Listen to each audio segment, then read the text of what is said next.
Chapter 1444. In Shixiang and Zhao Yangzi never imagined that Gu Nianji would be in trouble again. The two of them were stunned for a minute before they said in unison, "Why is there still someone watching Nianji?" Gu Xiangguan and his wife's bodies had been buried in the National Martyrs Cemetery, and the newspapers had also published their deeds. It was obvious that Gu Xiangguan's technology and legacy had been inherited by the Huaxiao Empire. Was Gu Nianji's daughter still that important to those people? Hua Xiaoheng had always been calm and collected, but this unexpected turn of events still shocked him greatly. He could only use silence to resist losing his composure. In Shixiang was the first to react. He anxiously picked up his phone and called Zhou Qiyuan. "Zhou Qiyuan, what's going on? Are all of our arrangements just for show?" In Shixiang kicked the back of the seat in front of him. "Where's Xiao Yi? How is it? Nianji has a location. Can you find out where she is now?" Over the years, the Special Operations Forces had not always been victorious. However, this was the first time they had allowed someone else to seriously injure their own people and take away the person they were supposed to protect under such strict security conditions. Not only did he lose miserably, he also lost face. Zhou Qiyuan was still able to keep his composure. He was currently in front of the operating room in the Special Operations Forces hospital building. He looked at the red light on the door that said "Surgery in Progress" and said in a low voice, "We can't locate Nianji right now. As for Xiao Yi, Chun Lai is operating on her." His wrists, arms, and legs were shot a total of 10 times. His wrists were fractured, and his calves were fractured. However, the opponent was more restrained. His marksmanship was very accurate, and his technique was also very strange. Other than the one shot on his wrist that shattered his carpal bone, the other 9 shots did not hurt his bones, nor did they hit his arteries. But she's injured her tendons and veins. Chun Lai is operating on her to remove the bullet and suturing her tendons and wound at the same time. Chun Lai had originally been sent by Zhou Qiyuan to the military base in Rai City to check on Hua Xiaoheng's injuries. After Hua Xiaoheng was fine, he returned to the capital. Fortunately, he went back early so that he could treat Xiao Yi immediately. Zhou Qiyuan paused. There was something he didn't say out loud. He thought to himself that it would be better to wait for Hua Xiaoheng to come back and let him confirm it himself. In Shixiang was stunned for a long time before he said angrily, "Damn it, should we thank them for sparing our lives? These bastards. If I catch them, don't talk big. Hurry up and come back. This time, it's more troublesome." Zhou Qiyuan thought of the scene in Gu Nianji's apartment, and his mood was also very heavy. He protected the scene and only carried Xiao Yi away. He was waiting for Hua Xiaoheng to come back and make a decision. After all, Gu Nianji was no ordinary person. She was Hua Xiaoheng's wife. On the day that Hua Xiaoheng and Gu Nianji signed the marriage contract, Zhou Qiyuan was one of the people present, but he didn't tell anyone. Therefore, he knew how much Gu Nianji meant to Hua Xiaoheng. He hoped that his chief would be able to get through this. In Shixiang hung up the phone with a gloomy expression and said to Hua Xiaoheng, "Chun Lai is already operating on Xiao Yi." Zhou Qiyuan said that the opponent was very restrained, and his marksmanship was very accurate. Although he shot her arms and legs 10 times, 9 of the shots avoided her bones and main arteries. Zhao Yangzi was deep in thought as he leaned forward. What does that mean? Do they want to use this method to show mercy? Could it be that they won't treat Nianji too? Come on, it's already a heinous crime that they dared to kidnap Nianji, not to mention injuring Xiao Yi like that. That's too King vicious. In Shixiang was filled with righteous indignation. Just like the staff members of the Special Operations Forces who had rushed into Gu Nianji's apartment, they were actually not kind people. They had used all kinds of methods outside. However, there was one thing. Their methods were only external, not internal. Moreover, everyone had their own selfish motives. They could use all kinds of methods on others, but when they saw someone use such methods on their own people, they couldn't take it anymore. They truly thought that the other party was too vicious. Hua Xiaoheng's face twitched when he heard the name Nianji. The news of Gu Nianji's kidnapping had shocked him more than he had expected. It was only now that he forced himself to calm down. Only by calming down could he think normally. He held his phone tightly in one hand and sat upright in the plane seat. His gaze was fixed on the blue sky and white clouds outside the window. His heart was burning with anxiety, and every day felt like a year. The military plane whistled and arrived at the Imperial Capital Airport in only an hour and a half. It was twice the normal time. Hua Xiaoheng got off the plane. Orderly Fan Jian was already waiting at the airport in the car. He picked up Hua Xiaoheng, Yin Xixiang, and Zhao Yangze and drove directly to the apartment on the 3rd Ring Road. Exactly 2 hours had passed since the incident. On the carpet of Gun Yinji's apartment, Xiao Ye's blood had yet to dry. It took another half an hour to get from the airport to the underground parking lot of the apartment on the 3rd Ring Road. Gun Yinji's apartment was surrounded by people from the Special Operations Forces, so the local police were not alerted. When Hua Xiaoheng walked out of the elevator, his expression was unprecedentedly gloomy. He looked up and saw that Gun Yinji's door lock had been pierced through, and he could see light shining through. He moved his gaze up and realized that the surveillance camera in the corridor had also been broken. Hua Xiaoheng was silent for a moment. He turned to look at Zhou Qiyuan, who was waiting at the door. "What about the surveillance footage?" Zhou Qiyuan said seriously. "The surveillance footage was blank for 10 minutes. Our people found out that there was something wrong with the surveillance footage, so they called Xiao Yi and Miss Gu. Unfortunately, they were a step too late." Hua Xiaoheng didn't go in immediately. Instead, he walked back and forth a few times in the corridor in front of Gun Yinji's apartment. He looked around and said, "Where are the others?" Xiao Yi wasn't the only person he had sent to Gun Yinji's side. Zhou Qiyuan sighed. Those people rushed over immediately. It took them less than 10 minutes to arrive at the scene, but Hua Xiaoheng interrupted him. "You mean the other party blocked the surveillance footage, seriously injured Xiao Yi, and then kidnapped Yinji within 10 minutes? He tried his best to hold it in, but the veins on his forehead were already throbbing, indicating that he was on the verge of exploding with rage. From the time of the surveillance footage, that seems to be the case." Zhou Qiyuan took a step to the side. "Do you want to go in and take a look?" He added, "Nothing inside has been touched. We only carried Xiao Yi away." Hua Xiaoheng was silent for a long time. He suppressed his anger and walked in. The apartment he was very familiar with was no longer what he was familiar with. The snow-white carpet had been dyed blood red. A human figure had been drawn in chalk in the middle of the carpet. It was probably where Xiao Yi had fallen. Hua Xiaoheng stood next to Xiao Ye's fallen human figure for a while, then walked around the room. Just as he was about to reach the door, his eyes flashed, and he saw something shining. Although he had been mentally prepared ever since he heard Zhou Qiyuan say that Gun Yinji's location had nothing to do with her, his heart still sank when he saw her diamond earring lying alone on the floor. Not many people knew that the diamond earring was a positioning device. Only Zhao Yangze, Yin Xixiang, and Zhou Qiyuan knew. Of course, he and Gun Yinji also knew. Could it be that Zhao Yangze, Yin Xixiang, and Zhou Qiyuan had tipped them off? But how was that possible? If these people had really tipped them off, Gun Yinji would have been kidnapped 800 years ago. She wouldn't have waited until now. The last time she had an accident, her earring hadn't been exposed. Hua Xiaoheng pondered to himself.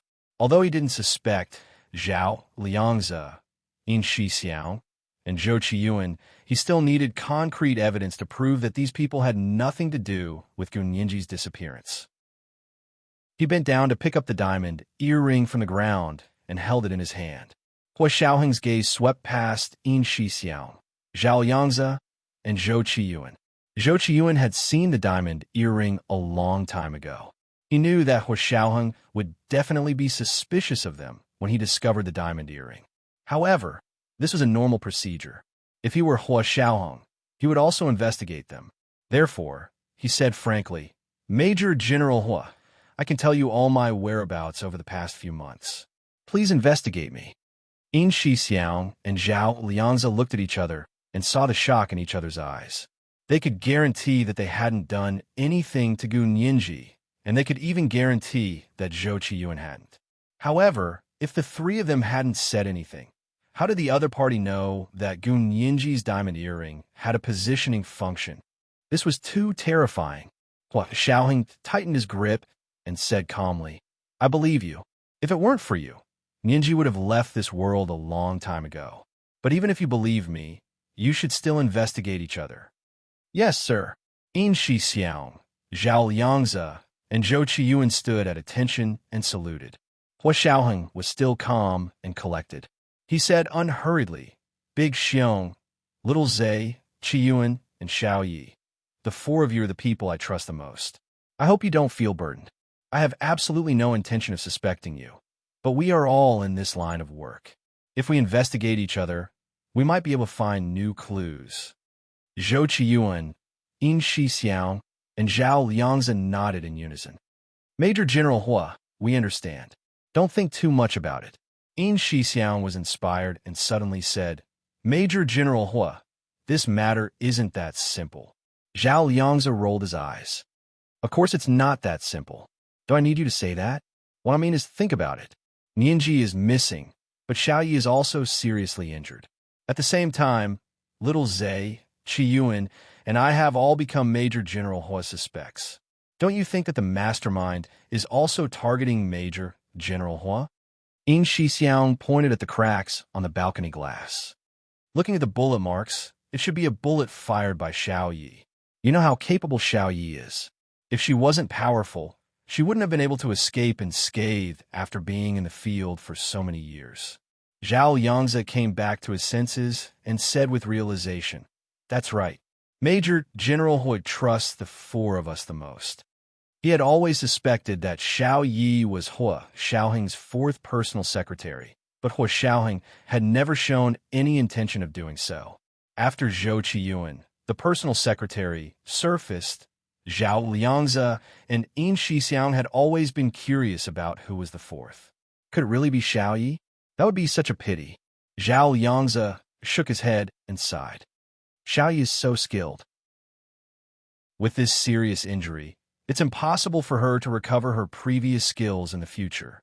Even if she didn't injure her bones, injuring her tendons would be enough to cripple her martial arts.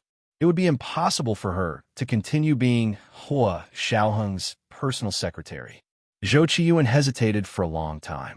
Seeing that Hua Xiaoheng had taken the initiative to speak, he slowly said, Major General Hua, I have a suggestion. Can you tell me what you would do if you wanted to kidnap Nianji from our hands? This was the first update of the day. Chapter 1433. What would you do? A reminder to everyone for their monthly votes and recommendation votes. At 8 o'clock tonight, the monthly votes would be 2,000 plus updates. Mwah. Chapter 1445.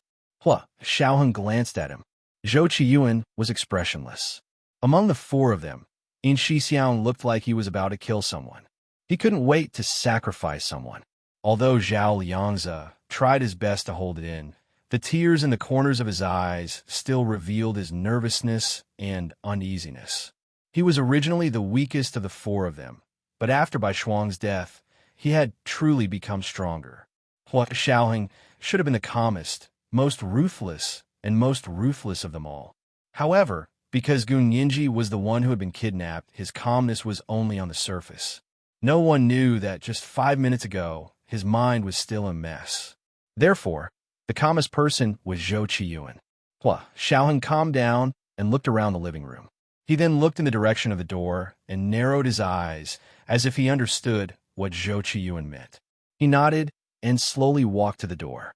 He stood in front of the elevator and said, If it were me, I would have set up an ambush in this building a few days in advance.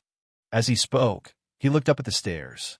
If he remembered correctly, Gu Yanran used to have an apartment upstairs. However, this apartment should have been taken back by Gu Nianji. The door card had also been changed, but no one lived in it.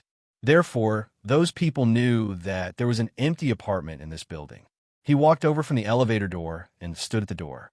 He said, Then I will first cast an electronic shield to disable all the electronic equipment here. As Hua Xiaoheng spoke, he continued walking forward. Then I will break the surveillance camera at the door. At this time, the people inside should have noticed that there is someone outside. In Xixiang and Zhao Liangze quickly stepped aside and watched Hua Xiaoheng walk to the door alone. He pulled out his gun and aimed it at the lock at the door. I will ring the doorbell first. If the people inside don't fall for it, I will shoot the lock. Gun Yinji's door card had been specially processed, so it wasn't easy to forge it. However, as long as the electronic shield was cast, there would be a 10-minute time difference. It would be enough for them to break the door lock with one shot. Hua Xiaoheng pushed the door open and walked into the room.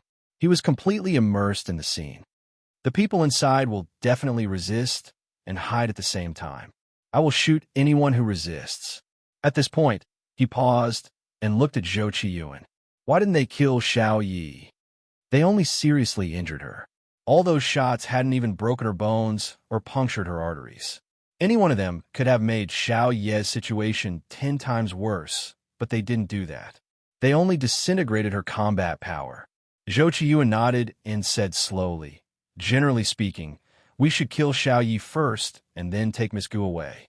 This was probably the only thing that did not make sense. Hua Xiaoheng walked to the portrait of Xiao Yi lying in the middle of the room and continued. Nianji should have been hiding in. He looked at the bedroom because that was the only place he could hide in a hurry. He couldn't say anything else. Zhou Qiyuan continued on his behalf. The criminal must have used Xiao Ye's life to threaten Miss Gu. He must have shot Xiao Yi so many times to intimidate her. Nianji is so kind. How could she watch these people kill Xiao Yi in front of her? Yin Shixiang shook his head. This silly girl definitely couldn't help it and came out herself. Actually, as long as she held on for 10 minutes, she might not be taken away. However, if she really lasted for 10 minutes, Xiao Yi would definitely die.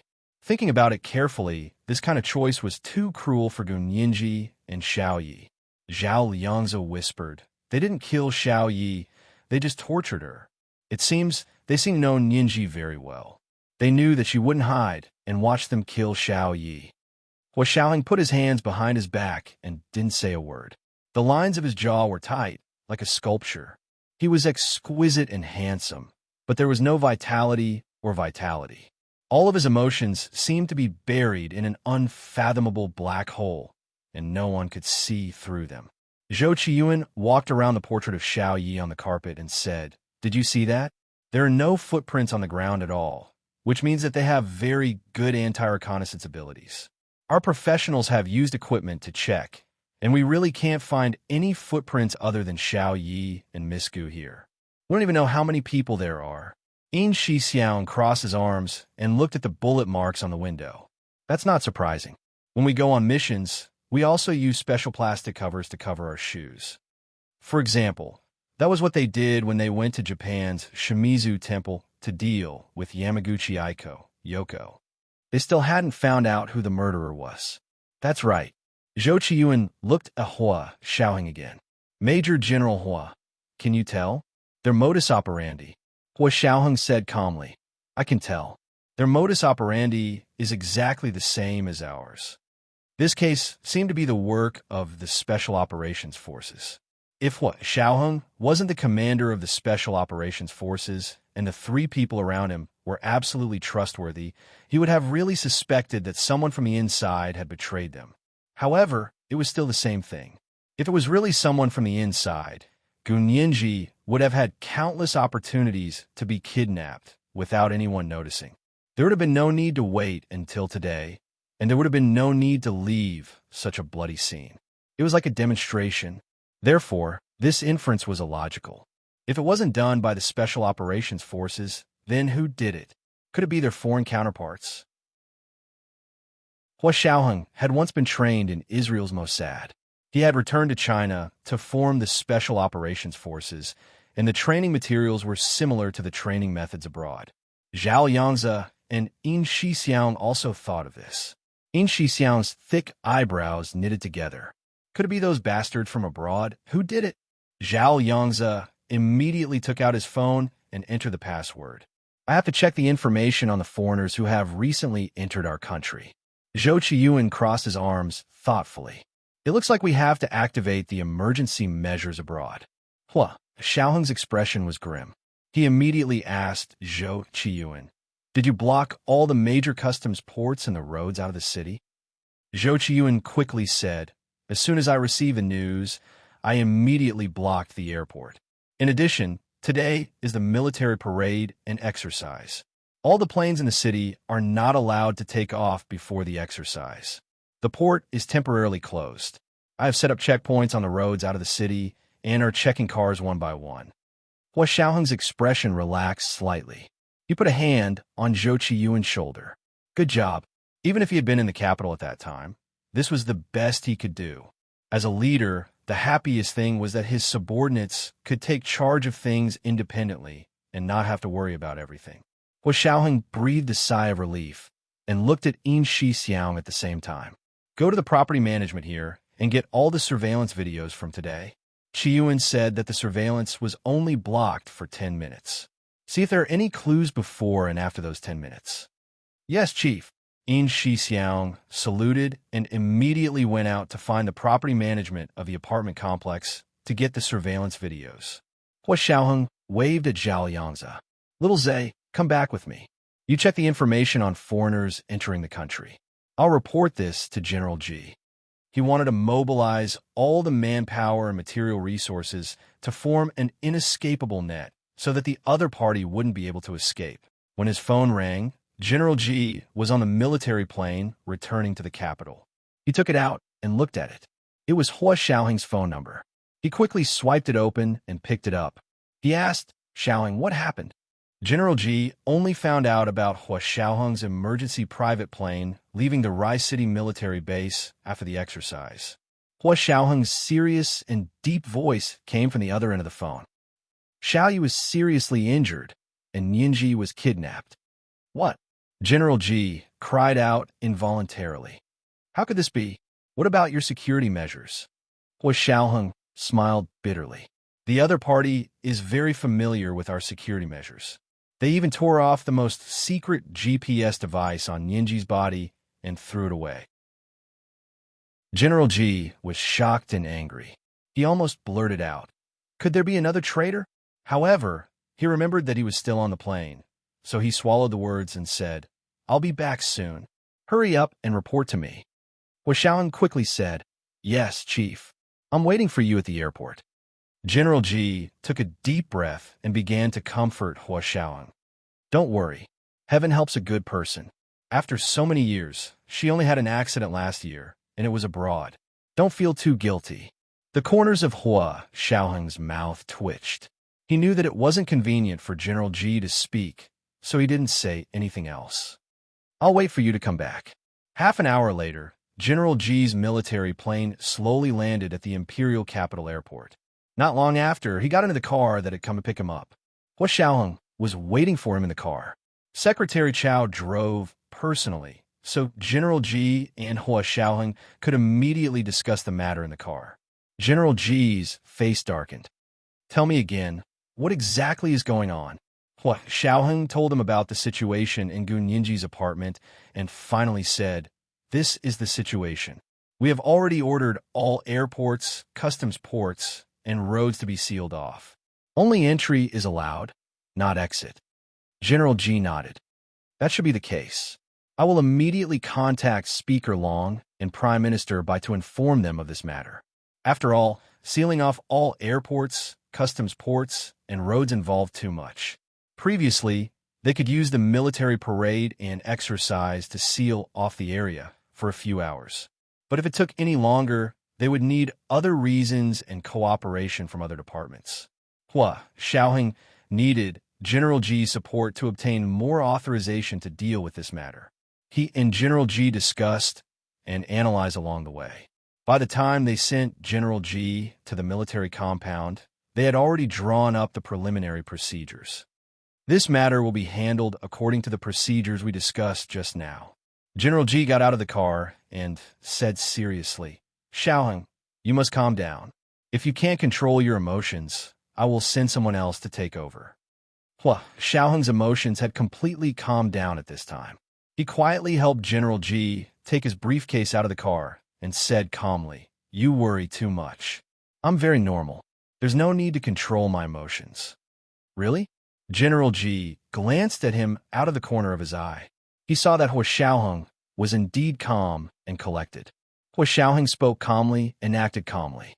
He didn't look like he was panicking over the disappearance of his beloved. Of course, perhaps he was panicking inside, but no one could feel it at all. This kind of patience and self-control was not something an ordinary person could have. General G was even more satisfied with him. "Okay, go ahead and find her as soon as possible," Hua Xiaoheng said in a low voice. "Yes, Chief." Watching General G enter the house, Hua Xiaoheng turned to walk to his private car. At that moment, his phone rang. It was Yin Shixiang. Hua Xiaoheng quickly picked up.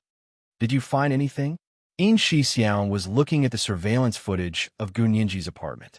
Although there were 10 minutes of blank space, the footage before and after the 10 minutes were full of content. With Yin Shixiang's insight and analytical ability, he looked for half an hour and locked onto a black SUV that had entered and left the apartment complex. This is today's second monthly vote of 2,000+ updates. Chapter 1434, exactly the same. A reminder for everyone's monthly votes and recommendation votes. Good night, sweethearts. Chapter 1446. Major General Hua. I found a black SUV that's very problematic. Yin Shixiang checked the footage of the black SUV frame by frame. The license plate number is very unfamiliar. I got the Traffic Control Bureau to check it. This license plate number was invalidated more than 10 years ago, and no one has used it until now. That's a fake license plate number. Hua Xiaoheng rubbed his eyebrows. Trace this car throughout the city. Yes, Chief. Maybe it wasn't this car. Maybe this car was just in the wrong place at the wrong time. But they had no other target now, so they would definitely check this car first. Are there any other clues?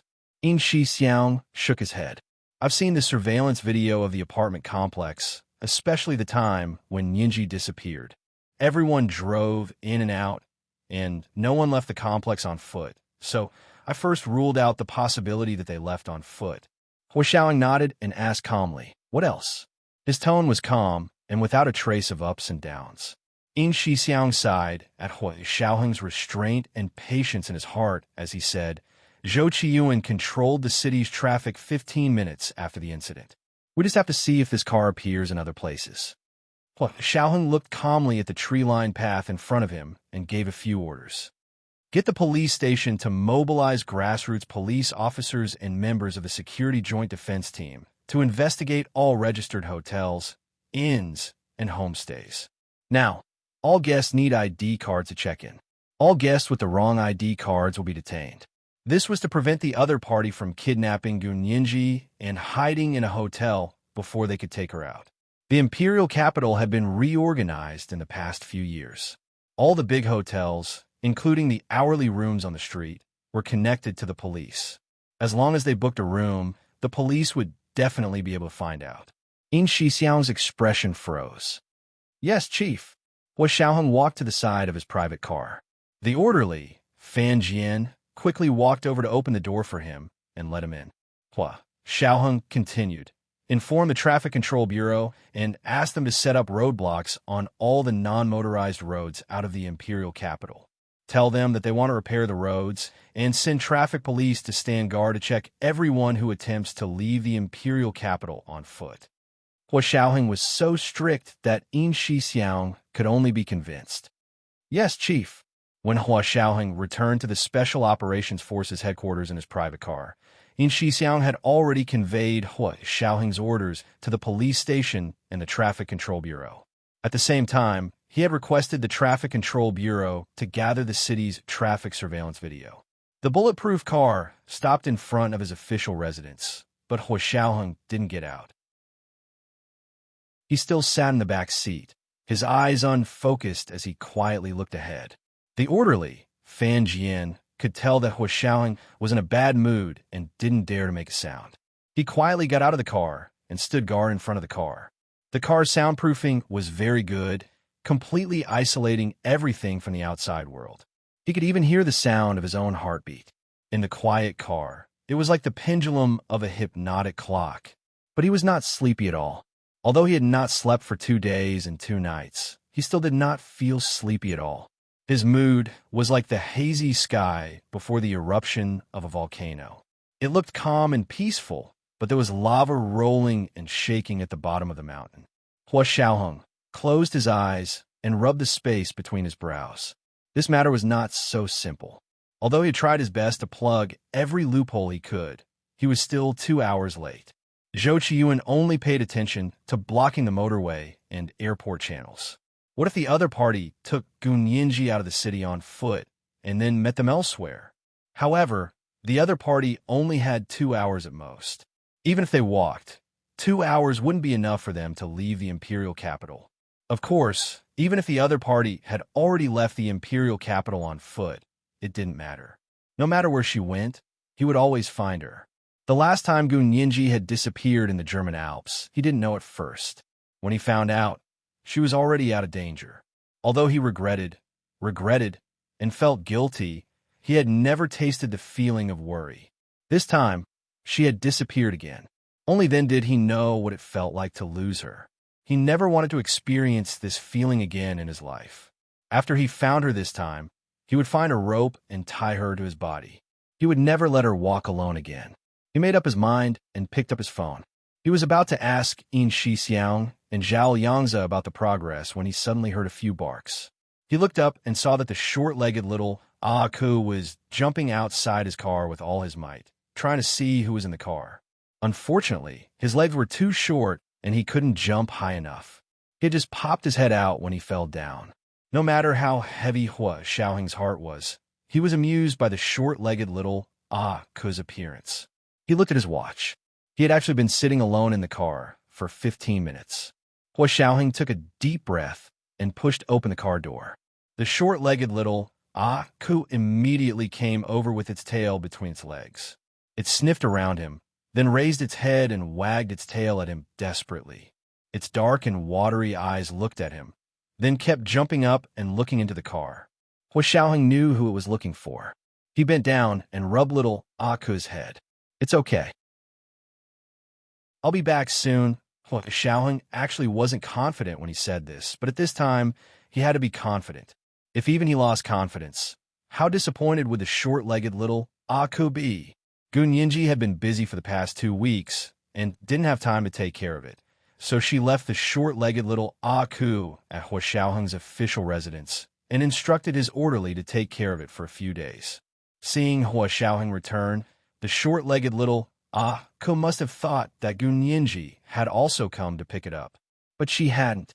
Hua Xiaoheng pursed his lips, stood up, and walked into the official residence. The short-legged little Ku didn't follow him in. It squatted down by the big iron gate at the door and stared fixedly in the direction of the path. Hua Xiaoheng turned around and glanced at it. He didn't call it and went into the house alone.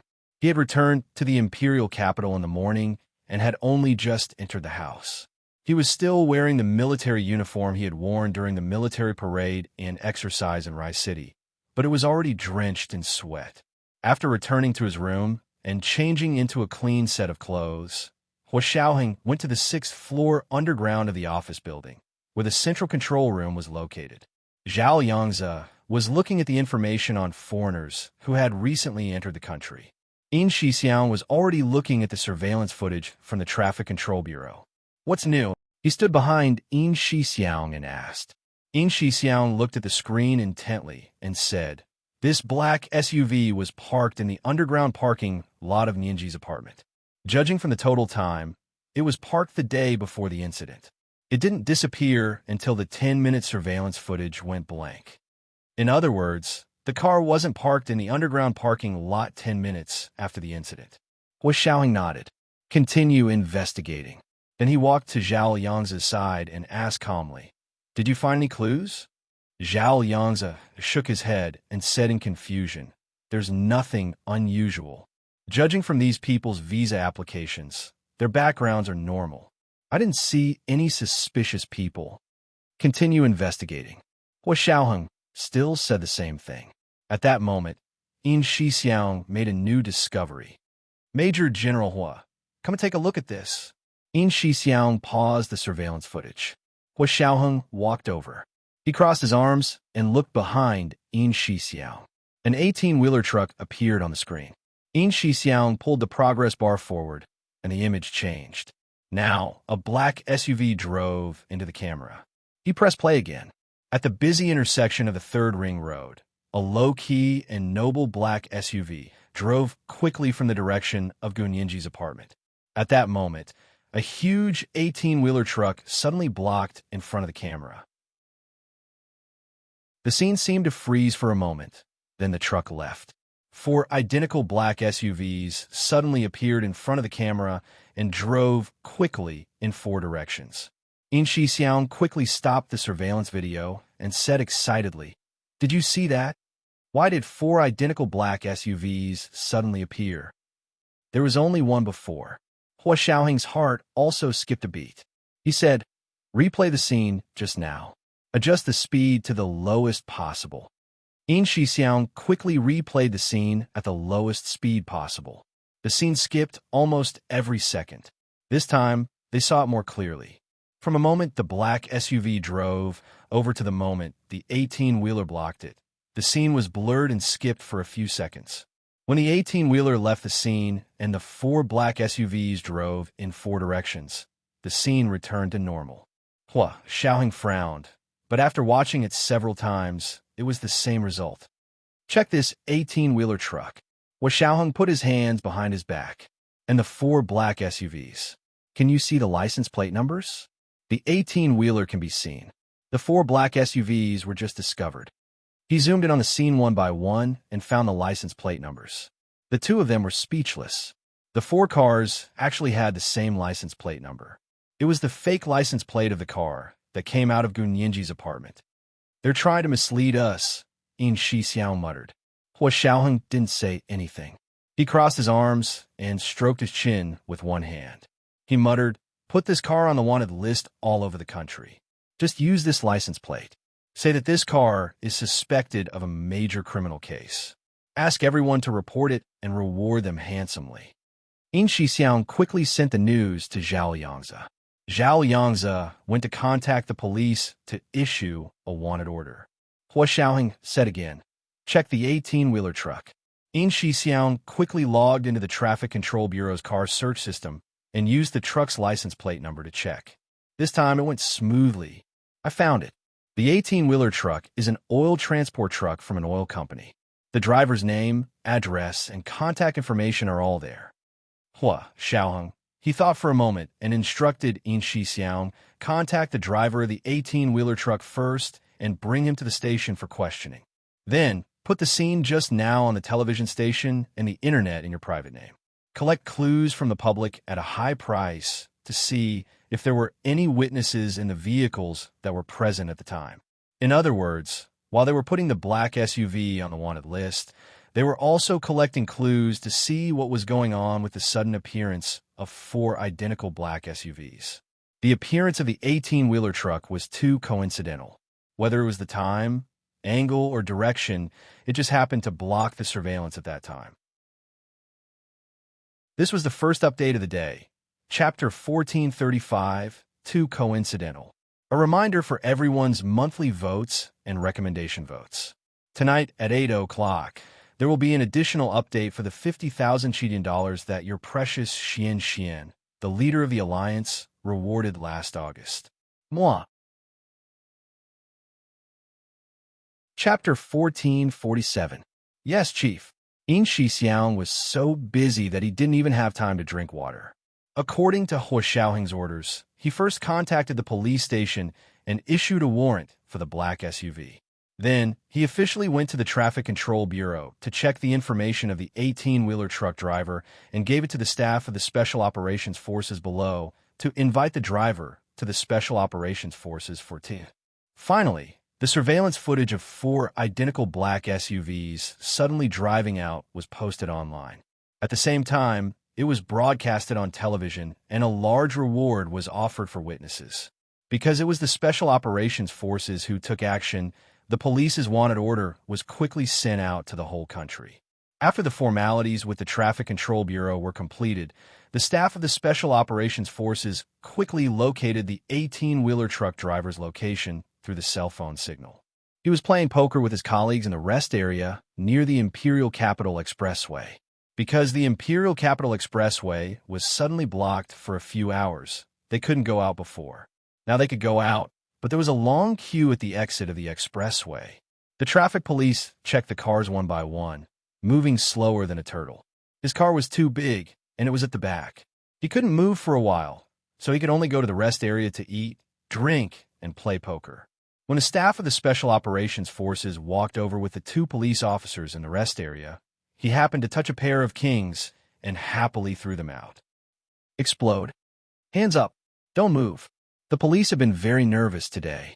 As soon as they walked over, they heard someone say explode. Their scalp went numb. They quickly pulled out their guns and aimed at the 18-wheeler truck driver. The truck driver was dumbfounded. He sat there motionless with a hand holding up his cards. He said with a sad face, "I was just playing cards." "Brother police, are you serious?" The staff of the Special Operations Forces coughed behind him and asked, "Are you Jia Ting, the driver of the 18-wheeler truck with the license plate number XXXXX?" Jia Ting, the driver of the 18-wheeler truck, nodded quickly. I am. I'm a driver. Brother police officer, can you put down your gun? I'm really a law-abiding citizen." The corner of the police officer's mouth twitched. He sheepishly put away his gun and said, "Don't talk nonsense. What day is it today? You are exploding. Be careful of your image." Jia Ting breathed a sigh of relief and threw away his cards with a smile. He stood up and said to the 2 staff members in black uniforms behind the police, "How do I address you? Why are you looking for me?" The staff of the Special Operations Forces took out their work cards and showed them to Jia Ting. "We are staff of the Special Operations Forces. We would like to invite you to our base for a cup of tea and chat." Jia Ting's face suddenly turned pale. He had never heard of this department before, but the name told him that it was a very powerful department. With a long face, he said, "Comrades, I really haven't done anything bad. I'm an official employee of the oil company. I know that our oil company is hated by people and made you lose a lot of money in the stock market, but that has nothing to do with a small driver like me. It's all the leader's fault. It's none of my business." What was going on? The police couldn't take it anymore. He poked him on the back and said, "Don't think too much. We just want you to assist in the investigation.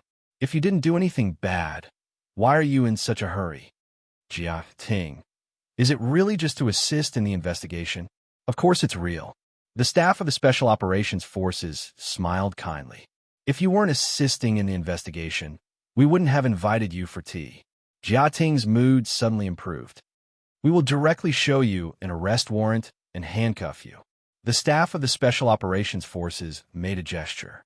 Jia Ting's face darkened again. If that was the case, he might as well not have said it. He groaned as he followed the staff of the Special Operations Forces into their car. Before he got into the car, he even sent a video to his family and said, "Dad, Mom, Yinzi, the Special Operations Forces is looking for me to assist in the investigation. If you can't contact me in an hour, call the police immediately." The police's face darkened even more than his when they heard this. This person's vigilance was not ordinary. He was even worried that they were liars who would trick him into leaving. Go.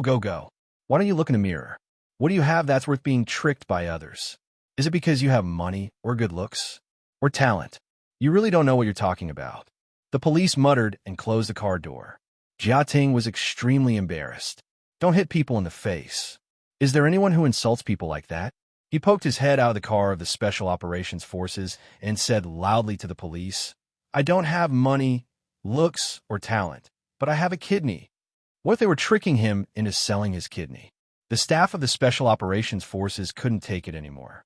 They forcefully closed the car window and cut off the divergent thoughts of this very imaginative 18-wheeler truck driver. The police outside were amused by him and shouted at the car window, "So what if you have a kidney? It's obvious that you have a kidney deficiency. Other people wouldn't look for you even if they wanted to sell their organs." Fortunately, the car window was closed, so Jia Ting didn't hear what the police said clearly. He wanted to ask a few more questions, but the 2 staff members of the Special Operations Forces didn't say a word after they got into the car. They didn't speak again until they reached the headquarters of the Special Operations Forces. When they arrived at the interrogation room of the headquarters, Yin Shixiang personally came to question them. Hua Xiaoheng stood in the room next to the interrogation room and looked at the 18-wheeler truck driver, Jia Ting, through the one-way glass wall. He looked to be in his 30s, had a buzz cut, and big eyes. He looked honest, but he was extremely talkative. Only Yin Xixiang could control him. Comrade, didn't you say you were going to treat me to tea? Is this your tea? He looked at the teacup with a look of disdain. What? You think it's not to Hong Pao for a cup of tea? Yin Xixiang looked at his information without raising his head. I'm sorry. Our unit's budget is limited. We only have tea stalks to boil with water. Jia Ting's eyes widened. No way. Didn't they say that your department is especially rich? Yin Xixiang almost choked on his words. He raised his head and glared at him. Who did you hear that from? You'll have to bear legal responsibility for spreading rumors. Hearing that he would have to bear legal responsibility, Jia Ting became honest. He wiped his mouth and said, Okay. May I ask why you were looking for me? You should have told me earlier. I still have to deliver the goods. This time I was delayed. You have to give me a proof that I didn't mean to be late, but that I was assisting the police in their investigation. Okay, you don't have to worry about that. Yin Xixiang got back to the point. Let me ask you, where were you at around 9 o'clock this morning? Jia Ting thought for a moment. 9 o'clock? I think I just drove to 3rd Ring Road. Yes, it should be 3rd Ring Road. Why? Look at this video. Yin Xixiang played the video. Can you explain how these 4 cars came out at that time? From your angle, you should have seen it very clearly, right? Jia Ting watched the video for a while and was puzzled. He said, How would I know? There were so many cars at that intersection. How would I know where they came from? You really don't remember? It's not that I don't remember. I really didn't see it. Jia Ting took out his phone. I was talking to my family at the time. You can look at the call record on my phone. Look at the time on the video. I was on the phone. Yin Xixiang took the phone expressionlessly and said, It's illegal to talk on a phone while driving. Oh, I'm sorry. I won't do it again. Jia Ting wiped the sweat off his forehead and kept apologizing. Yin Xixiang looked at his phone. At the time shown on the video, the driver was indeed on the phone. Therefore, he was multitasking at that time and might not have seen how the 4 cars came out. Yin Xixiang threw his phone back and placed his hands on the square table in front of him. He said, Think about it carefully. Did you really not see it at all? Even if you were on the phone, don't you truck drivers always look around and listen in all directions? Jia Ting scratched his head and thought about it carefully for a while. He hesitated and said, Actually, there was indeed something wrong at that time. It would have been better if you didn't say it. Since you said it, I'll say it. I don't know if you believe me or not. Oh, Yin Xixiang bowed over with a very kind expression.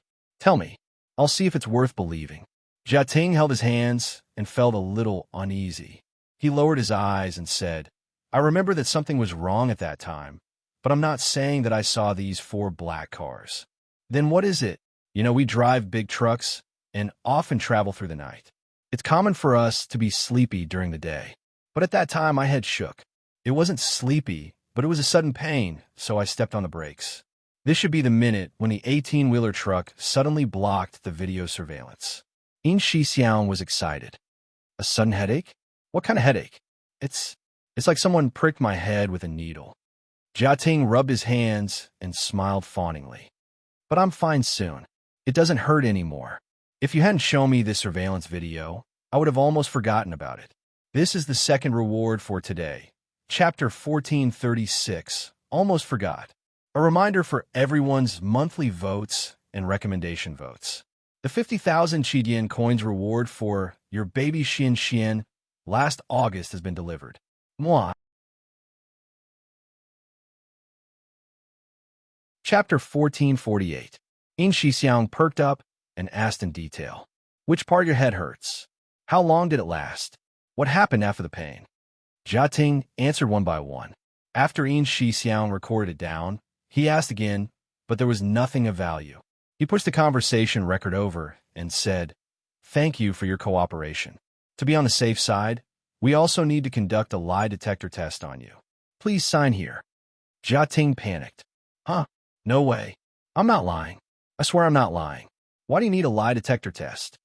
What are you afraid of if you're not lying? Yin Xixiang's face was stern. Are you really hiding something? I am hiding something. I didn't have a sports car last night. I want to get a room with someone yesterday. Jia Ting was about to cry. You want to tell my wife, will you? In Shixiang was so angry that he laughed. He slammed the table and shouted, "If you don't tell the truth, I'll tell your wife. Go to the lie detector test." 15 minutes later, Jia Ting, who had been made to cry by the lie detector and wished he could confess all the bad things he had done since he was young, was helped out of the lie detector room. He cried so hard that his mental state was worrying.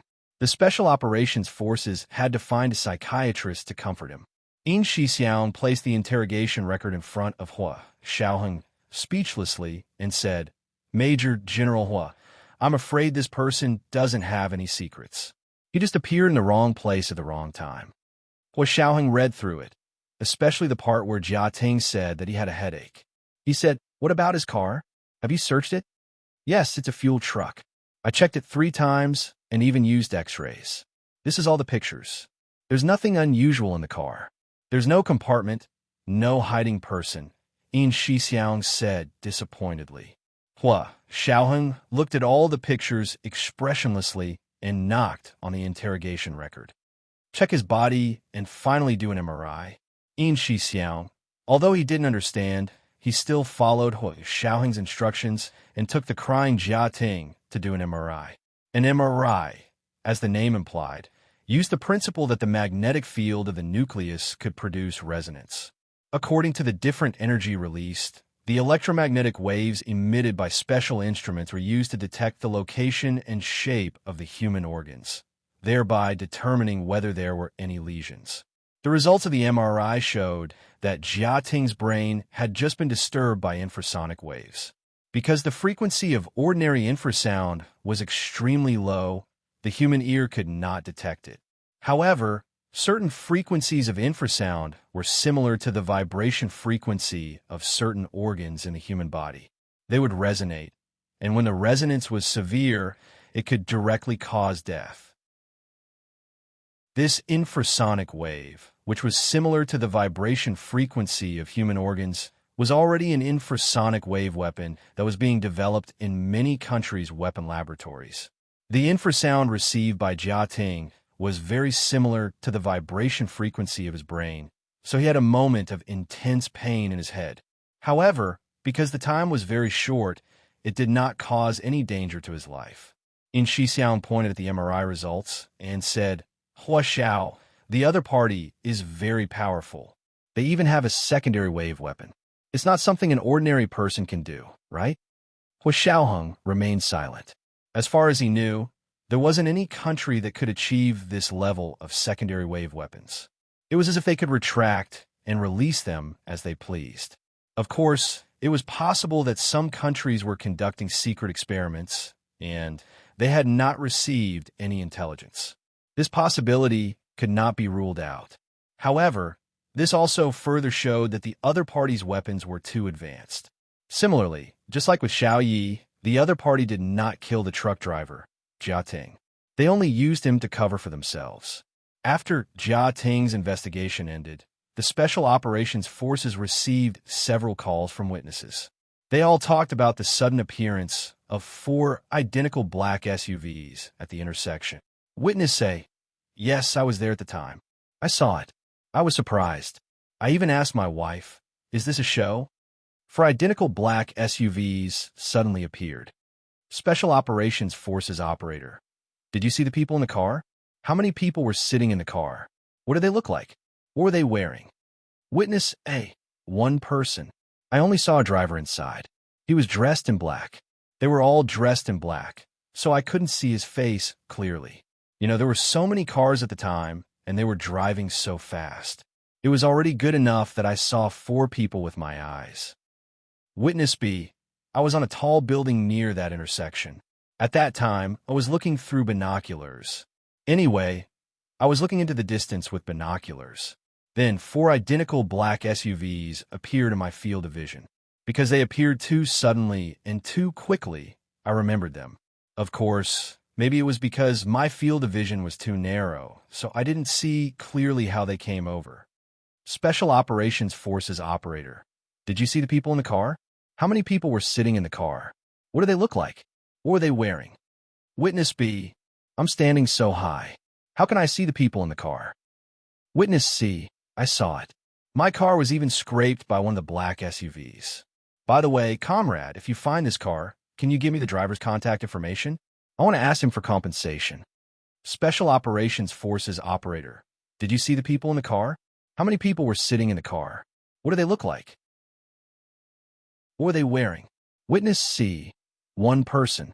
I saw only one person in the black SUV wearing black clothes. If you find him, you must let me know. I want to ask him for compensation. After summarizing the testimonies of all the witnesses, they came to the conclusion that there was only one person in the 4 black SUVs that could be seen on the surface.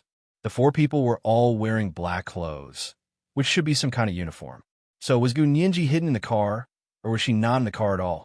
Could it be that these 4 cars were actually all a cover? After an entire day of searching, the trail of the large truck and the black SUV seemed to have reached a dead end. Time passed minute by minute, and there was no light or hope in front of them. They had no choice but to grab onto this cover. Because even if it was a cover, Xiaoheng knew that he could only continue investigating. Before he found these 4 cars, he couldn't treat them as a cover. In other words, the other party had dug 4 traps for him. He knew that they were traps, but he had no choice but to jump into them. Because what if one of them wasn't a trap? He couldn't afford to pay the price and consequences of a wrong judgment. So he had no choice but to jump. Continue to track these 4 cars and increase the bounty. I'll personally make up for the shortfall. Xiaoheng raised his hand and gave the order calmly. Yes, Chief. Yin Shixiang wrote it down and sent another memo to the police. Everyone worked nervously. At 8 o'clock in the evening, Zhou Qiyuan called. Major General Hua, Xiaoye's surgery is done. He stood at the door of the operating theater and looked at Chun Lai, who had just come out of the operating theater. He reported the results to Hua Xiaoheng. After more than 10 hours of surgery, Chun Lai was exhausted and weak. He just wanted to collapse on the sofa and drink a mouthful of coffee to refresh himself. He waved his hand at Zhou Qiyuan and said weakly, "It's not bad. The fracture in her right wrist has been fixed. She still needs rehabilitation. The gunshot wound on her left wrist shattered her wrist, and the bullet was removed. Although it wasn't a fatal wound, her left wrist was crippled. Xiaoye's right wrist had been broken, but her left wrist had been shattered by the other party's gunshot. How serious is it?" Zhou Qiyuan frowned and looked at Chun Lai. Is she completely crippled, or? Chun Lai sighed and shook his head. She's not completely crippled, but it's true that she can't use her strength. Fortunately, she's not left-handed. Otherwise, she would really be finished. Her right hand was only fractured. As long as she recovered, she would have no problem shooting. However, she couldn't use her left hand, which would also affect her marksmanship, because her sense of balance was a problem. Anyone who had fired a gun before knew that if there was a problem with her sense of balance, it was impossible for a sharpshooter to appear. What about her arms and legs? Zhou Qiyuan still remembered the many wounds on Xiaoye's body. They were bleeding profusely. The bullets from those wounds have also been removed. Thank God, the other party's bullets were intact and didn't shatter into pieces. Chun Lai wiped his face. However, although her bones weren't injured, the damage to her muscles was very serious. Everything still depends on her recovery. It's hard to say now. Chun Lai leaned against the wall and walked out step by step. Moreover, she lost a lot of blood and hasn't woken up yet. When he returned to his office and sat down, Chun Lai's face was blank. Xiao Yi was his cousin.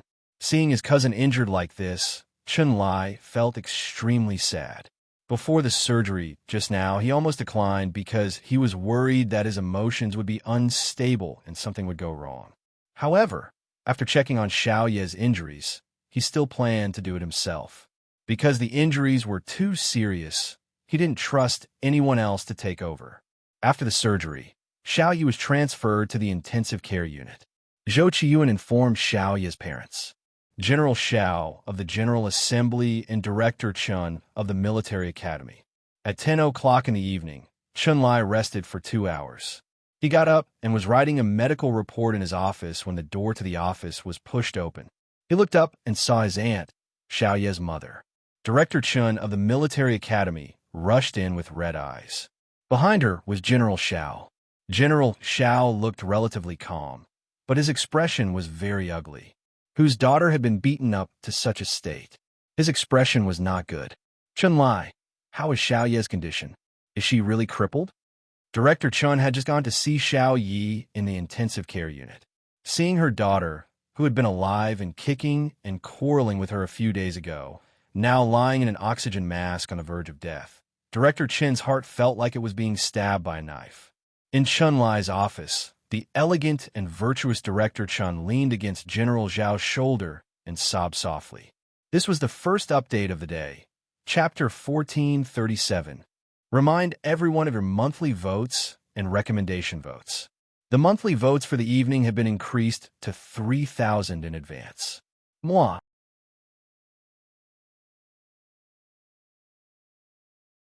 Chapter 1449. General Xiao comforted his wife as he looked sadly at Chun-Lai.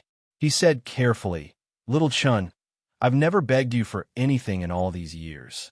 But this time, I'm begging you. Use your best techniques and methods to save my daughter. She is not only my daughter, but also a precious talent of the country." Chun-Lai hung his head awkwardly. "I'll try my best. Now we need to see the results of the follow-up rehabilitation." As they spoke, the door to Chun-Lai's office was pushed open. Hua Xiaoheng stood at the door. Seeing that General Xiao and Director Chun were here, he stood at the door and it did not come in.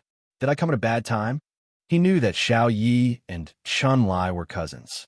Xiao Yi's mother was Chun-Lai's aunt. It was obvious that the relatives were having a conversation, and he didn't want to get involved. General Xiao turned around and saw him. He hurriedly said, "It's okay. We were just talking about Xiao Ye's situation." As he said this, he pulled Director Chun to stand up. President Chun wiped her tears with the tissue Chun-Lai had given her and nodded at Hua Xiaoheng. Chun-Lai said, "My aunt and uncle are asking about Xiao Yi. Major General Hua, are you also here to ask about Xiao Yi?" As soon as the surgery was done, he knew that Zhou Qiyuan had called Hua Xiaoheng to report Xiao Ye's injury. Hua Xiaoheng grunted, "I just finished work over there, so I came over to see how Colonel Xiao is doing." Chun-Lai sighed and glanced at General Xiao and Director Chun. His gaze returned to Hua Xiaoheng, and he said expressionlessly, "It's not very optimistic. Although his life isn't in danger, it's impossible for him to recover to his previous state." As he spoke, he recounted Xiao Ye's injuries. The bullets have all been removed. They didn't injure her bones, but they did a lot of damage to her muscles. The bones of her left wrist are shattered. It's impossible for her to recover. He couldn't even carry heavy objects in the future. Hua Xiaoheng knew Xiao Ye's skills very well. He pursed his lips. "Thank you, Chun-Lai." Chun-Lai nodded. "I'll do my best. It's my duty." The people in the room were silent for a while. Director Chun stood beside General Xiao and murmured. Xiao Yi entered the military academy at the age of 17. She had only been there for 2 years when she heard Hua Xiao's speech and was determined to join the special forces. After that, she left home. In these 10 years, she almost never came back. I thought that she had sacrificed her life for the country. Not only did she come back alive, but she also brought back a large amount of information. Her military rank also rose again and again. She became a colonel before the age of 30, and she was even a colonel in the combat forces. Her rank was many times higher than that of a civilian colonel. General Xiao also said in a low voice, "I'm proud of my daughter."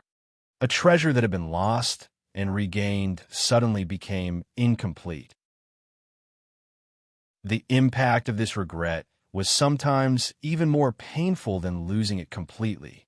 Director Chun leaned against his chest and began to cry silently again. Hua Xiaoheng stood beside them and said calmly, "Don't worry. The Special Operations Forces will not give up on any soldier. We will do our best to save her." President Chin stopped sobbing and was quiet for a while. She lowered her head and took out her phone. She didn't look at Hua Xiaoheng, but spoke to him. "Major General Hua, is there really no other way?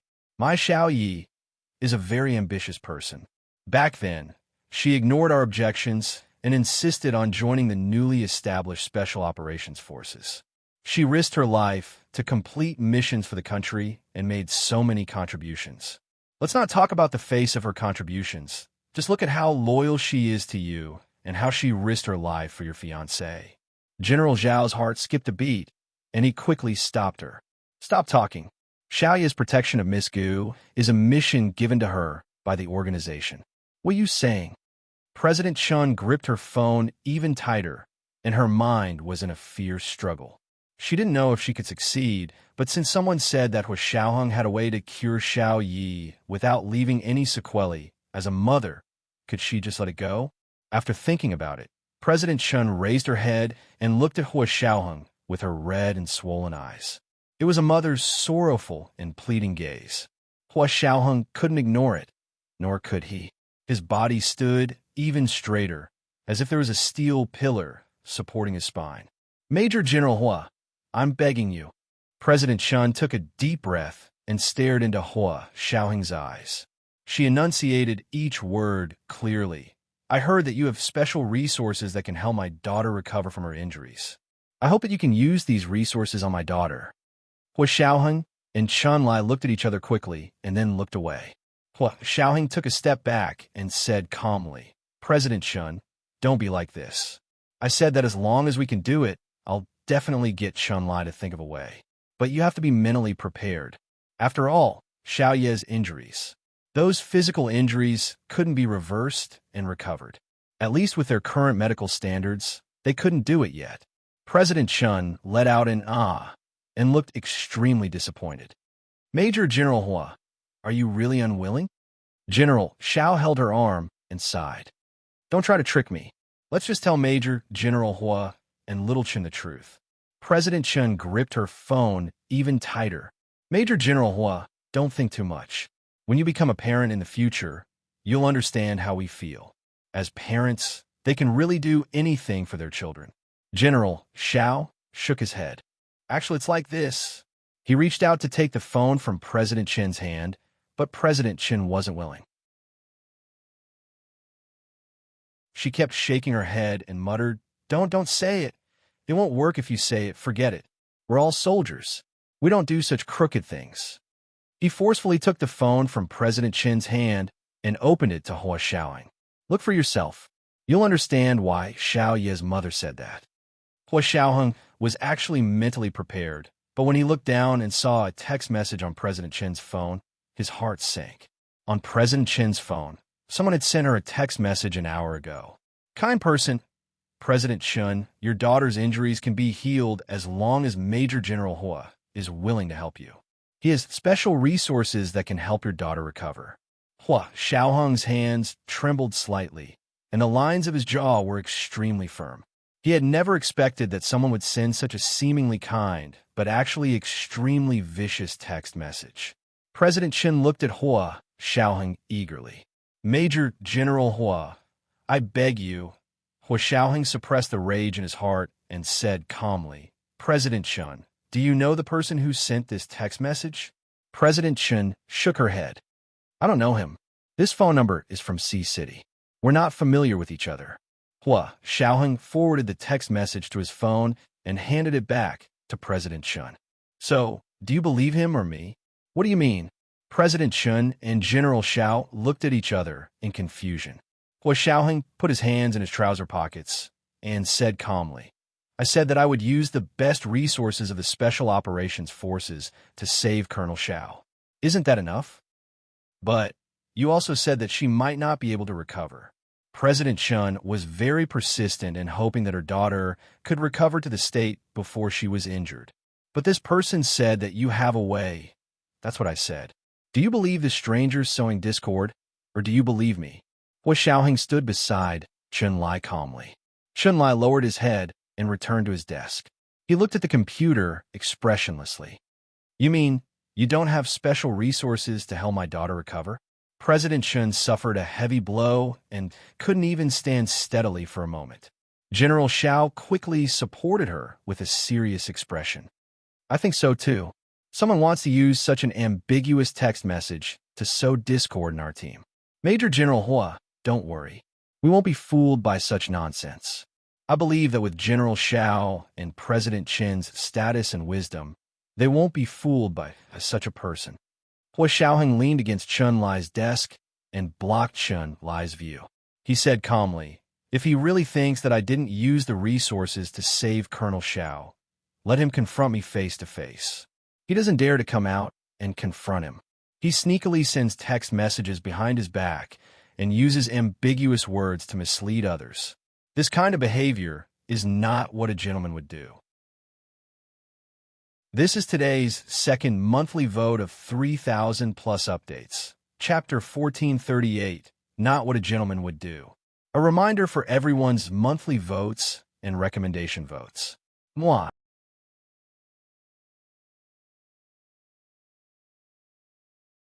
Chapter 1450. Xiaoheng spoke so decisively and left no room for doubt. Director Chun and General Xiao were actually persuaded by him. After recovering from a shock, confusion, and grief, Director Chun felt very ashamed of his actions. She quickly apologized to Hua Xiaoheng. "Major General Hua, I was being presumptuous just now. I was confused for a moment. I didn't believe it at first, but when I went to the ICU and saw Xiao Ye's condition, I couldn't control myself." "It's all right, you're not wrong." Hua Xiaoheng comforted President Chun gently. "The ones who are wrong are those who take advantage of people's predicaments and play with people's hearts to sow discord. It's good that you've thought it through." President Chin's tears flowed again. "Major General Hua, Xiao Yi has suffered such a serious injury this time, and there's no way for her to recover. I think that when her condition stabilizes, she should transfer. Let's wait for Colonel Xiao to recover before you decide this." Hua Xiaoheng didn't agree, but he didn't refuse either. "Don't be too sad, you two. Take care of yourself. Colonel Xiao is still young. Even if he is transferred to another place in the future, he will still have a bright future." Hua Xiaoheng's words gave General Xiao and Director Chen a new perspective. Thinking about it this way, it didn't seem too bad. In short, his daughter's life wasn't in danger, and she wasn't crippled. She just couldn't rush to the front line like a man to do those dangerous missions. His mood improved along with his mind. Perhaps it was a blessing in disguise. The two of them thought it through and didn't force it. They supported each other and left. When they reached the door, Chun Lai poked his head out from behind Hua Xiaoheng and suddenly said, Annie, don't be too sad. You can't trust anyone else, but you have to trust me, Chun Lai. You know what I'm capable of. Maybe I can help Xiao Yi recover. This has happened before in the medical history of the world. Child, you only know how to make your aunt happy." Director Chun turned around and shook her head at Chun Lai with a wry smile. After Director Chun and General Xiao left, Hua Xiaoheng sat on the sofa in Chun Lai's office. He took out his phone and began to search for the phone number that had texted Director Chun. It was a phone number that looked very normal. Judging from the first few digits, it should be a phone number that belonged to Sea City.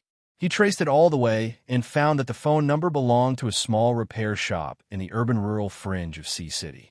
Hua Xiaoheng immediately ordered the people from the Sea City Special Operations Forces to rush to the repair shop that very night, but to no avail. Because this small repair shop had been vacant for half a year, the phone inside happened to be out of service a few days ago due to unpaid bills. When Hua Xiaoheng saw the message, he immediately understood that someone had hacked into the telecommunications system and used the repair shop's phone number to send message. As for who sent it, it was difficult to find out. There were billions of people in the world. Would they be able to find out? He put the phone back and got up to leave. Chun Lai had been silent when Hua Xiaoheng had searched for the number that had sent the text. When he saw that Hua Xiaoheng was about to leave, he finally said, "Hua Xiao, are you a gentleman?" Hua Xiaoheng looked down at him. "Is this the first day you've met me?" Chun Lai shrugged bitterly. "I knew you weren't a gentleman." Hua Xiaoheng ignored him and continued walking towards the door. Chun Lai stopped him again. "Hua Xiao, can we talk?" Hua Xiaoheng stopped at the door and put his hands in his trouser pockets. He said calmly, "What's there to talk about? Do your best to save Xiao Yi. How much she can recover will depend on her luck." Chun Lai gritted his teeth and slammed the table. He rushed out from behind his desk and boldly said to Hua Xiaoheng, "Do you know what I'm talking about? If you pretend not to know, I'll take it that you're agreeing." Hua Xiaoheng didn't turn around, but he didn't make a sound. Chun Lai's office was silent for a moment. Outside was the long corridor of the medical building. In the dead of night, there was no one. Huashao, no matter what ulterior motives the person who sent the text message has, there's one thing that's right. We might really have the resources to help Xiao Yi recover. Chunlai hesitated for a moment before saying it. He stood up and closed the office door tightly. He then turned off the surveillance cameras and lights in the office. In the darkness, Hua Xiaoheng silently lowered his head. He lit a cigarette with a lighter and took a slow puff. Chunlai stood beside him and looked at the firework in his hand. His voice became even softer. Hua Xiao, think about Xiao Yi. She's only 29 years old and has worked for the Special Operations Forces for 10 years. You can save her. Hua Xiaoheng was expressionless. He said calmly, "The person who can save her isn't me. I know. It's Nianji." Chunlai put his hands in his pockets and stood behind Hua Xiaoheng. He enunciated each word clearly. "I want to beg you to use Nianji's bone marrow sample to save Xiao Yi. I know that Nianji's genes have a powerful repair function.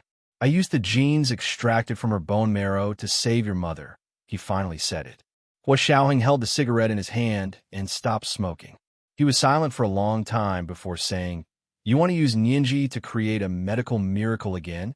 Chunlai choked and shrank his neck as he stepped back. "You know that's not what I meant. I just want to give it a try. I still have a sample of Nianji's bone marrow here." "Then what do you mean?" Hua Xiaoheng still didn't turn around. His voice was calm, but there was an indescribable pressure in his tone. Chunlai took another step back. He was almost out of breath. "If there's one, there'll be two. If there's two, there'll be three.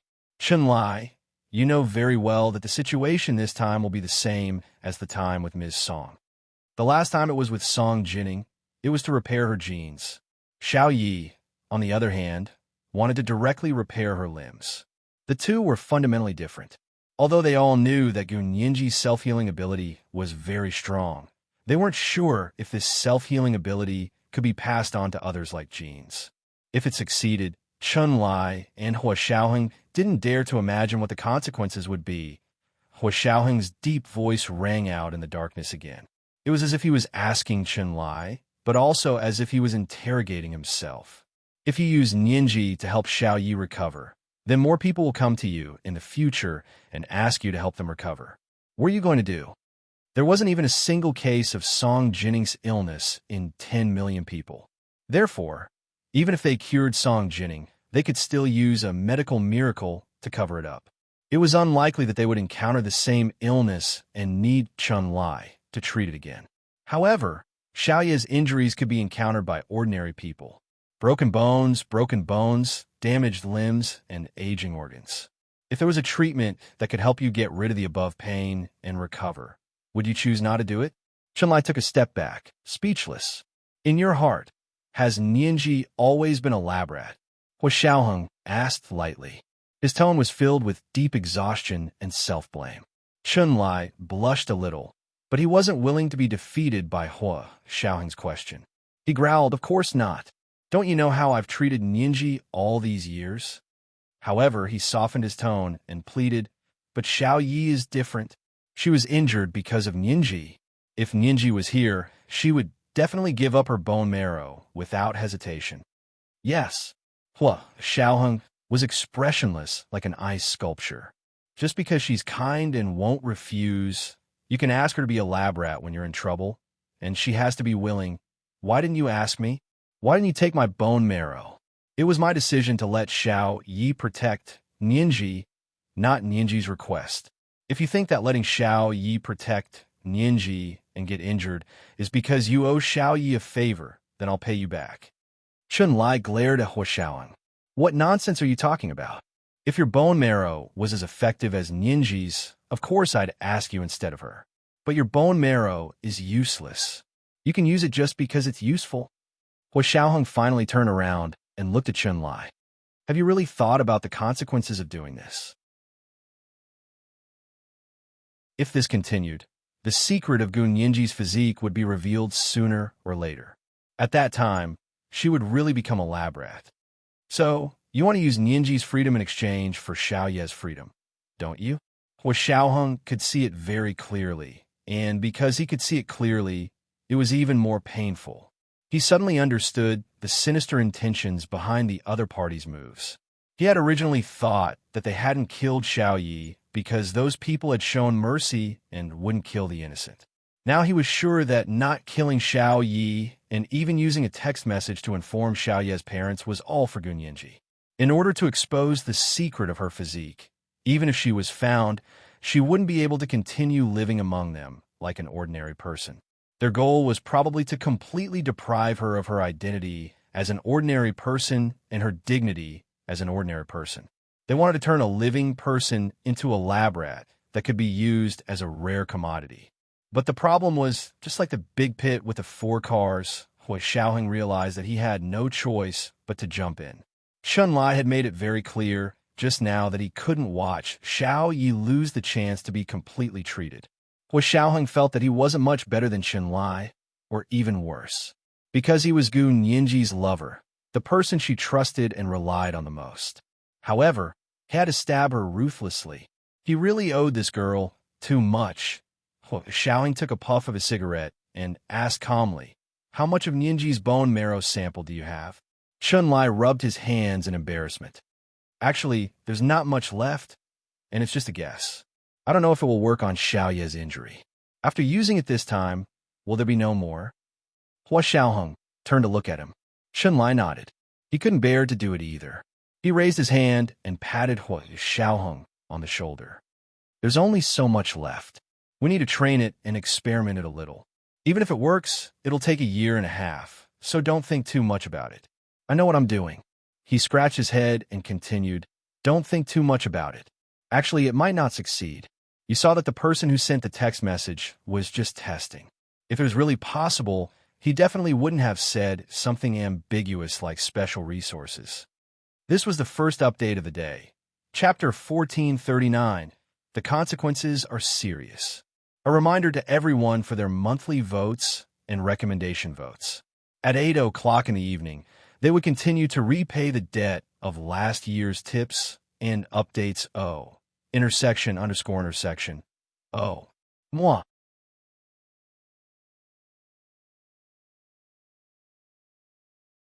Chapter 1451. Xiaoheng looked down at the cigarette between his fingers. In the darkness, he couldn't see or hear anything other than the cigarette between his fingers. When hearing and vision were limited, his mind became agile. This spark was like a prairie fire. Xiaoheng suddenly understood and said with certainty, "Other than us, there are others who know about Nianji's physique. The person who kidnapped Nianji is among these people." Chun-Lai looked up abruptly. "Huh? There are others? Then did they kidnap Nianji too?" Xiaoheng sneered and took a puff of his cigarette. "What do they want?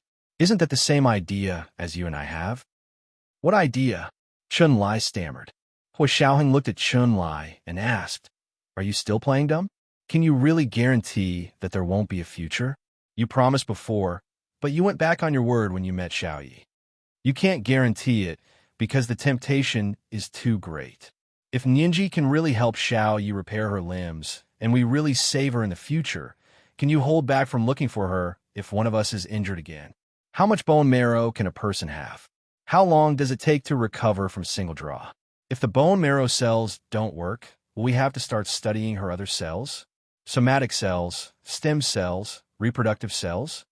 Gradually, in your eyes, she was no longer a person, right? Instead, she's a medicinal herb that can provide medical miracles. Chun-Lai was scared out of his wits when he heard this. He roared, "Stop talking. I won't." "You won't?" Xiaoheng sneered. "Why have we tacitly protected this biggest secret about Nianji for so many years? It's so that she can grow up like an ordinary person and live among the masses. When this secret couldn't be kept, wouldn't it be the greatest tragedy for Gu Nianji? This is different." Chun-Lai struggled on his deathbed and said weakly, "For us, it's our good wish to hope that Nianji can help others. Nianji has a choice, and we won't force her. But if she falls into those people's hands, she can only be a lab rat. Do you think we can be like them?" Xiaoheng stared in the direction of Chun-Lai's voice, his eyes sharp. "Nianji really has a choice?" "Chun-Lai, In my opinion, this is moral blackmail. You're even more despicable than those people you look down on. These words were too harsh. Chunlai hugged his head and shrank into a corner. He silently thought about Hua Xiaoheng's words, and cold sweat gradually broke out on his back. He used to think that he was different from Yi Zieten, but now it seemed like there really wasn't any difference. The only difference was that he had access to all kinds of resources through proper channels. Yi Zieten didn't have as many resources as he did, so she had to take the risk. Now, he was facing the same situation as Yi Zieten. He had unknowingly walked down the same path as Yi Zieten. Do you understand? Hua Xiaoheng let out a long sigh and threw the almost burnt-out cigarette into the trash can. We all made mistakes just now. We covet something that doesn't belong to us, and we even want to act on it. Tell me, what's the difference between this and a gangster stealing and robbing a jewelry exhibition because he knows there's a treasure in it? Chunlai hit his head with his hand, and tears flowed down his face. I was wrong. Major General Hua, I won't use Nianji's bone marrow. I will use my own abilities to save Xiao Yi. Before Nianji comes back, you better not touch her bone marrow sample, Hua Xiaoheng said lightly. Xiao Ye's life isn't in danger, and she won't be disabled to the point of being unable to move. Her injuries can wait. You don't have to let her recover immediately. At the very least, they had to wait until Gu Nianji came back. They had no right to make decisions for her. The two of them remained motionless in the darkness as they calmed their turbulent emotions. After a while, Chunlai supported himself against the wall and stood up. He found a switch on the wall and turned on the light. The light chased away the darkness, and both of them felt relieved. They had finally balanced their guilt towards their comrade in arms with their apology towards Gu Nianji. Everyone wanted to take shortcuts, but every shortcut had its own consequences. Chunlai took a bottle of mineral water and handed it to Hua Xiaoheng. Drink it. You sweated a lot too. Hua Xiaoheng's summer clothes were drenched in sweat. Hua Xiaoheng took the mineral water, unscrewed the cap, and drank it in one gulp. He wiped the sweat off his forehead with his sleeve and said calmly, "Let's go back to what I said just now." The other party sent a text message to Sao Discord. They wanted to kill two birds with one stone, but they also exposed their identity and purpose, allowing us to discover an important clue. This was probably something the person who sent the text message hadn't expected. What identity? Chunlai was puzzled. You know who it is? Does that mean you can find Nianji immediately? Hua Xiaoheng looked at him as if he was looking at an idiot and said calmly, "Of course not." Then what do you mean? Although we still don't know who it is, the scope has been greatly narrowed down. Chunlai, think about it.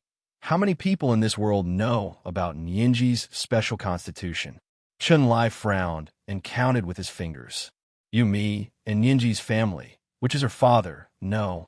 Hua Xiaoheng put his hands behind his back and walked to the window of Chunlai's office. Gu Xiangwen doesn't know. He always thought that Nianji hadn't recovered from her illness. Don't forget, his last words before he died were all about guilt. That's right. I remember now. Chunlai wiped the sweat off his forehead. Then what's going on? I thought it was Gu Xiangwen. After all, he's so powerful. Hua Xiaoheng stretched out his finger. We can summarize all the suspicious points related to Nianji in chronological order. First, 7 years ago, Gu Xiangwen's plane was hijacked and forced to land in the Cape of Good Hope. He escaped with his wife using hypnosis and hid in his submarine, but in the end, he didn't escape the Japanese torpedo. The submarine sank to the bottom of the sea for 7 years. Second, Gu Yanran said that Gu Nianji disappeared after learning about Gu Xiangwen's accident. She sailed her own boat out to sea and disappeared in the Caribbean Sea. Third, that year, Nianji was only 12 years old. She clearly disappeared in the Caribbean Sea. So why did she end up sitting alone in a car in the downtown area of Sea City in our country? Fourth, who brought her from the Caribbean Sea into our country? How did she enter our country? Because we couldn't find her entry records. Fifth, who was the driver of that car? Where did she go? Why did the car she was in suddenly catch fire and explode? Hua Xiaoheng looked at his 5 fingers and said thoughtfully, Of course, the premise of these questions is that Gu Yanran didn't lie. If she lied, then the second and third points wouldn't be valid. Chunlai slapped his head and sighed. Oh my god, this Special Operations Forces is really not a job for humans. How good of a logical analysis and memory must be. Stop flattering me. Hua Xiaoheng was unmoved. But regardless of whether Gu Yanran lied or not, Nianji's illness must have been cured. So, there's another person. At least there's another person who cured Nianji's illness. Maybe Nianji's special constitution has something to do with him. Chunlai's eyes widened. His round eyes were like two small lanterns behind the round lenses. Oh my god, you mean there's another person? Not only does this person know about Nianji's special constitution, but he might also be the person who cured her illness. That's amazing. That's amazing. Doesn't that mean he's a genius, even more amazing than Gu Xiangwen? Chunlai spun around the office excitedly. No, this person is a real genius in medicine. I really hope I have the opportunity to get to know him. Hua Xiaoheng closed his eyes. He didn't want to see Chunlai like this. He said calmly, this person, let's assume that this person exists. He cured Nianji's illness and knows about Nianji's special constitution. Then what? Will he kidnap Nianji? Will he use such a clumsy method to provoke us and try to expose Nianji's special constitution to the public? Chunlai was exhausted from spinning around and finally calmed down. He sat on his swivel chair and crossed his arms in front of his chest. He said in a low voice, no. Why do you think so? Chunlai began to speak viciously. First of all, if this person cured Nianji's illness and improved Nianji's constitution, then this person's ability is not on the same level as ours. It's even like the difference between a human and a gorilla. When have you ever seen a human be jealous of a gorilla and show off his abilities in front of a gorilla? What, Xiaoheng? Chunlai said angrily again, but the person who sent the text message is obviously not the person who cured Nianji, because he isn't sure how far Nianji's special constitution can go. He's on the same level as us. This is the second reward update of the day. Chapter 1440, Finding a Clue. A reminder for everyone's monthly votes and recommendation votes. The 100,000 cheating coins awarded by the leader of I Am Master Rashi last August have been delivered for the first time. Oh, intersection. Oh. If you have monthly votes, vote now. During the double monthly vote period, 1 vote is equivalent to 2 votes. Moi.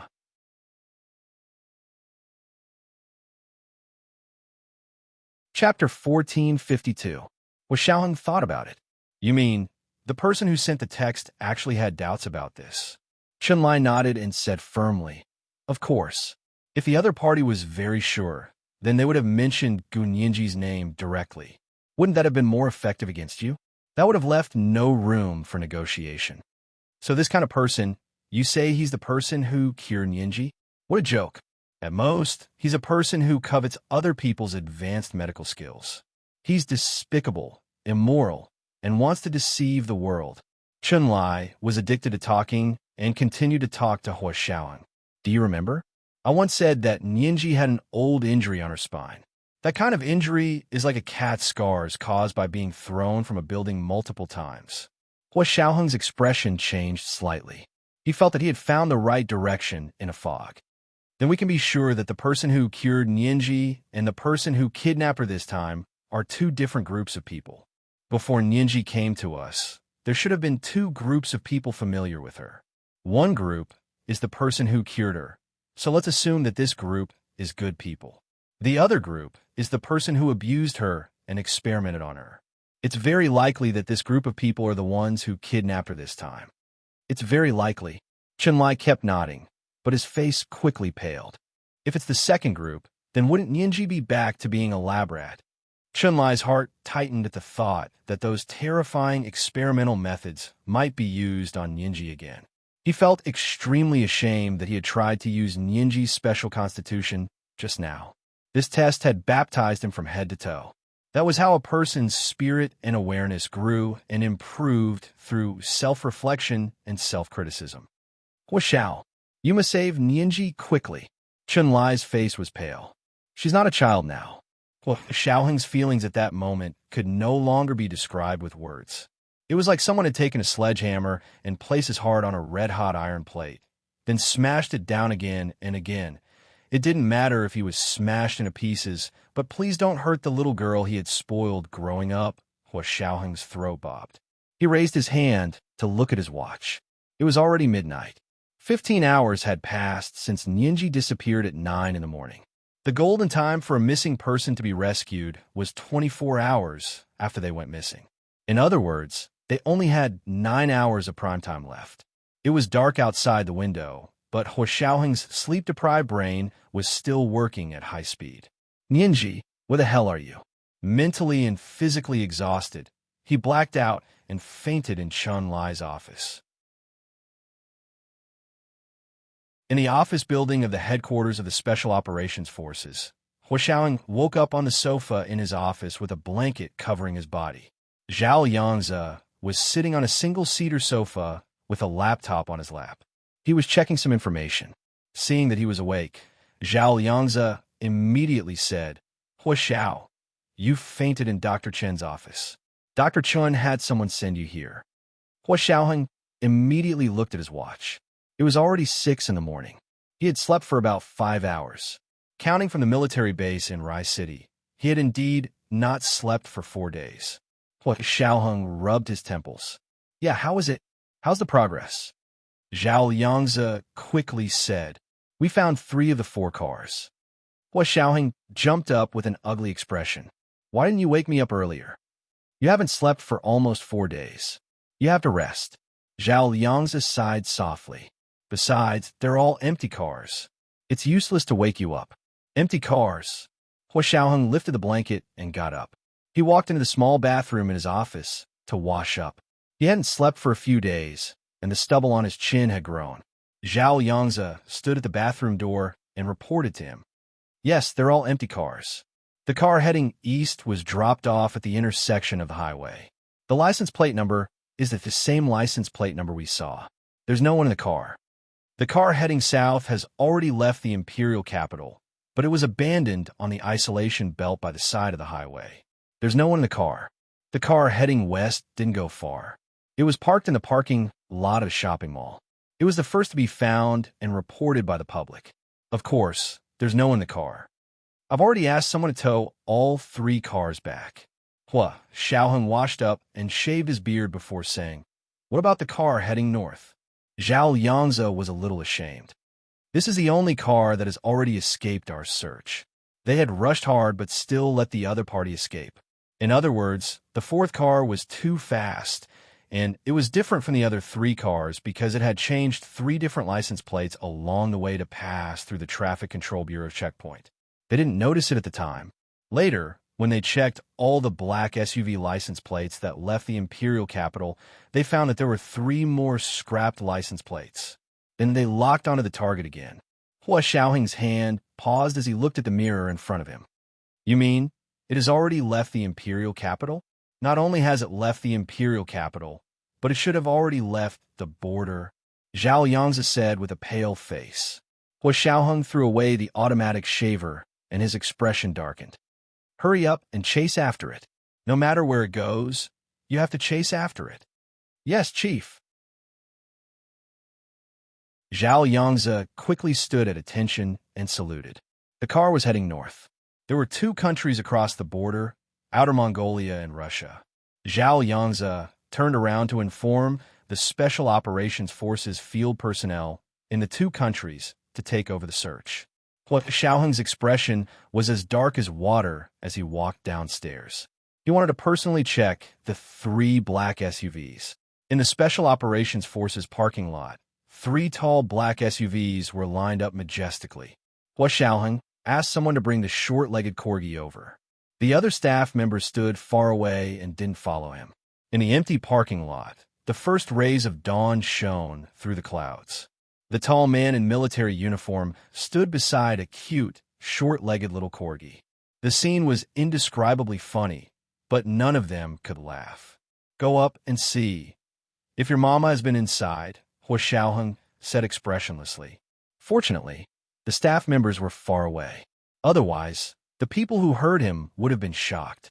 The short-legged little Aku wagged its tail and ran towards the black SUV on the far left. Although they didn't have the key, it wasn't difficult for the people of the Special Operations Forces to open the door of a car. The doors of the 3 cars were already open. The short-legged little Akka leaped forward lightly and pounced into the car. It sniffed around the car and quickly turned around to get out of the car. It ran to the car in the middle, got out quickly, and went to the car on the far right.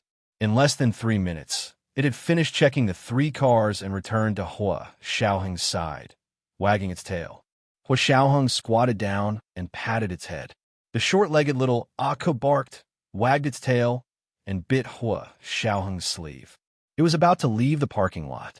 Hua Xiaoheng understood what it meant. There was no scent of Gun Yinji in the 3 cars. She hadn't even been in them. This meant that they were a cover. Hua Xiaoheng didn't even have the interest to check. Where was Gun Yinji? Could she really be in the 4th car? The 4th car that had already run out of the country? Hua Xiaoheng frowned. At that moment, his phone rang. Hua Xiaoheng swiped it to answer. Zhao Yangzi's anxious voice came from the phone. Major General Hua, we just found the whereabouts of the 4th car. It went to Siberia, Russia. Was it the KGB who did it? Hua Xiaoheng hesitated for a moment, then shook his head. He didn't believe that the KGB had done it. If they knew the secret of Ninji's physique, it wouldn't have been so easy for the 2 of them to escape unscathed in Russia. Hua Xiaoheng had an indescribable feeling when he thought about his trip to Tunguska, Russia's Siberia. He frowned and remembered that Gun Yinji had gotten his private number from the KGB's second-in-command, Vladimir, and that his driver, Uncle Ivan, was Gun Yinji's good friend. Hua Xiaoheng remembered their phone numbers. Could he trust them?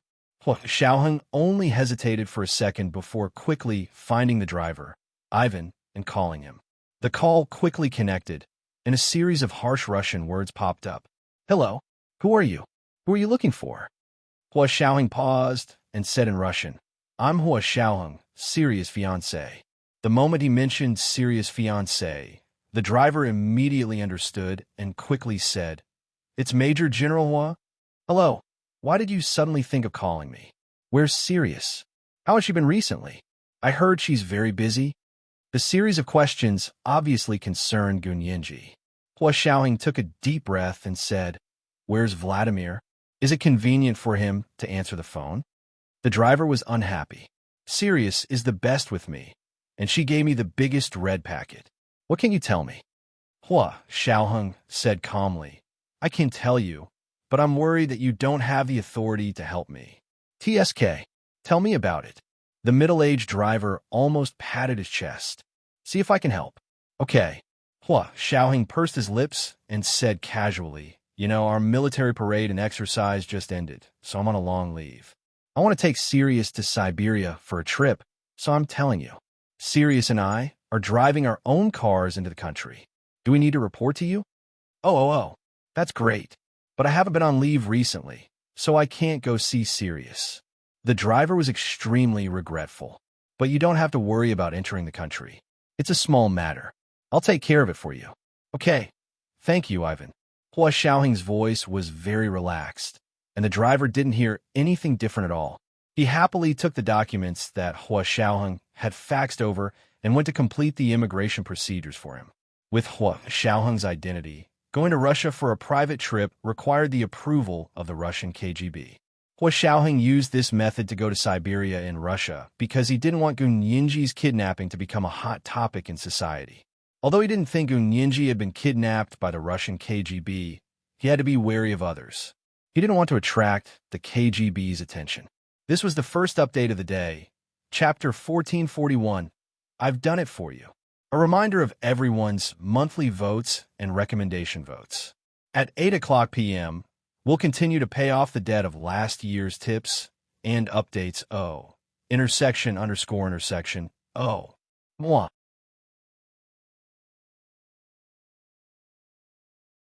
Chapter 1453.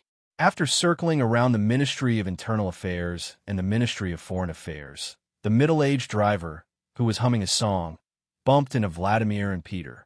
Boss, Peter, what are you doing here?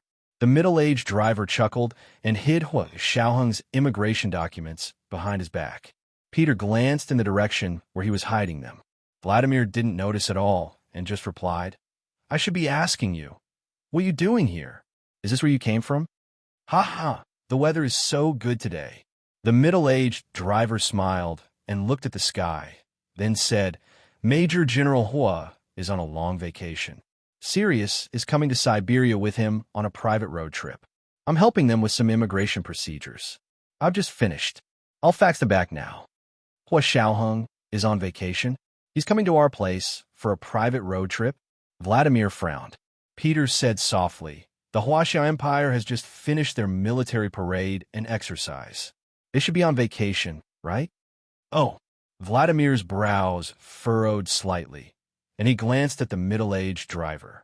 "All right, hurry up and send the completed procedures to them." "Okay." The middle-aged driver ran away.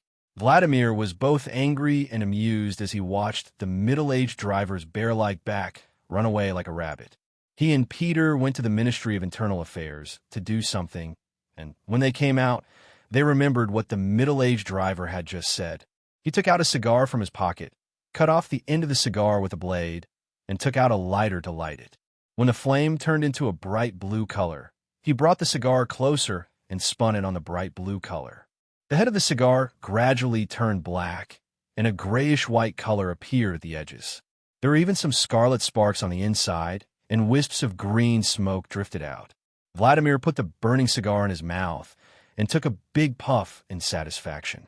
He then exhaled the smoke in his mouth and closed his eyes to feel the remaining fragrance. Smoking a cigar was completely different from smoking. Peter stood quietly beside him, like a shadow that would never wake up. Vladimir quietly smoked half a cigar before saying, "Go to Siberia and keep an eye on Hua Xiaoheng. I don't believe he has the time to come to Siberia for a road trip." Peter lowered his eyes and said calmly, "Accompanying his fiancée is understandable, right? In his heart, it will always be his country and his troops. I don't think a single Sirius can influence his decisions." Vladimir's expression was extremely puzzled. Accompanying a woman on a private road trip. Only that fool, Ivan, would believe such a thing. As Vladimir spoke, he took out his phone and sent Gu Nianji a WeChat message. He asked her when she would come here to play. Gu Nianji didn't respond. Vladimir sent another message to her button, but there was still no response for a long time. Vladimir chuckled. Peter pursed his lips. "All right, I'll go take a look." "Wait." Vladimir stopped him again. He lowered his head and took a few puffs of his cigar.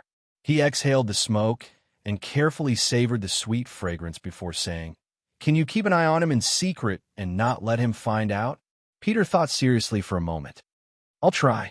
What if he finds out?" He didn't seem very confident that he could hide from Hua Xiaoheng forever. "Since you've been discovered by him, you should openly admit it. Anyway, when someone like him comes to our country, we have to send people to keep an eye on him. This time, that idiot Ivan opened the back door. I hope nothing goes wrong." Vladimir had a bad feeling, and his eyelids were twitching violently. "All right, then I'll be leaving." Peter nodded and turned to leave the Internal Affairs Department. Vladimir sighed deeply when he saw that there was no one around him. He missed Elena. He really regretted not confessing earlier. That way, the two of them would have had more memories so that he could savor them for the rest of his long life. Walking out of the Internal Affairs Department's main entrance, Vladimir looked up and saw the middle-aged driver poking his head out of the car to greet him. He had a cheerful face and was naturally optimistic. Seeing him like this, Vladimir's melancholy instantly disappeared. He stepped forward and kicked the car door, then got into the car and sat down. "Drive." The middle-aged driver hummed a tune happily and said, "I've already faxed the completed procedures. Major General Hua even thanked me." Vladimir didn't want to see his smug face, so he said coldly, "Then have you asked Sirius? Did she reply to you?" The middle-aged driver shrugged and said excitedly, "No. She's been quite busy recently. She said she's going to form her own team. Isn't it great to be the chief lawyer consultant of the Senate?" "Vladimir, you even know about that." However, his mood improved a little, and he didn't stare at his phone anymore, waiting for Gu Nianji's reply. Hua Xiaoheng received a fax from the middle-aged driver. All the procedures had been completed. He immediately said to Yin Shixiang, "Prepare a private plane for me. I'm going to Siberia, Russia. Rent me a car at the airport." Yin Shixiang immediately went to arrange a private plane for him. Not long after, the plane roared into the blue sky and flew in the direction of Siberia. Hua Xiaoheng was still in close contact with Zhao Liangzi and the Russians on the plane, constantly paying attention to the progress of the car. Both satellites were tuned to the direction of Siberia and tracked with the image recognition system. 2 hours later, Hua Xiaoheng arrived at the Tunguska region of Siberia. The last time, he had brought Gu Nianji from Moscow to this place to meet up with Song Jining. Half a year ago, a strange high-energy magnetic field had suddenly appeared here, attracting Russian and Huaxia scientists to flock over. However, the strange high-energy magnetic field had suddenly appeared and disappeared. The only gain was that the Huaxia Empire had obtained a large amount of data and was currently studying it intensely. After Hua Xiaoheng got off the private plane, he picked up the Russian Gaz off-road vehicle that he had rented in advance at the airport. The car had the typical characteristics of a Russian car. It looked big and black, but it was durable and had very good performance in the wild. Hua Xiaoheng was dressed like a wild tourist. The car was fully equipped, and he drove into the vast forest of Siberia alone. Major General Hua, the other party is already close to the Tunguska region of Siberia. Yes, the place he went a half a year ago. Zhao Liangzi contacted Hua Xiaoheng through the Nandus satellite communication and navigation system. He cooperated with the field personnel in Russia to guide the direction of the off-road vehicle. Hua Xiaoheng wished he could drive the off-road vehicle like a supersonic fighter jet and charge through the wilderness. If he could take a shortcut, he would never take a long detour. If he could walk, he would never stop. He sped all the way and finally arrived near the sinkhole in the Tunguska region of Siberia within an hour. Zhao Liangzi told him that the car had stopped at this place. Hua Xiaoheng was burning with anxiety. He drove the off-road vehicle at full speed. The last big rock was blocking the road. He didn't want to take a long detour, so he slammed on the accelerator and the entire car crashed into the big rock, knocking it away. The front of the car was only slightly scratched. Peter, who was following behind him, saw this and calmly stopped. He parked his car in the middle of the road and leaned against the car door alone. He took out a cigar and lit it. He put it in his mouth and took a puff. Then he exhaled white smoke and closed his eyes to savor the unique fragrance of the cigar in his mouth. Hua Xiaoheng's expression was solemn. He rushed to the front of the Tunguska sinkhole and slammed on the brakes. In the distance, the sky was clear and white clouds were blooming. There was water in the sinkhole, reflecting the blue sky. It was quiet everywhere, with trees and green grass. The black SUV quietly stopped at the edge of the sinkhole, forming a black silhouette that stung Hua Xiaoheng's eyes. Was there anyone inside? Was Nianji inside? Hua Xiaoheng had always been calm and collected, but at this moment his palms were sweating. After a while, he let go of the steering wheel, pushed open the door, and jumped out. He was wearing a hunter's uniform and a bulletproof vest. He held a gun in his hand and aimed it in the direction of the car as he walked over step by step. The car was parked horizontally at the edge of the sinkhole.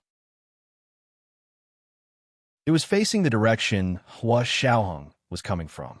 He could see through the window. As expected, there was no one inside. Where was she? Where did she go? Hua Xiaoheng put on his infrared glasses and looked over again. These glasses could see inside the car through the body of the car. If someone was hiding inside, he would be able to see it without opening the car door. However, the infrared glasses showed that there was no one in the car. There was no one hiding anywhere, not even a suitcase. Hua Xiaoheng's face darkened as he observed his surroundings and walked over step by step. In his earpiece, Zhao Liangzi was reporting the pictures and news from the Nandus satellite communication system. Major General Hua, the satellite tracking shows that after the car stopped there, a person got out of the car and jumped into the sinkhole. I'll send you the pictures taken by the satellite. This was the second reward and update of the day. Chapter 1442. Looking forward to reply. A reminder for everyone's monthly and recommendation votes. The second update of the 100,000 Chidian coins that the leader of I Am Master Rashi had tipped last August has arrived. Oh, intersection of corner section. Oh. Dear friends, if you have monthly votes, please vote now. During the double monthly vote period, 1 vote is equivalent to 2 votes. Good night, dear friends.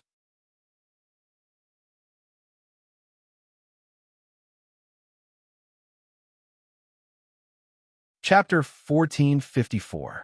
Jump down. Is there really only one person? Hua Xiaoheng was worried and continued to ask with a frown.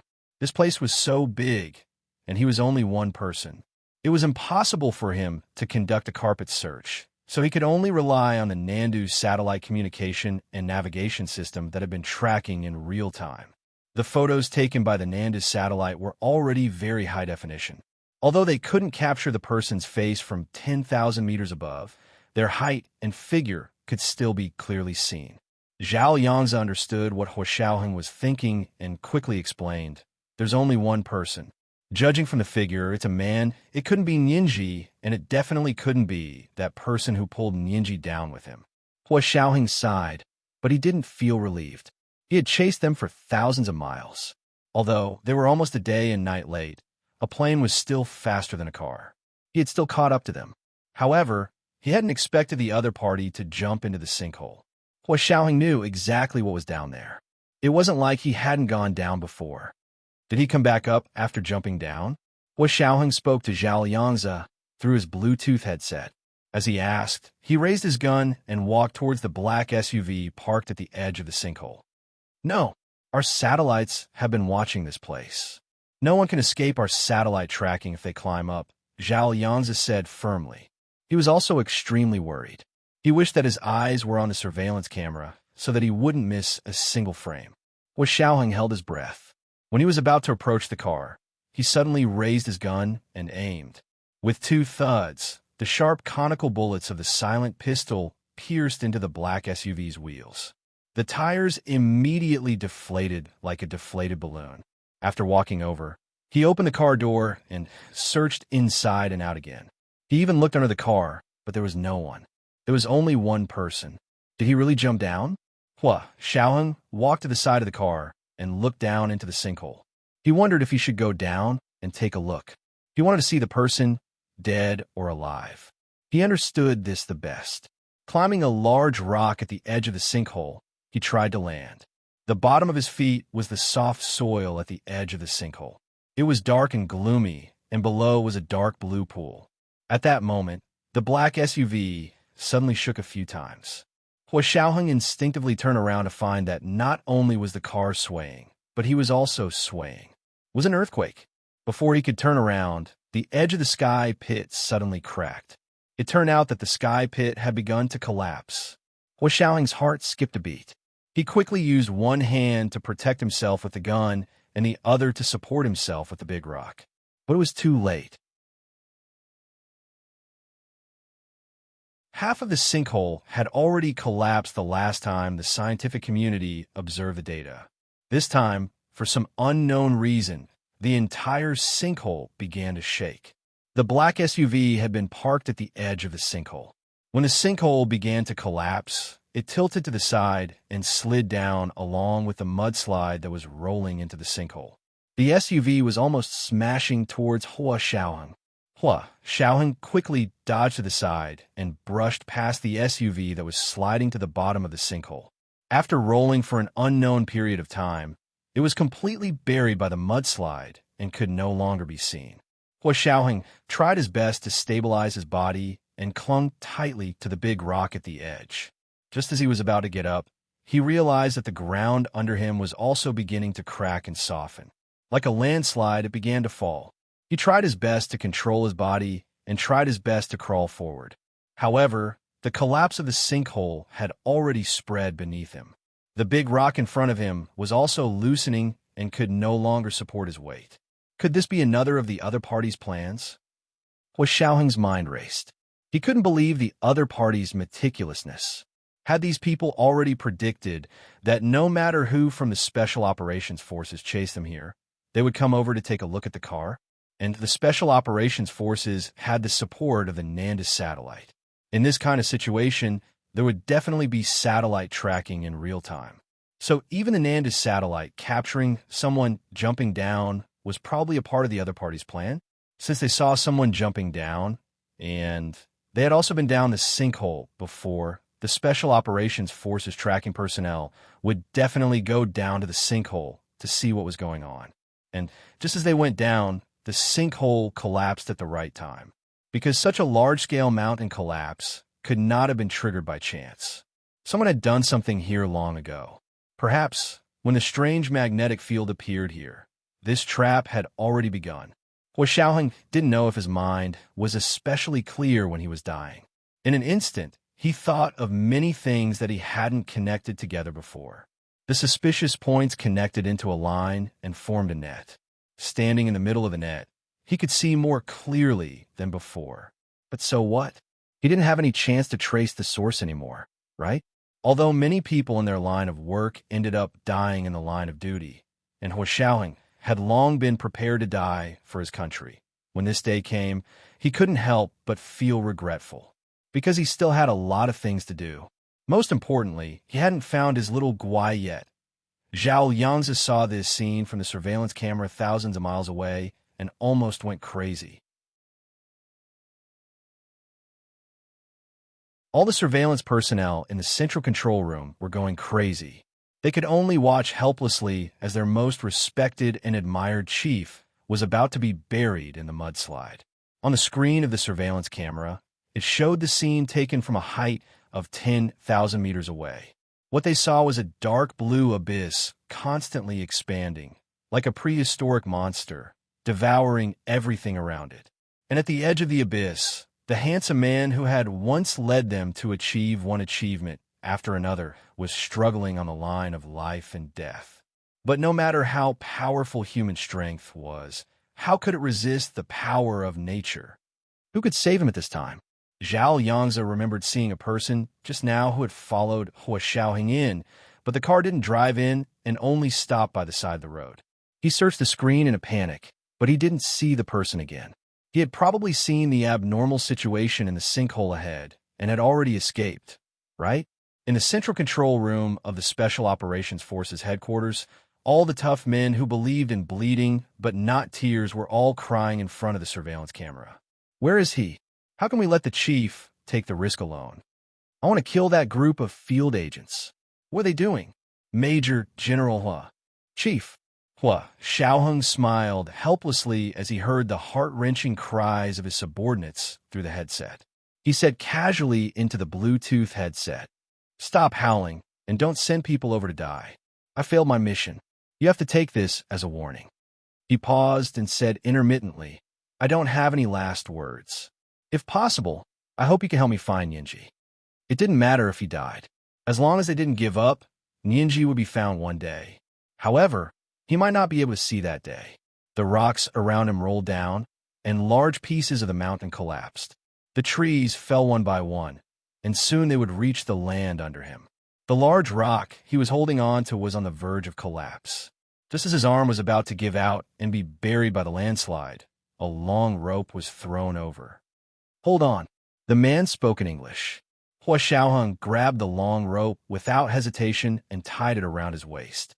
The other party used all his strength and finally pulled Hua Xiaoheng out of the edge of the sinkhole that was about to collapse. Someone is coming.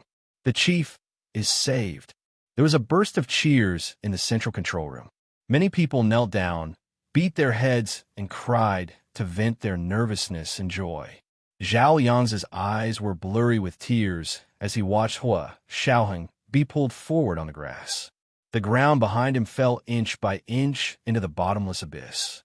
Hua Xiaoheng relaxed his entire body and didn't put any pressure on the rope on his body. This way, the other party wouldn't pull him too hard.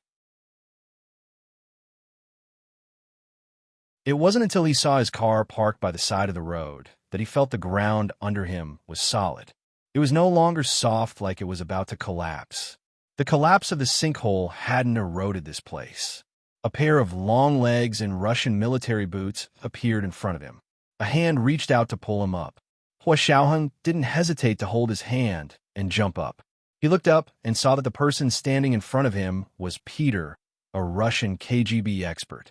He stood in front of him with drooping eyes, chewing gum in his mouth, and pulling the long rope with one hand. He still looked like he would never wake up. Hua Xiaoheng raised an eyebrow and untied the long rope around his waist. Peter, why are you here? Major General Hua, Ivan said that you came on a road trip with your fiancée. Where's your fiancée? Peter retracted the long rope and looked around. There's too much commotion here. I've already informed Vladimir. They'll be here soon.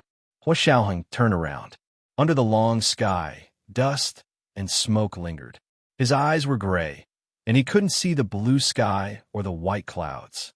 The dark blue sinkhole was expanding, but the inside had already been filled with mudslides.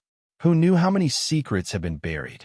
There was no water in the sinkhole, and the secret passage that connected to other places was also gone. Hua Xiaoheng dusted the mud off his body and looked in the direction of the sinkhole with a complicated expression. Did you see that black SUV just now? Hua Xiaoheng asked in a daze. It was parked at the edge of the sinkhole. Peter nodded. I saw it. What's wrong? Is that your car? No, I chased after this car. Hua Xiaoheng had just experienced a life and death situation, so his mind was exceptionally clear. He knew that this matter had nothing to do with the Russian KGB. Peter brought him back to the resort villa in Tunguska, Siberia. Hua Xiaoheng and Gu Nianji had stayed here last time. Now that he saw the room that the two of them had stayed in, it was indescribably heartbreaking. Hua Xiaoheng tried his best to endure it. He wanted to take a shower and wash the mud off his body. He asked Peter to carry his suitcase from the car for him. He only brought some underwear and 2 sets of hunting clothes. After taking a shower and changing his clothes, he and Peter went to the restaurant to eat. He hadn't eaten for 4 or 5 days. Today, he also drank the red vegetable soup mechanically.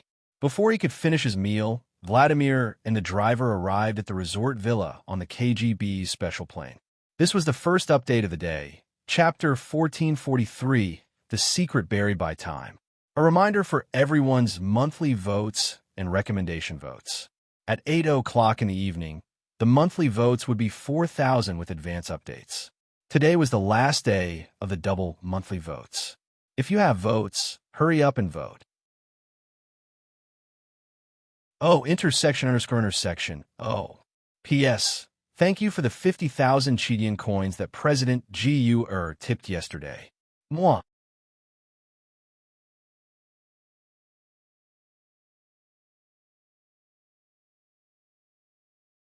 Chapter 1455.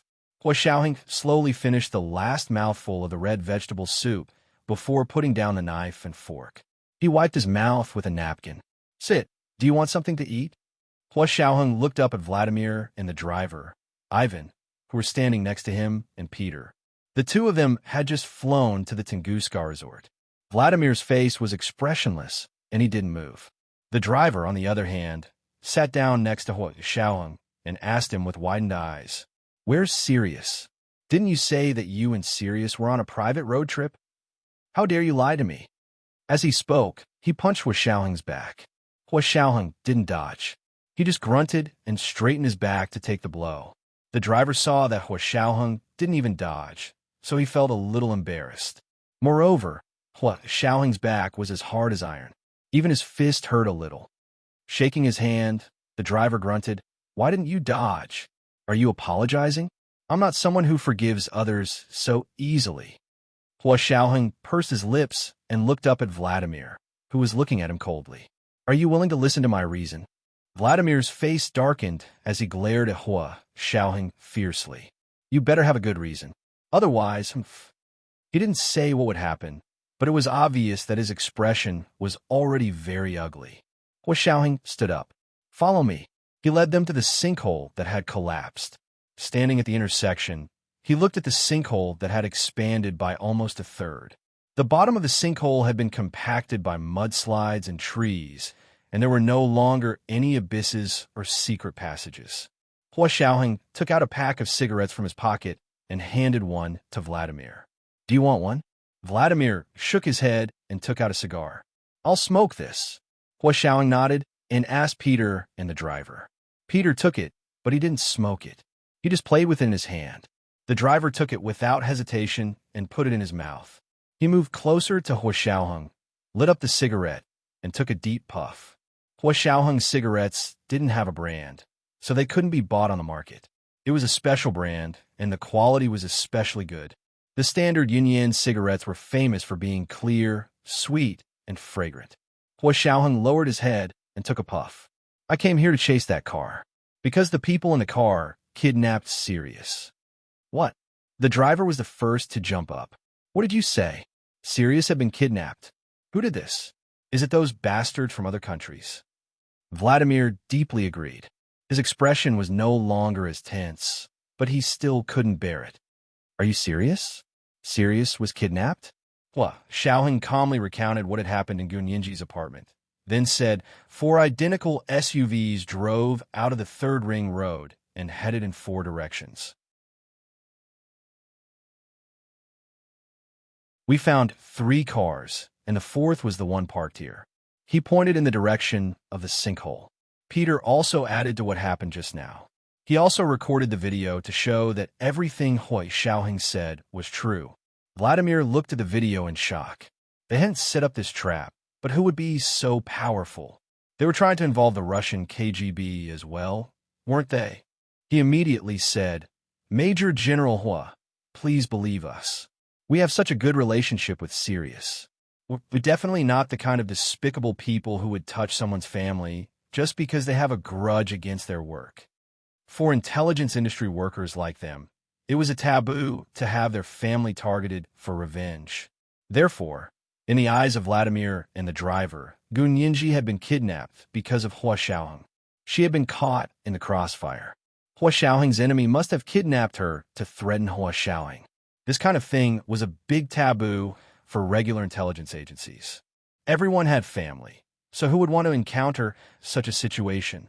Only despicable terrorists with no bottom line would use kidnapping someone's family to threaten people. Peter smiled and said slowly, Who's so powerful that they could kidnap someone from Major General Hua's hands? The driver was so angry that he howled. I want to see which SOB is so fearless that he dares to touch our family. At that moment, Gun Yinji had already become his family in his heart. Peter couldn't help glancing at him and reminded him, Sirius isn't Russian. In other words, what did it have to do with them? The driver spat at him. Peter, how can you be so cruel? Serves you right for not having a girlfriend. Peter, he was just trying to be fair. Who did his future girlfriend offend? Vladimir looked at Hua Xiaoheng's solemn expression and patted him on the shoulder. Tell us. If you need our help, we won't hide it. He pouted at Peter. Here, Peter is the best at tracking.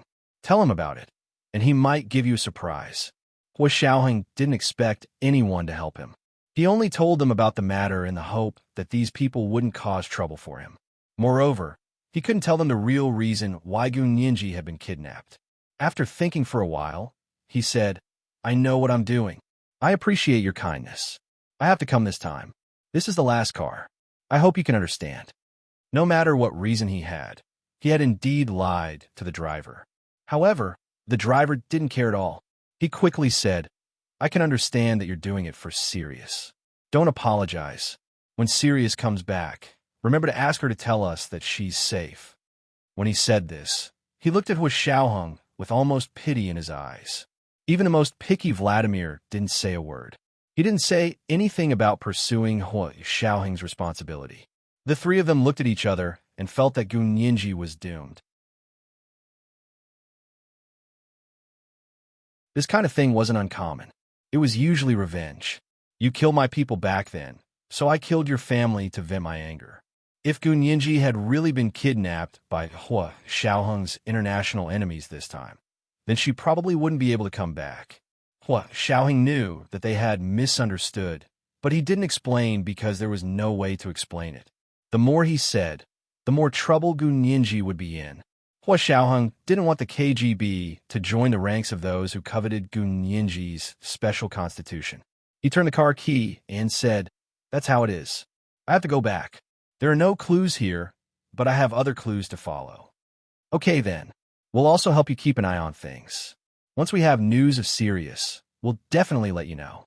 Vladimir shook his hand and said goodbye. Hua Xiaoheng pursed his lips and said softly, "I hope you can keep this a secret and don't let anyone else know about this." The middle-aged driver didn't understand. "Why? Only when everyone knows can I help you find her. I don't want to be the focus of the news," Hua Xiaoheng said implicitly. "Can you understand how I feel?" "Okay." The middle-aged driver realized that Hua Xiaoheng hadn't given up on the pursuit, so he sympathized with him. "Don't worry, we won't tell anyone." The KGB was the best at keeping secrets anyway, so it wasn't difficult to do so. Watching Hua Xiaoheng get into the car and drive away, the middle-aged driver asked in confusion, "Does he think Sirius is still alive?" Vladimir empathized with Hua Xiaoheng's feelings and said faintly, "As long as he doesn't see the body, he'll think she's still alive, living in a corner of the world." Hua Xiaoheng's expression was solemn as he quickly drove back to the airport. After completing the simple procedures, he quickly boarded his private plane. Russia's Siberia International Airport wasn't big or small, but there were still many planes taking off and landing every day. They waited at the airport for a while before the airport's air traffic control signaled that they could take off. The private plane immediately whistled into the sky and flew towards the imperial capital. Sitting on the plane, he rubbed his phone and opened it to look at the messages Gun Yinji had sent him in the past. He felt very upset. More than 30 hours had passed, but there was still no news from Gun Yinji. Where's his breakthrough point? Who else knew about Gun Yinji's special constitution? Hua Xiaoheng's heart skipped a beat, and he thought of He Jichu. He should know, right? Although Hua Xiaoheng wasn't sure, he only suspected that He Jichu might know because they had never talked about it openly. Of course, Hua Xiaoheng didn't want to take the initiative to mention it. He wanted as few people as possible to know about Gun Yinji's special constitution. Now, there was only Chun Lai, and he was still causing trouble for him from time to time. He Jichu had never talked to him about it either. They had always been in a tacit state. But would He Jichu do such a thing? This was today's second monthly vote update. 4,000 plus updates. Chapter 1444, The Secret Buried by Time 2. A reminder for everyone's monthly votes and recommendation votes. Today was the last day of the double monthly votes. If you have votes, hurry up and vote. Good night, sweethearts.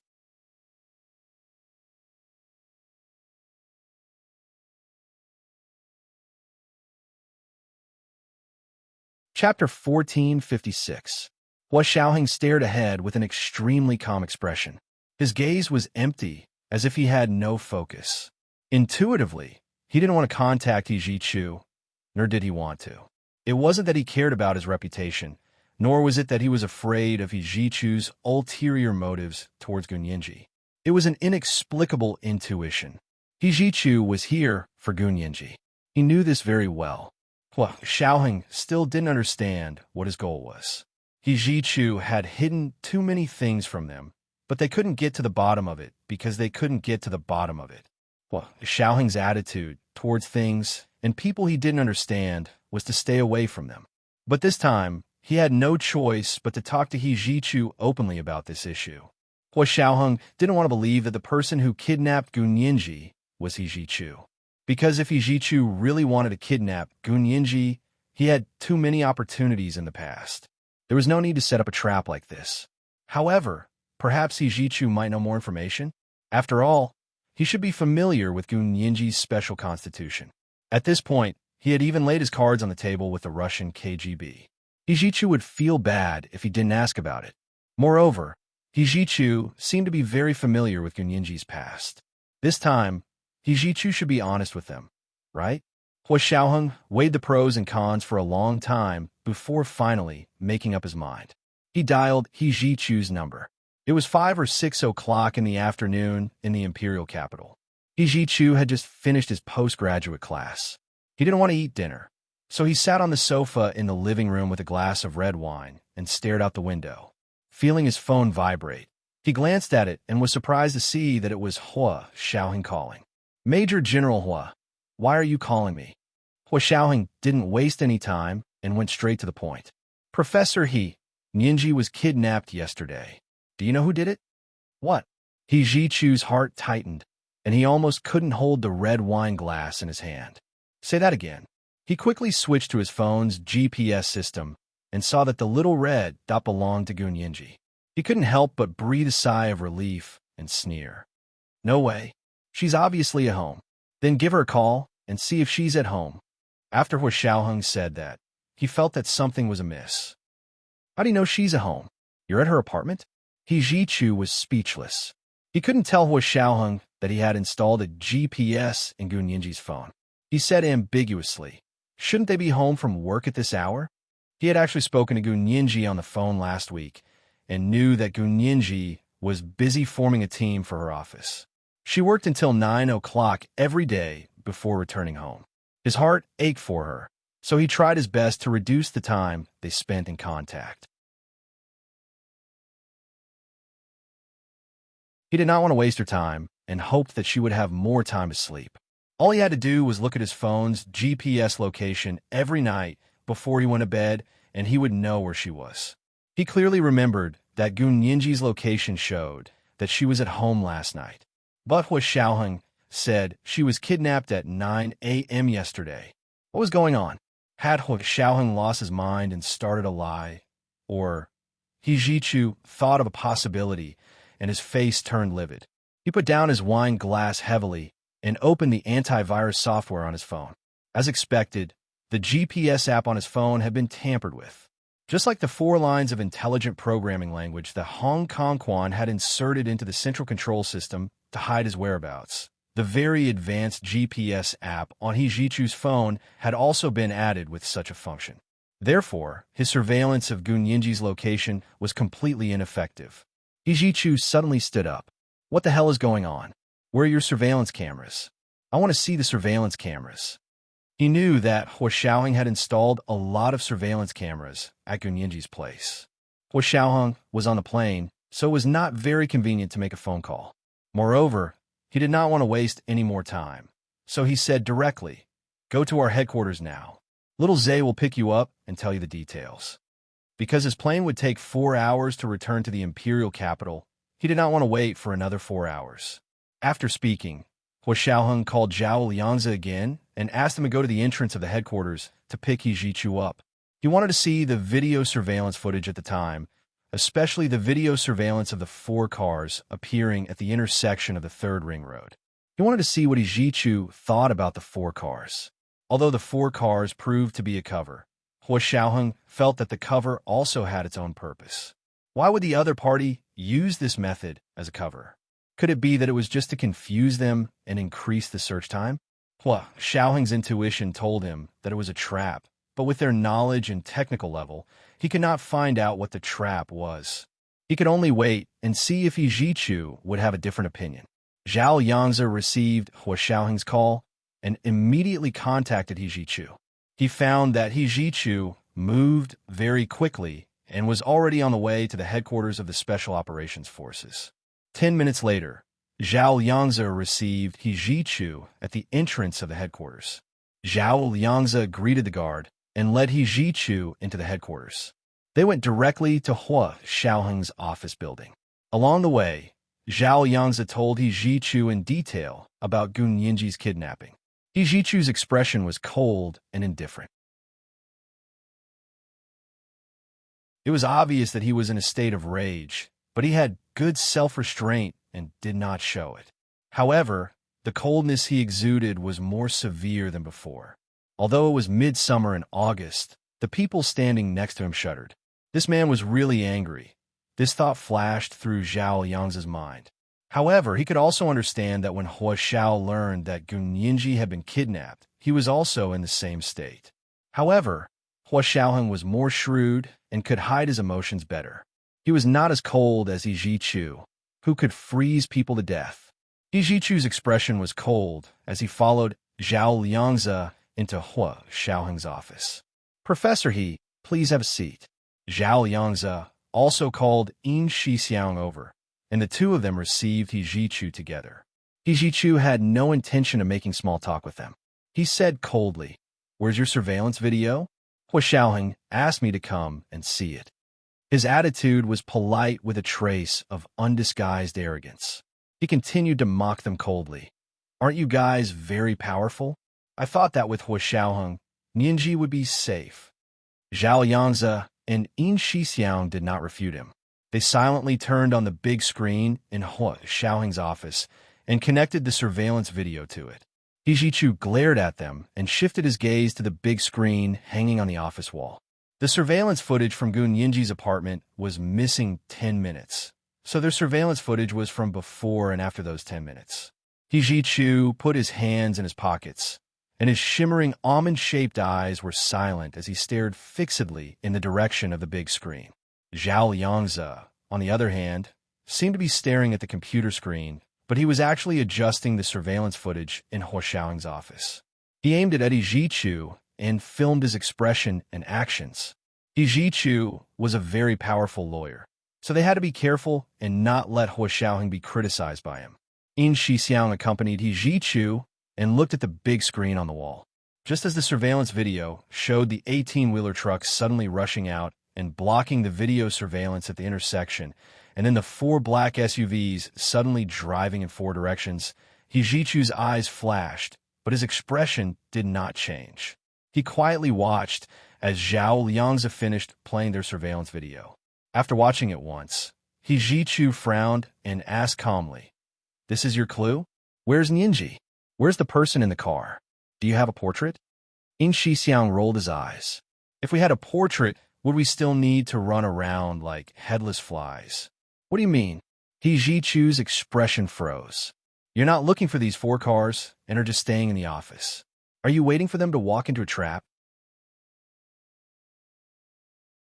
Zhao Yangzi glanced at Yin Shixiang and said calmly, "Professor He, to tell you the truth, we've already found 3 of these 4 cars. They're in the parking lot outside. Hua Xiao just chased the other one to Russian Siberia, but he found nothing. The person we're looking for isn't in it. Professor He, what do you think?" He Zhichu's expression became even colder. He looked at Zhao Yangzi. "You're asking me what I think? After something like this happened, why aren't you trying to find Nianji as soon as possible? Why are you looking for clues here? Are you out of your minds?" Zhao Liangzi, Yin Shixiang, "Professor He, don't hide it anymore. We know how capable you are. Can't you give us some ideas?" Yin Shixiang decided to get straight to the point. He Zhichu sneered. "I'm just an ordinary professor in your country. How capable do you think I am?" That was the truth. Yin Shixiang scratched his head. He Zhichu's manpower and connections were all in the United States. His status and power in the United States were much greater than in the Huaxia Empire. But for Gun Yinji, he was willing to stay in the Huaxia Empire and become an ordinary university professor. And Gun Yinji wasn't even with him. Yin Shixiang and Zhao Liangzi sympathized with him even more. Zhao Yangzi thought about it and said tactfully, "There's nothing we can do. You see, the clues for the 4 cars have all been cut off. Hua Xiao, and we are all hoping that you can help us. Besides, this is not for anyone else, but for Miss Gu. So you know it for Nianji." He Zhichu couldn't take it anymore. He kicked the small coffee table in front of him and said angrily, "What the hell are you doing? How could he just watch as the 4 cars ran away just like that? Where's Nianji's security? Where's your manpower? Isn't Hua Xiaoheng very capable? Is that all he can do? Professor He, let's not talk about the fact that our people were almost crippled by the kidnappers and are still unconscious. Let's talk about the fact that we only found out about Nianji's accident 10 minutes later." This was the first update of the day. Chapter 1445, Secrets Buried by Time 3. A reminder to everyone for their monthly and recommendation votes. The monthly vote at 8 p.m. was 4,500 plus updates. Today was Monday, so recommendation votes were especially important. Oh, intersection. Oh. P.S. Thank you, President Momo Moshi, for tipping 50,000 Chi Dian coins yesterday. Thank you, President Enigma Yangxi, for tipping 10,000 Chi Dian coins yesterday. Mwah.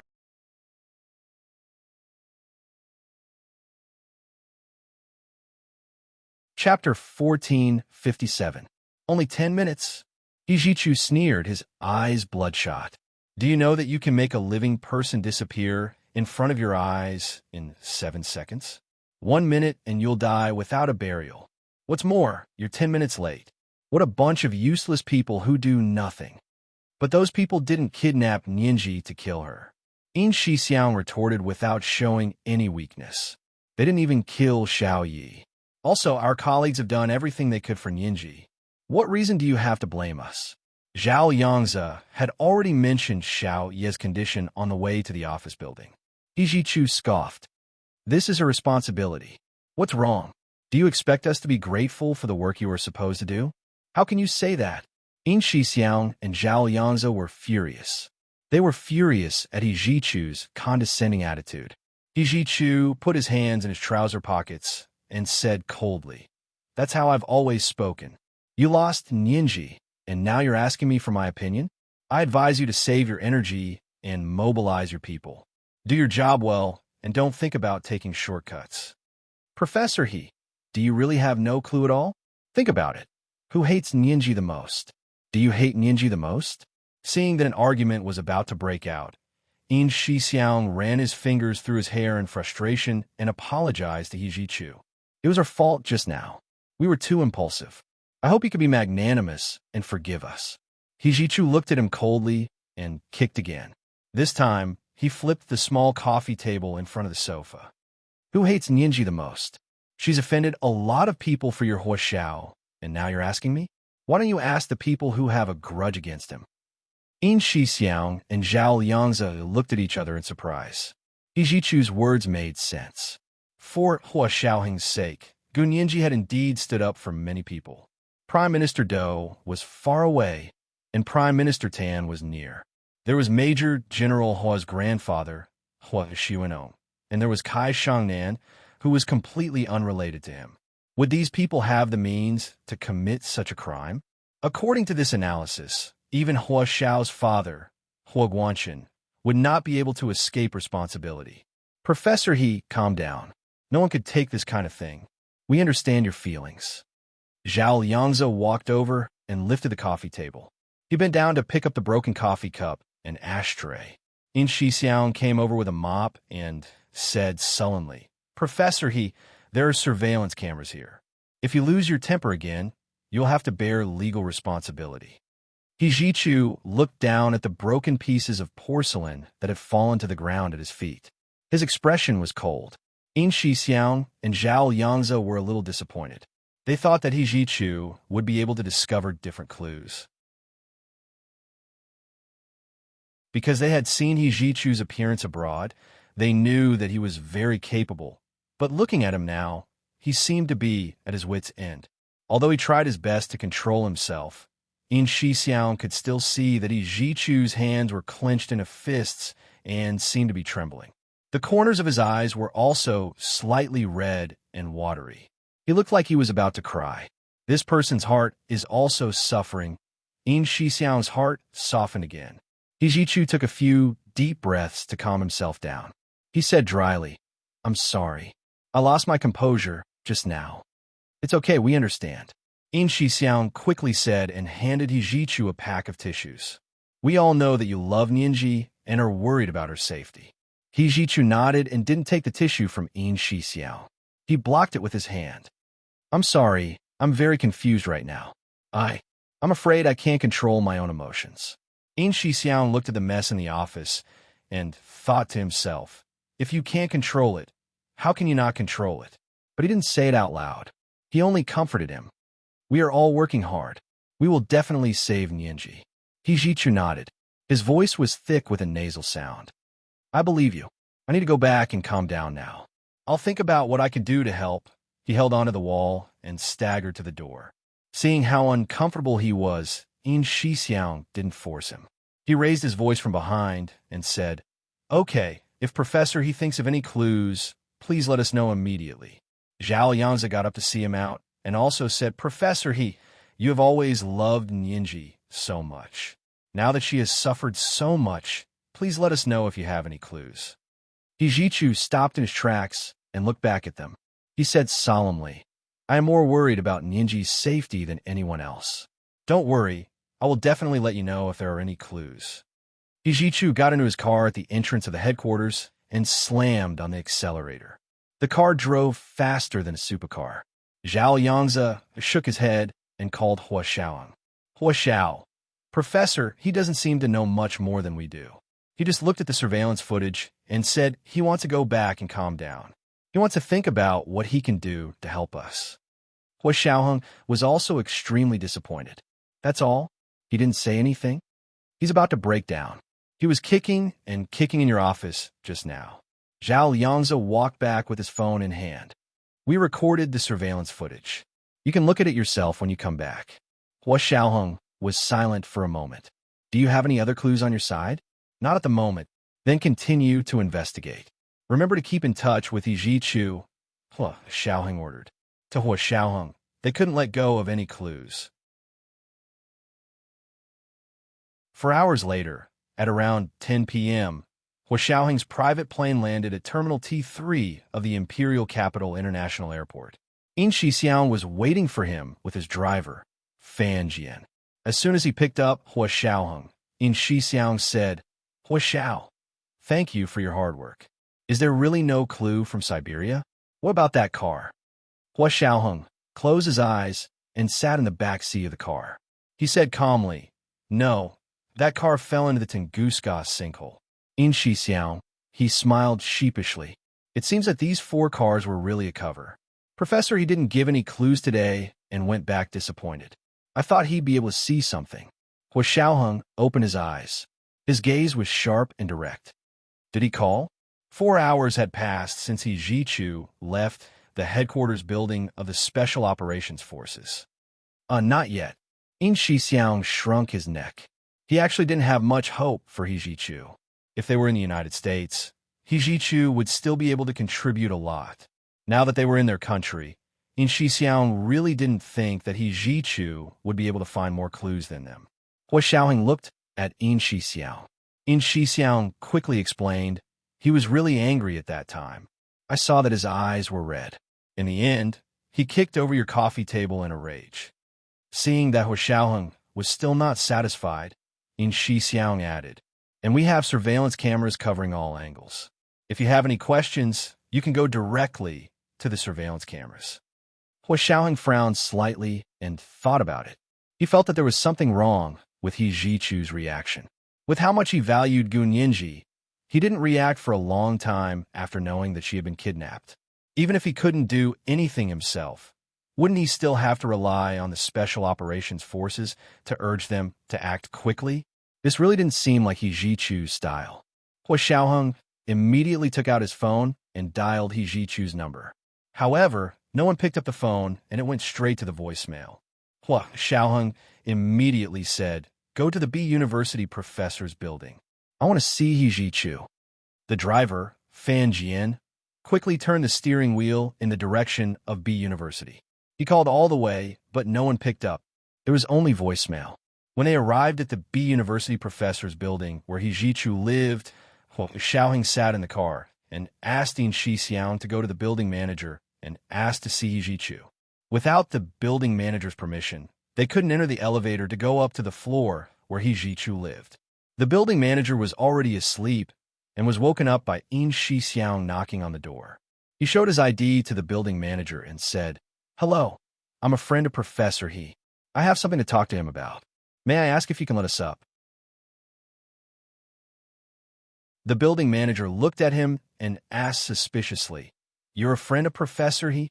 Yes, In Xixiang quickly said, I've been here before. Don't you remember? Look at my ID. Perhaps In Xixiang was too intimidating. The building manager nodded and said, Since you're his friend, you can call him directly, right? I did, but no one picked up. It was all voicemail. In Xixiang pretended to be anxious and concerned. I'm worried that something happened to him. Oh, I see. The building manager smiled. That's fine. Professor, he said he had something urgent to attend to and left a few hours ago. He left. In Xixiang cried out involuntarily. Where did he go? He went back to the United States. The building manager pointed in the direction of the door. I heard that Professor, he is very powerful in the United States. He has his own private plane and can leave whenever he wants. He doesn't have to buy plane tickets and move luggage like ordinary people like us. This is today's second monthly ticket for 1,500 plus updates. Chapter 1446, The Secret Buried by Time, for a reminder for everyone's monthly and recommendation tickets. Today is Monday, and recommendation tickets are especially important. Oh, intersectioners for intersection. Oh, good night, sweethearts.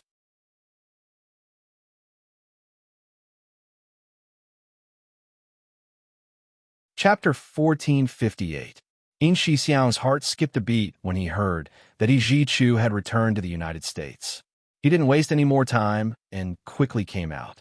He opened the car door and said anxiously to Hua Xiaoheng, "Major General Hua, the building manager just said that professor he returned to the United States a few hours ago."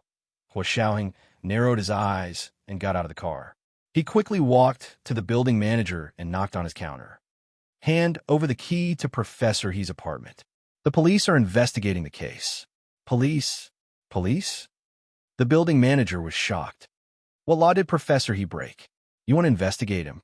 This has nothing to do with you." Hua Xiaoheng waved his hand. In Shixiang quickly took out a police ID. The Special Operations Forces had a lot of IDs. They could take one whenever they needed it. The building manager looked at In Shixiang and said timidly, "You didn't show this ID just now." In Shixiang said nonchalantly, "The police are handling a case. I just wanted to test you." The building manager had no choice but to call the campus security department. After obtaining permission, he took Hua Xiaoheng and In Shixiang upstairs. Hua Xiaoheng and In Shixiang walked in after opening the door of Professor He's apartment. Everything in the room was in order, and there was an unfinished glass of red wine on the coffee table. It looked like he had just gone downstairs for a walk.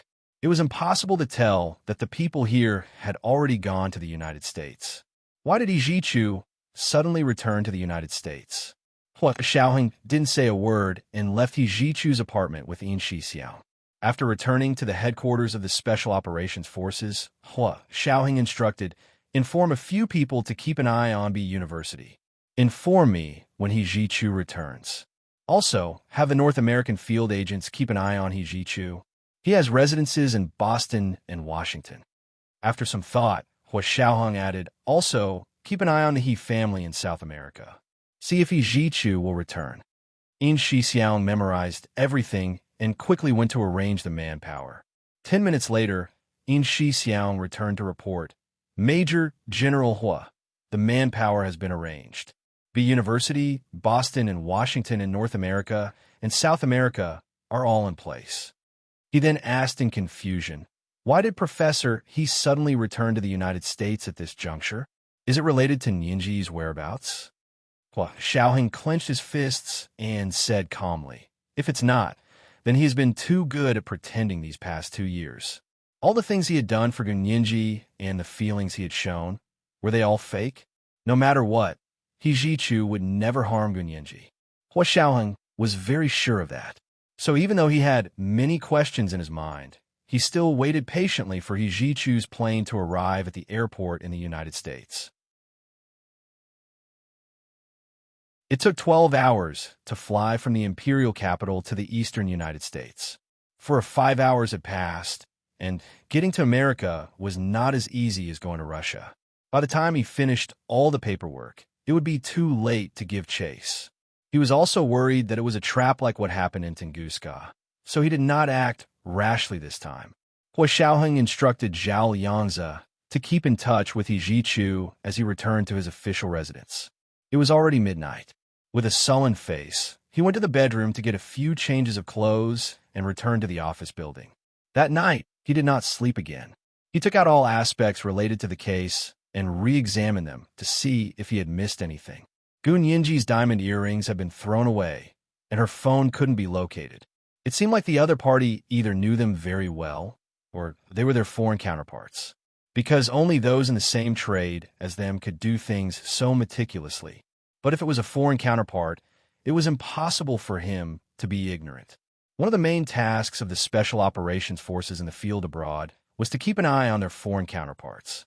If he hadn't noticed such a big thing, then Hua Xiaoheng, as the general commander, could commit suicide to atone for his sins. He had not done his job well at all. But excluding their foreign counterparts, who else could do it to this extent? He thought about it all the way. Every time he felt that there was a turning point, he would think of a new point of doubt. It was as if he had walked into a dead end. Hua Xiaoheng kept deducing from the form in front of him. It wasn't until a ray of dawn climbed onto his desk through the window crack that he realized it was already dawn. He looked at his watch. It was already past 6 o'clock. In 2 hours, He Jichu's private plane should arrive on the east coast of the United States, right? The Special Operations Forces in North America had sent him flight information from several major airports on the east coast of the United States earlier, confirming that He Jichu's plane would land at Boston International Airport. Hua Xiaoheng breathed a sigh of relief and planned to call He Jichu as soon as his plane arrived at the airport. It was time for them to have a good talk. Looking at the rising sun outside the window, Xiaoheng rubbed his temples and got up to lie on the sofa for a while. He immediately fell asleep. When he woke up again, 2 hours had passed. He Jichu's plane should have landed by now. Hua Xiaoheng jumped up from the sofa and ordered In Shixiang, who had already arrived at work, to call He Jichu immediately. In Shixiang immediately dialed and found that it was still voicemail. No one answered the phone. Call the field and ask if He Jichu's plane has landed. Hua Xiaoheng crossed his arms and walked around the office. The Special Operations Forces field officer at Boston International Airport looked at the information display and said to In Shixiang, "The plane has just landed. I'll go and ask again." In the end, he went to the tarmac and came back with a livid face. He said to In Shixiang, "I was tricked by him. Professor, his private plane landed an hour ago, but he told the airport's air traffic control not to change the landing time. So the display still shows the original landing time." In Shixiang also felt that something was wrong when he heard this. He turned to look at Hua Xiaoheng, and the corners of his mouth twitched. "Hua Xiao, Professor, he arrived in Boston an hour ago. Then where is he?" Hua Xiaoheng stopped. "Why can't I get through to him?" In Shixiang shook his head with a bitter smile. "How would I know? He just won't pick up. Get little Zay to come over and change the number and IP address. I don't believe he won't pick up." Hua Xiaoheng punched the desk and gritted his teeth. "This He Jichu, what the hell is he doing?" Zhao Yangzi was also called over and began to use various methods to call He Jichu's phone. However, whether it was his phone or his landline, there was only voicemail. They tried for an entire hour until the status of He Jichu's phone suddenly changed to "The number you have dialed is not in the service area."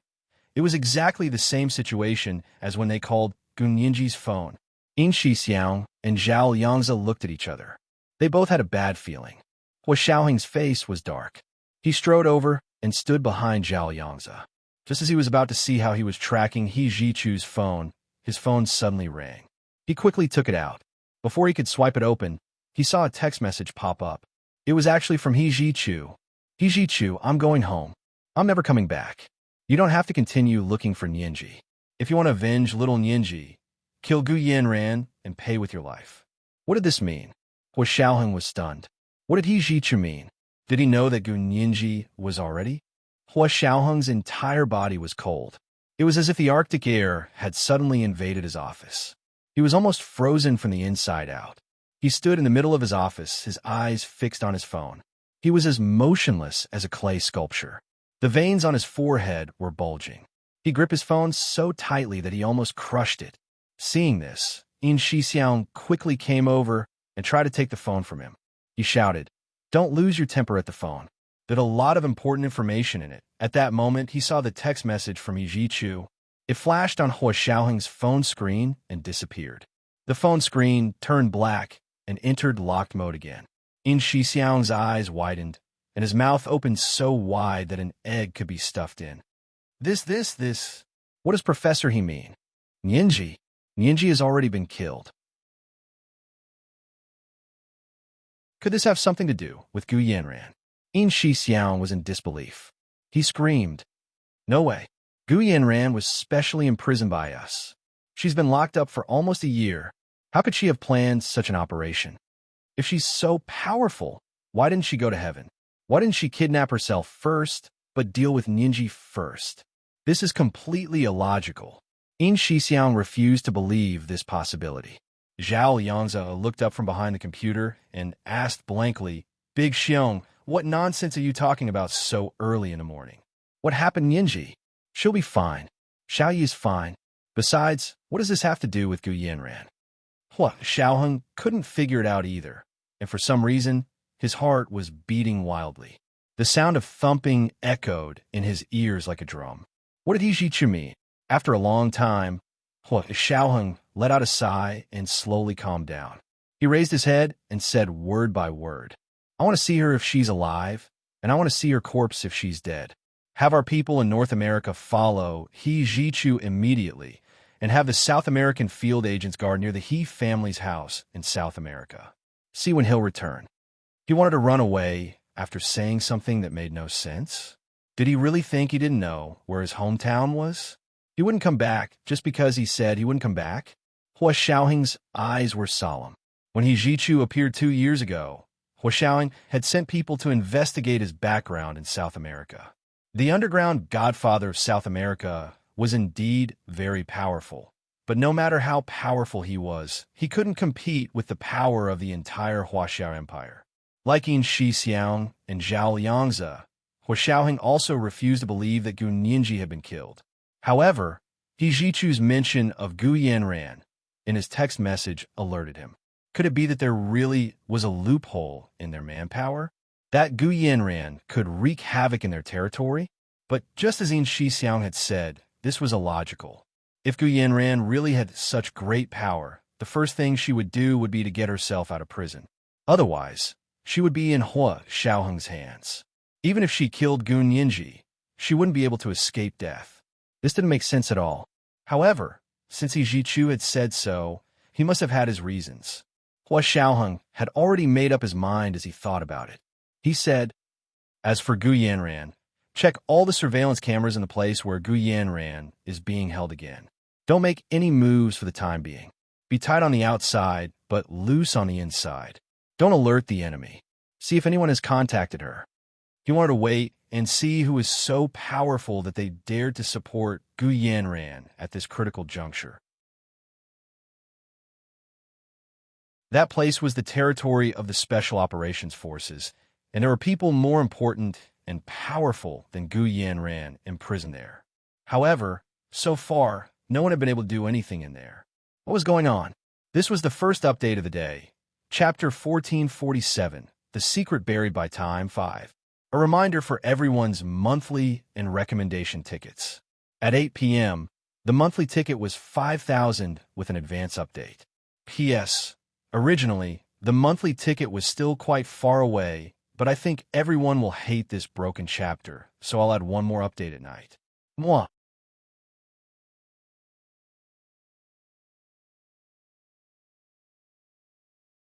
Chapter 1459. Hua Xiaoheng swiped open his phone and read the text message from He Jichu expressionlessly for a while. That short sentence took him half an hour to read. Little Zay, play the video of He Jichu watching the surveillance footage here today. Hua Xiaoheng put away his phone and flicked his hand on the desk. Zhao Liangzi quickly connected the surveillance footage of the office today to the big screen on the wall.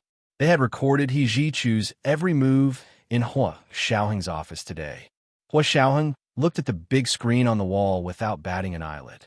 When the surveillance footage showed the 4 black SUVs appearing, Hua Xiaoheng sat up straight. Replay the surveillance footage. Zhao Yangzi played the surveillance footage again.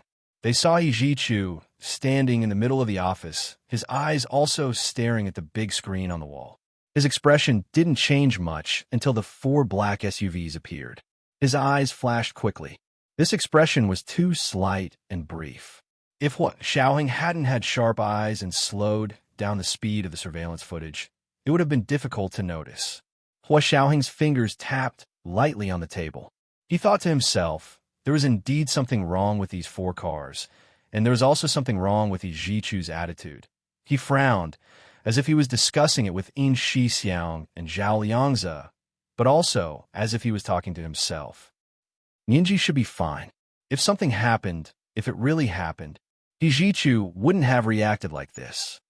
In Shixiang and Zhao Liangzi quickly nodded in agreement. Yes, yes, yes. If something really happened to Nianji, Professor, he would tear down our building today. He must have deliberately misled us. He doesn't want us to follow him to save Nianji. The two of them agreed at once, but they were actually just putting on a brave front. They were also worried. What if there was a 1 in a million chance? Hua Xiaoheng frowned and said, from Yijichu's reaction, he most likely knows clues about Nianji's kidnapping. Maybe he even knows who did it? In Shixiang and Zhao Liangzi looked at each other and scratched their heads in unison. They felt that it was difficult to answer this question, because the answer to this question would affect their future plans, and it would also directly affect Gu Nianji's life. Hua Xiaoheng was also very conflicted. Of course, he hoped that He Jichu could really save Gu Nianji. Falling into He Jichu's hands was better than falling into the hands of unknown criminals. However, he absolutely could not allow He Jichu to control Gu Nianji, so he still had to continue investigating. Keep a close eye on He Jichu's lead. Hua Xiaoheng stood up. Big Xiong, help me with the paperwork to go to the United States. He paused. Use another identity. This was another attempt to enter the United States under a fake identity. In Shixiang and Zhao Liangzi objected in unison. Mr. Hua, you can't go. I'll go. They could not let their commander be in danger again. Hua Xiaoheng walked to the window and placed both hands on the windowsill. He looked out at the scorching summer sun and pursed his lips. It's fine. Help me with the paperwork. You two will come with me. They didn't expect that in the afternoon, when In Shixiang had just finished the paperwork for his trip to America, their field personnel at B University would send back an important message. Hua Xiao, Professor, he resigned from B University. He really won't be coming back. In Shixiang quickly relayed the field personnel's findings to Hua Xiaoheng and forwarded He Jichu's resignation email to Hua Xiaoheng's mailbox. They had been hoping for a fluke before, but they didn't expect He Jichu to even resign from his position as a professor of law at B University. He really didn't plan to return to the Huaxia Empire. Hua Xiaoheng said calmly, contact the field personnel in the United States and ask them to find out how He Jichu's work in the United States is going. He Jichu was a partner of the largest law firm in the United States and a tenured professor at Harvard Law School. These two jobs were the jobs He Jichu had before he came to teach at B University in the Huaxia Empire. An hour later, the American field personnel sent two unfortunate pieces of news. Professor, he resigned from Harvard Law School in the United States and sold his partner's shares in the largest law firm. All of Professor He's real estate in the United States has been transferred to a trust fund. Hua Xiaoheng clenched his fists tightly. When did this happen? It happened this morning. The American field personnel gave him time. Hua Xiaoheng took out his phone and looked at it. It was the time He Jichu had sent him a text message. In other words, as soon as He Jichu returned to the United States in the morning, he sent several emails to resign from B University and Harvard Law School. He asked someone to sell his partner's shares and sign the trust fund transfer letter to transfer all of his real estate to the trust fund. No matter how he looked at it, this move didn't seem premeditated, because according to the information obtained by the American field personnel, He Jichu had almost sold his partner's shares at a low price in a hurry. Immediately after, the Special Operations Forces field personnel in South America, who were in charge of keeping an eye on the He family, also sent a special urgent message. A few hours ago, He Jichu transferred all of the He family's assets in South America to a large family in Colombia. The He family's power was almost wiped out overnight. Bang! Hua Xiaoheng punched the desk and squeezed out a sentence from between his teeth. There's no need to go to the United States. Go straight to South America. He wanted to see what He Jichu was up to. According to their investigation, the He family had risen to power in Colombia 7 years ago and controlled many political forces and gangs in South America. They were known as the underground godfather of South America. In a short 7 years, the He family suddenly rose to power. The presidents of South American countries took turns to take office, but they all had to respect the He family. But 7 years later, He Zhichu actually handed over all of his power without hesitation. What was he thinking? What was he trying to do? With these questions in mind, Hua Xiaoheng took his private plane from the imperial capital to the capital of Cuba, Havana. During the nearly 20-hour flight, he only slept on the plane. By the time he got off the plane, he had completely recovered. His expression was calm and composed. When he shook hands with the Cuban officials who came to greet him, he was still able to maintain his poise and chat with the Cuban diplomats who came to greet him. This time, Hua Xiaoheng came to Cuba in the name of an official visit. They had a good relationship with Cuba anyway, so there were many opportunities for military cooperation. Hua Xiaoheng was visiting as the Deputy Secretary General of the Supreme Military Council to inspect the military cooperation between the two countries, so it was reasonable. The CIA in the United States was also paying attention to Hua Xiaoheng's visit, but they didn't have many people in Cuba, so they couldn't keep an eye on him. Therefore, without them noticing, Hua Xiaoheng, Yin Shixiang, and Zhao Yangzi had already changed their clothes and left the capital of Cuba, Havana. They went directly to He Zhichu's hometown, the small town of Uyuni in the southwest of Bolivia, South America. Although the He family was famous in Colombia, their hometown was not in Colombia, but in Bolivia. The small town of Uyuni in Bolivia was located in the plateau of the Andes, between 3,600 and 3,700 meters above sea level. This small town had a world-famous scenic spot, the salt marsh of Uyuni, also known as the Mirror of the Sky. Every year from December to March, the clear water of the Leipz River would flow into the white salt marsh outside the small town of Uyuni, forming a shallow glass-like lake. The entire shallow salt marsh lake covered an area of more than 9,000 square kilometers. When the sun shone, the surface of the shallow lake became a huge mirror. The blue sky, white clouds, and the morning light and sunset glow could all be clearly reflected in the shallow salt marsh lake. Because the area was wide, the surface was smooth and flat, and it was in a plateau area. The reflectivity of the surface was very high. The sky and clouds were reflected in the shallow salt marsh lake. When one was in it, the blue sky and white clouds were above their heads, and the lake and mountains were also under their feet. The lake and mountains were like a mirror, so the scenery here was called the Mirror of the Sky. Because the reflectivity of the surface here was extremely high, it was the most ideal place to test and calibrate Earth's remote sensing satellites. When Hua Xiaoheng and the others arrived, it was August. August was summer in the northern hemisphere and winter in the southern hemisphere. It was also the dry season for the salt marsh of Uyuni. Therefore, when they drove into the small town of Uyuni and passed by the famous Mirror of the Sky, they only saw a vast expanse of salt marsh. There was no sign of the lake at all. The person who guided them was the team leader of the Special Operations Forces field personnel in South America. His surname was Chui, and he was young. They all called him Little Chui. Little Chui drove the off-road vehicle and was carrying Hua Xiaoheng, Yin Shixiang, and Zhao Yangzi. He was very excited. Major General Hua, are you feeling unwell? This is a plateau. If you have altitude sickness, I have acetazolamide here. It can help you breathe. Sildenafil can relieve pulmonary edema. There's also dexamethasone, which can relieve cerebral edema. Do you want to take some? Yin Shixiang, who was sitting in the passenger seat, found it funny. He said, Major General Hua's body needs these things? Little Chui, you carry a lot of pills with you, don't you? Little Chui didn't mind at all. He smiled and said, I can't help it. I grew up in the southern plains. Altitude sickness is more serious, so I carry more medicine with me. Zhao Yangzi couldn't bear it and said, Since you're not used to this place, you should apply for a transfer back or somewhere else. Little Chui quickly shook his head and said, No need. No need. I'm a soldier. I'll go wherever I'm needed. As for these difficulties, it's a piece of cake. I can overcome them. Besides, I've been here for several years.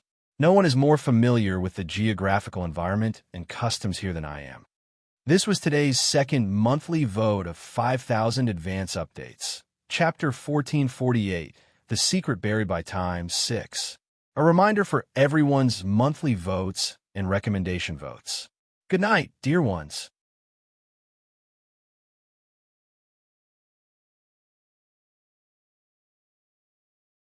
Chapter 1460. Hua Xiaoheng looked at the scenery of the Andes Mountains outside the car window and thought to himself, it seems that they have to add an environmental adaptation test to the selection process for field personnel. He had to get to the high mountains to know about altitude sickness. A healthy, strong man was sometimes more likely to have altitude sickness than a thin and weak woman. However, he didn't say anything. He was silent the entire way as he followed little Chui into the town of Yuni. This place was very rich in natural resources.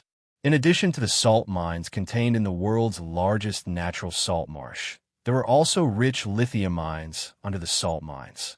It was said that the lithium mines here accounted for more than half of the world's lithium mines. Little Chui introduced them with familiarity. Although this is a small country, they pay great attention to protecting their natural resources. You know about lithium mines, right? They're the main component of cell phone batteries. In recent years, lithium mines have suddenly become a hot commodity, but the president here doesn't want to be preemptively developed. But how can they resist the demands of the princes in the Middle East and the big countries in Europe and the United States? It was the He family who appeared out of nowhere and supported the local government from behind. That's why they were able to carry out small-scale lithium mines according to their own schedule. Therefore, the main industries here are still tourism and the salt industry. Hua Xiaoheng was slightly moved. He thought to himself that the He family had some foresight. The group of people sat in the off-road vehicle and stopped in front of a pure white hotel. This was the most famous white sand hotel in Yuni town. It was built entirely with white salt from the Yuni salt marsh outside the town. Before they came, little Chui had booked a room for them here. They went in and chatted with the tanned Highland girl at the front desk of the hotel. Little Chui got the key card and led them upstairs to their rooms. After settling down, the four of them pretended to be tourists. They carried their backpacks, wore black sunglasses and khaki fishermen's hats, and walked out of the White Sand Hotel's main entrance. They had just arrived, so of course they had to pretend to be tourists and visit everywhere. Hua Xiaoheng and the others had been paying attention to this small town for a long time, but they only found out 2 years ago that this was He Zhichu's hometown. The residents of the small town were simple, warm, and very talkative. They still remembered the He family situation and praised them.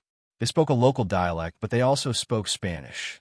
Little Chui had been stationed in South America all year round and spoke fluent Spanish, so he translated for them.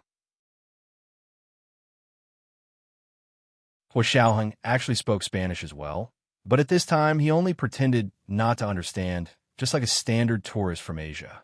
An Indian girl with a long braid was peddling her homemade salted fish in front of her house.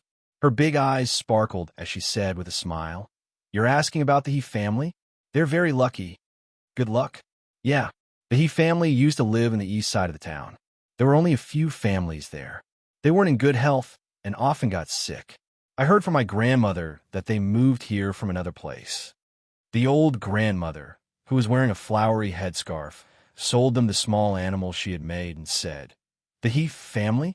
I know them, but they've all passed away." As he said that, he pouted his lips in a certain direction. "They're all dead?" Xiao Chui asked in surprise. "No way. Oh, they're not all dead." The old grandmother said nonchalantly, "There's a family. I think there's a family with the surname He. They moved away 13 years ago. Later, when the son of that family heard that he had made a fortune outside, he sent people back to renovate their family cemetery." Hua Xiaoheng and the others looked at each other and asked for the exact time. The old grandmother couldn't remember clearly anymore. He could only continue to wander around the town and ask around. In order not to arouse the vigilance and attention of others, they didn't ask about the He family every day. Instead, he would follow other tourists around and accidentally meet a local and ask him a question. Over the next few days, they quietly visited the entire town. They chatted with the sheriff and the mayor, had dinner, and collected a lot of information about the He family. It was similar to the information they had collected before. At night, The four of them gathered in Hua Xiaoheng and Yin Shixiang's room to summarize their findings over the past few days. From the information from the police station here, the He family came here from abroad decades ago and settled down. There weren't many of them, only 3 families. Zhao Yangzi first told them about the information he had found on the police station's computer, but they all use Spanish names here. Other than the surname, it's difficult to match the first name. Yin Shixiang also said, "What's certain is that the He family who moved here were in a very ordinary financial situation. They weren't rich. The men in the He family all had genetic diseases, and most of them died before they were 30 years old. The last family with the surname, he left here 13 years ago. It's said that they went to Colombia." Little Chui added, "I think the family that moved away was He Chu and his father. According to the neighbors here, it was Mr. He who said he wanted to treat his son's illness. Unexpectedly, he died at a young age like the other He family members. Then, the family left and never came back." It wasn't until 7 years ago that a convoy suddenly came and built a luxurious cemetery for the He family here. They also built an ancestral hall and hired locals to offer sacrifices on time every year. Only then did the people here know that the He family who moved away 13 years ago had made a fortune. Little Chui looked at Hua Xiaoheng. "Major General Hua, Professor He and the others left here 13 years ago. 7 years ago, they made a fortune and returned home in glory. So it took them 6 years to become the underground godfathers of South America." Hua Xiaoheng frowned slightly and rested his chin on his hand. He said lightly, "The family that left here 13 years ago was said to be 3 people.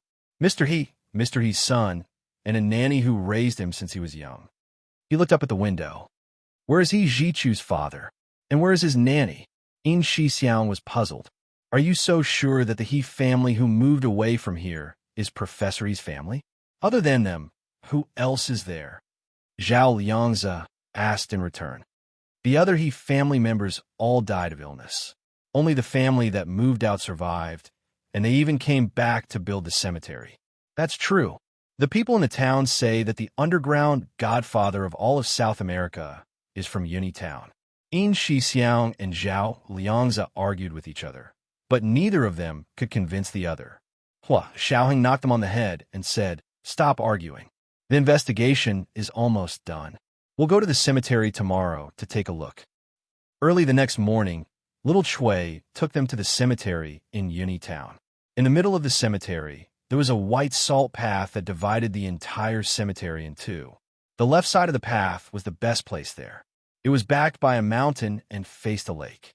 7 or 8 snow-white tombstones stood quietly under the blue sky at the top of the mountains.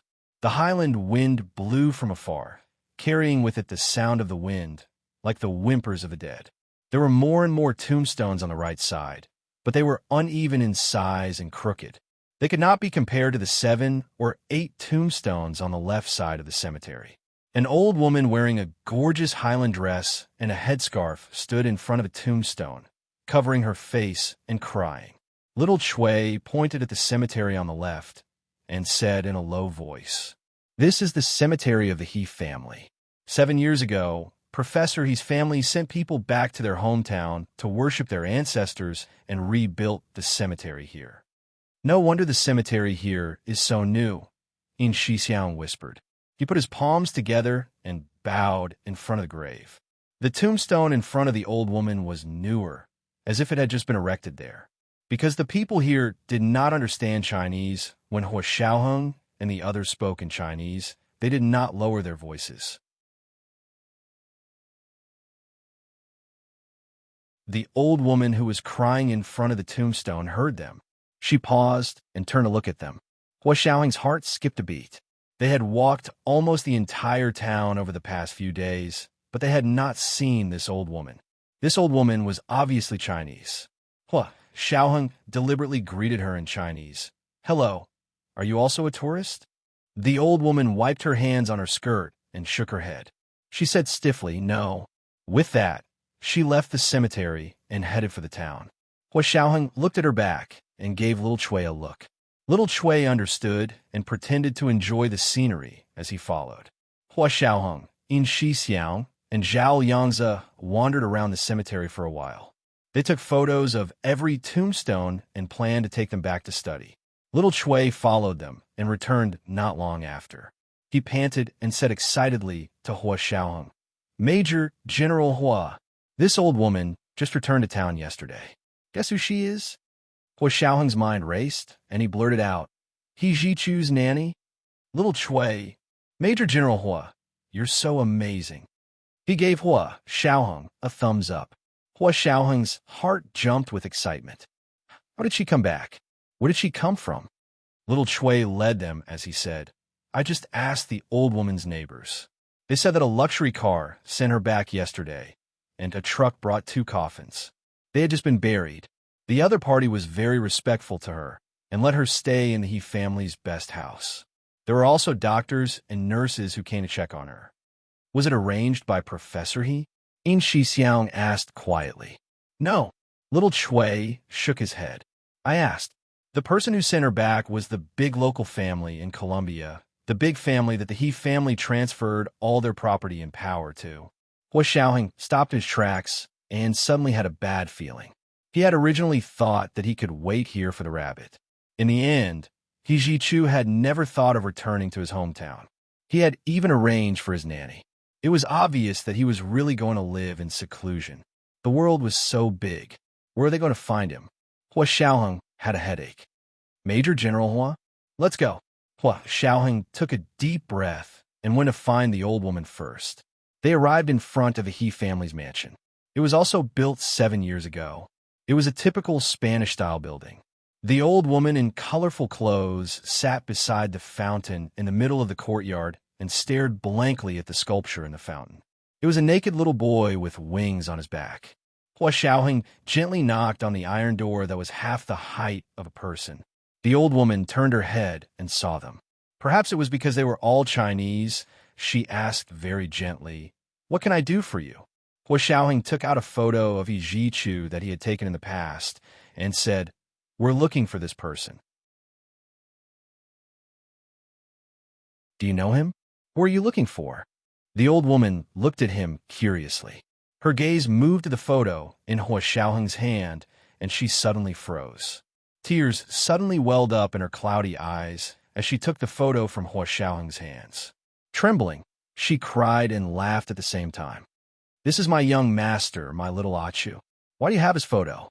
"We're his friends," Hua Xiaoheng said patiently. "But he suddenly disappeared, so we're looking for him."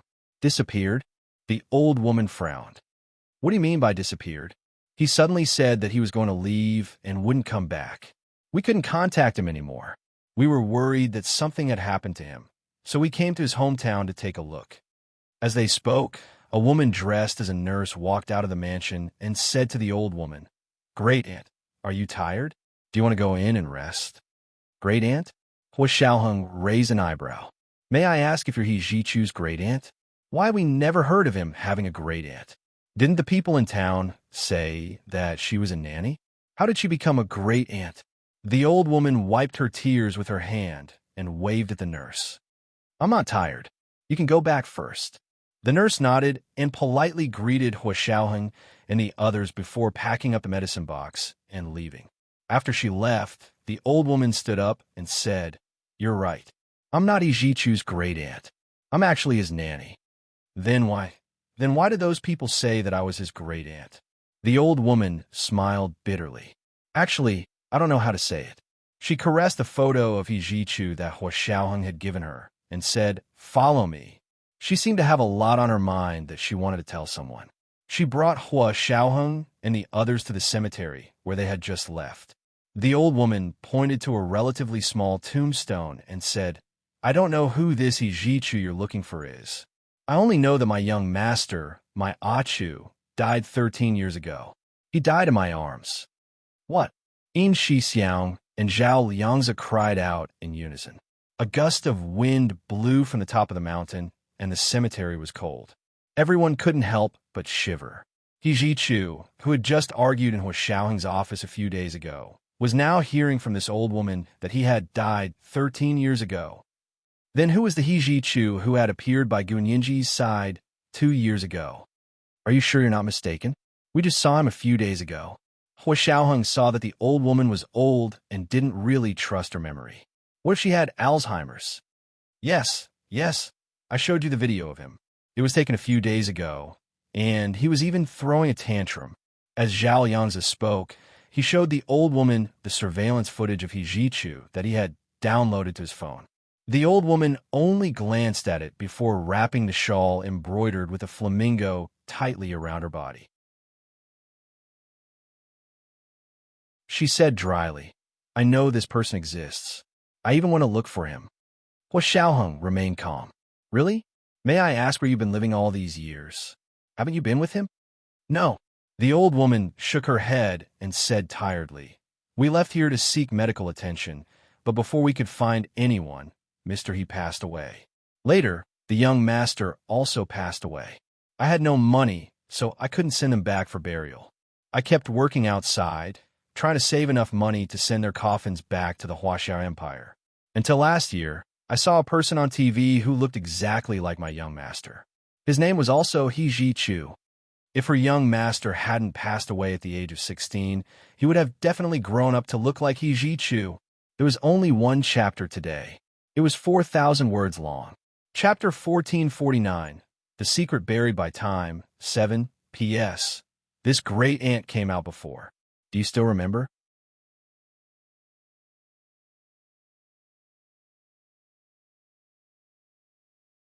Chapter 1461. Didn't you want to bring their coffins back to the Huaxiao Empire? Why are you back here? Hua Xiaoheng looked down at the obviously new tombstone in front of him. The name engraved on it was in Spanish, so he couldn't tell who it was. The old woman took a handkerchief and wiped the tombstone in front of her reluctantly. She whispered, "That gentleman left.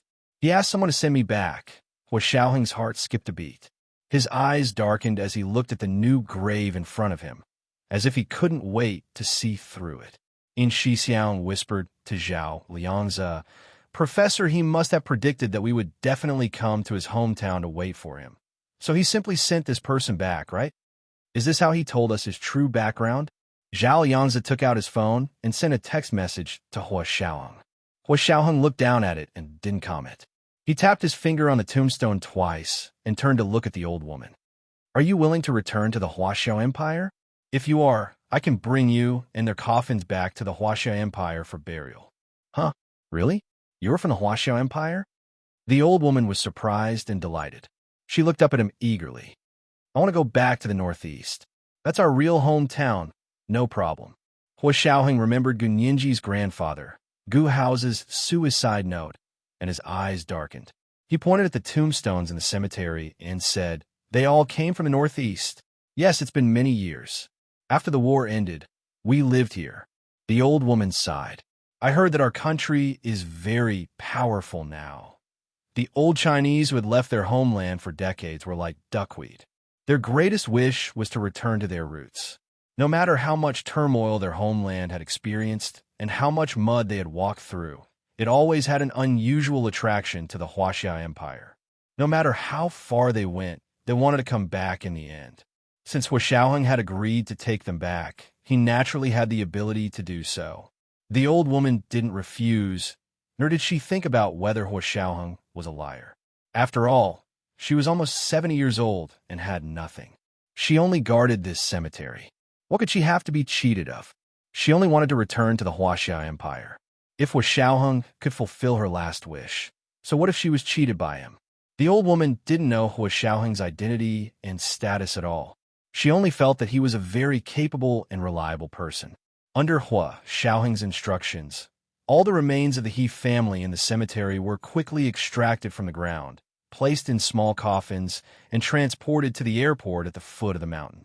The old woman pointed at the two new coffins she had just brought back and said, "This is Mr. He, and this is the young master." The corners of Hua Xiaoheng's eyes twitched. Who is young master?" "Ah Chu, my Ah Chu, Iji Chu," the old woman said stubbornly as she slowly stroked the new cherrywood coffin with her hand. In Shixiang, Zhao Yangze, and little Cui looked at each other. None of them believed the old woman's words. Although the coffin was new, the two skeletons inside were already skeletons. They had been dead for at least 10 years. This person was He Jichu. Hua Xiaoheng pursed his lips and directed them to board the plane. This time, he had mobilized a transport plane to transport the remains of the He family cemetery. Little Cui ran back and forth to help. In the end, when he saw the plane fly into the clouds, his eyes were still red, and he waved his hands in the airport for a long time. Sitting in his private plane, Hua Xiaoheng crossed his arms and closed his eyes to rest. Zhao Yangze and In Shixiang sat opposite him. The old woman insisted on staying with the He family's remains. They couldn't dissuade her, so they let her sit on the transport plane. Therefore, only Hua Xiaoheng, In Shixiang, and Zhao Yangze were in the private plane. Zhao Yangze looked at the old woman's oral notes that he had recorded and whispered to In Shixiang. According to this nanny, He Jichu left this place at the age of 16. How did he finish college, law school, and become a full-time professor at Harvard Law School in 7 years? In Shixiang, only Nianji can achieve this speed, right? The underachiever said sourly, expressing that he didn't understand the world of the top students. Zhao Yangze shook his head. It's not just a matter of education. Professor He's demeanor and habits really don't look like a teenager who has lived in a small town in South America for 16 years. The two planes flew for another 30 hours and finally returned to Terminal T3 of the Huaxiao Imperial Capital International Airport from Bolivia in South America.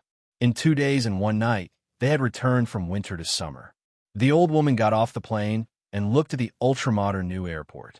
Countless large planes were lined up neatly on the tarmac. In the distance, the lanterns were lit, and the lights were like practice, decorating the entire city with brilliant colors. Compared to the devastated country they had left decades ago, this scene was like a lifetime ago. The old woman covered her mouth with her hand and sobbed. "I'm back. I brought you back." With that, her body tilted and she fell to the ground. "Call an ambulance." Hua Xiaoheng walked over quickly. In Shixiang had already squatted down to check the old woman's breathing. He then opened her eyes and face to take a look. His heart suddenly felt suffocated. "Major General Hua, she's already gone." Hua Xiaoheng looked at the old woman and silently took off his military cap. He observed a 5-minute silence, then ordered her body to be frozen and sent back to the northeast for burial. He returned to the Special Operations Forces with 7 or 8 small coffins. Hua Xiaoheng handed them to Chun Lai, as well as a few strands of hair found in He Jichu's suite in the B University Professor's building. "Test the DNA. These people have been dead for a long time, but the DNA in the bone grafts and teeth could be extracted." Chun Lai was experienced and knowledgeable. He did not ask further about Hua Xiaoheng's request. He immediately went into the laboratory to extract the DNA and prepare for sequencing. 8 hours later, his sequencing was completed. The results shocked him. "Major General Hua, come quickly." Chun Lai hurriedly called Hua Xiaoheng. Hua Xiaoheng rushed over immediately. He asked In Shixiang and Zhao Yangze to stand guard at the door while he talked to him in Chun Lai's office. "What's the result?" Hua Xiaoheng asked in a deep voice. Chun Lai showed him the DNA sequencing results and rubbed his hands. "These people are all relatives. There's no doubt about that. The 2 skeletons you asked me to focus on." He pointed at the 2 small coffins that the old woman had brought back to Yuni Town. "They're father and son." Hua Xiaoheng nodded with a calm expression. "What else?" "He Jichu's hair I gave you. This is the most amazing discovery." Chun Lai knocked on the writing board in the office with the pointer he used to teach. He said excitedly, "He Jichu's DNA is exactly the same as this 16-year-old boy's." Hua Xiaoheng suddenly looked up. "Really? Exactly the same? How similar are they?" "Just like identical twins." Chun Lai laughed. "They're even more similar than identical twins. It's like 2 backup files. One is a copy of the other. Identical twins might have different DNA nodes, but there was no difference between He Jichu and the boy who died at the age of 16. It could be said that if the 16-year-old He Jichu grew up, he would look like the professor they were familiar with. However, this professor and the boy who died at the age of 16 were clearly two different people. Xiaoheng put his hands behind his back and frowned slightly. He muttered in Chun Lai's office. Jichu's nanny said that Mr. He only had one son and no twins. That's strange. Chun Lai spread his hands. It can't be human cloning, because no country has such technology. To be honest, whoever has such technology can go to heaven. A few years ago, a certain country cloned a sheep. It was a short-lived sheep with all kinds of genetic defects. The human cloning process is even more complicated. Under current conditions, it's completely impossible to clone a healthy, normal, and intelligent person like Professor He. In a sense, genetic technology was more difficult to develop than advanced weapons. Even geniuses can't do it. Hua Xiaoheng thought of Gu Xianwen. He remembered this amazing person's resume. Nianji's father started his MD plus PhD at the age of 16. Others would take 8 years to complete, but he finished it in 3. After that, he worked as a resident doctor for 2 years and became interested in physics. At the age of 20, he applied for a PhD in physics from MIT, which was ranked number 1. He graduated in only 3 years. After his PhD in physics, he went to pursue a PhD in biology. Hua Xiaoheng looked up at Chun Lai. Look, Gu Xiangwen's last degree was a PhD in biology. Could it be related to genetic technology? Chun Lai thought for a moment and shook his head. That's unlikely. I've also studied the academic papers that Gu Xiangwen published.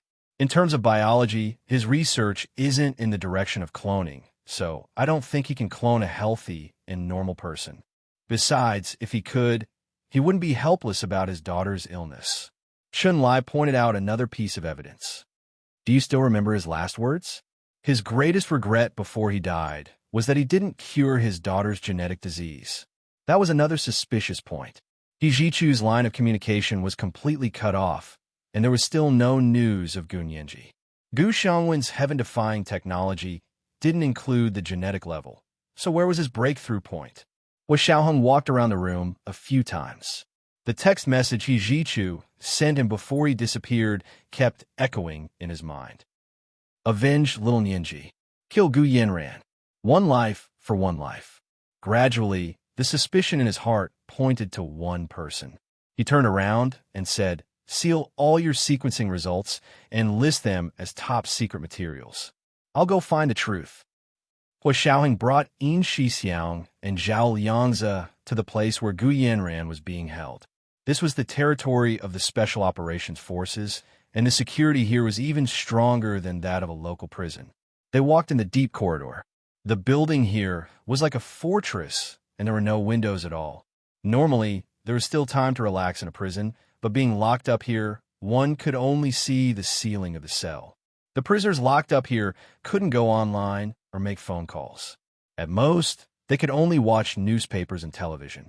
If Gu Yanran was the one who led Gu Nianji's disappearance and kidnapping, how could she send the news to the outside world? It was obviously impossible. Jichu must have meant something else when he said, if you want to avenge little Nianji, kill Gu Yanran. 1 life for 1 life. Hua Xiaoheng fell into deep thought again. Yin Shixiang and Zhao Liangzi were extremely nervous. The results of the He family's DNA sequencing were too unbelievable. Both of them hadn't recovered yet. If it wasn't a clone, then what was it? Hua Xiaoheng was also wondering if he was searching in the wrong direction. Didn't those people kidnap Gu Nianji because of her special constitution? But what did the text message he received on Director Chen's phone mean? Could it be that the person who sent the text message to Director Chen wasn't in cahoots with the people who kidnapped Gu Nianji? After seeing Gu Yanran, their chaotic emotions gradually calmed down. Hua Xiaoheng's expression was calm as he strode in. Gu Yanran was the only one sitting in the small square room. The last time, it was also here that Hua Xiaoheng had brought Gu Nianji here to meet Gu Yanran. It had only been less than a month. Gu Yanran was still wearing the gray prison uniform, and she looked even more haggard than the last time. She was originally elegant and graceful, but now all of that had disappeared. She was so thin that she was only bones. Her face was devoid of flesh, making her cheekbones look especially high. Her lips were especially thin, and her face looked even more mean. Huh, Huashao, it's only been less than a month. Why are you here again? Where's Nianji? Didn't she come with you? Gu Yanran glanced behind Huashaoing. Huashaoing walked in front of her and stood still with his hands behind his back. His face was expressionless. Gu Yanran, I'll ask you one last time. What else are you hiding from us? This time, I don't have the patience to wait for you to continue thinking. If you still don't tell me, I won't be polite. Gu Yanran sat on the chair and narrowed her eyes at Huashaoing. What else is there to hide? What do you mean? Huashaoing took 2 steps forward and pulled out his gun. He pressed it against Gu Yanran's chin and raised her head. He said calmly, That's what I mean. What did you do to Nianji? Hurry up and confess. Otherwise, I have plenty of ways to make your life a living hell. His tone was flat, but his tone made people shudder. He hadn't tortured her in the past, because torture was useless in the case of Gu Xiangwen. None of them had seen Gu Xiangwen before. Even if she made up a story, they wouldn't be able to verify the truth. But Gu Nianji was different. All of them were familiar with Gu Nianji. If Gu Yanran made up a story, they would immediately be able to tell the truth and make her reincarnate. Although Gu Yanran tried her best to hold it in, she still shivered at Hua Xiaoheng's tone. The fear in her eyes was difficult to suppress. What? What did you say? I don't understand. You really don't understand? Hua Xiaoheng pressed the gun against Gu Yanran's chin even tighter. His eyes were deep, and his straight nose left a clear shadow on his face. Tell me, what did you do to Nianji? Gu Yanran frowned slightly. What can I do to her? I'm locked up here. I can't even make a phone call or go online. What did I do to her? Suddenly, she seemed to have thought of something. Her eyes lit up, and her entire body lit up. Holding Hua Xiaoheng's wrist, Gu Yanran asked anxiously, Did something happen to Gu Nianji? Did something happen to that fake? Fake? Hua Xiaoheng's sharp eyes swept over. You're saying Nianji is a fake? You're really crazy. Did you forget the lawsuit in court? Do you still think you're the daughter of the Gu family? There was only one chapter today. 4,100 words. Chapter 1450. The Secret Buried by Time. 8. P.S. Thank you to Helen 3500 Meatball for the 10,000 Chidian coins yesterday. Mwah.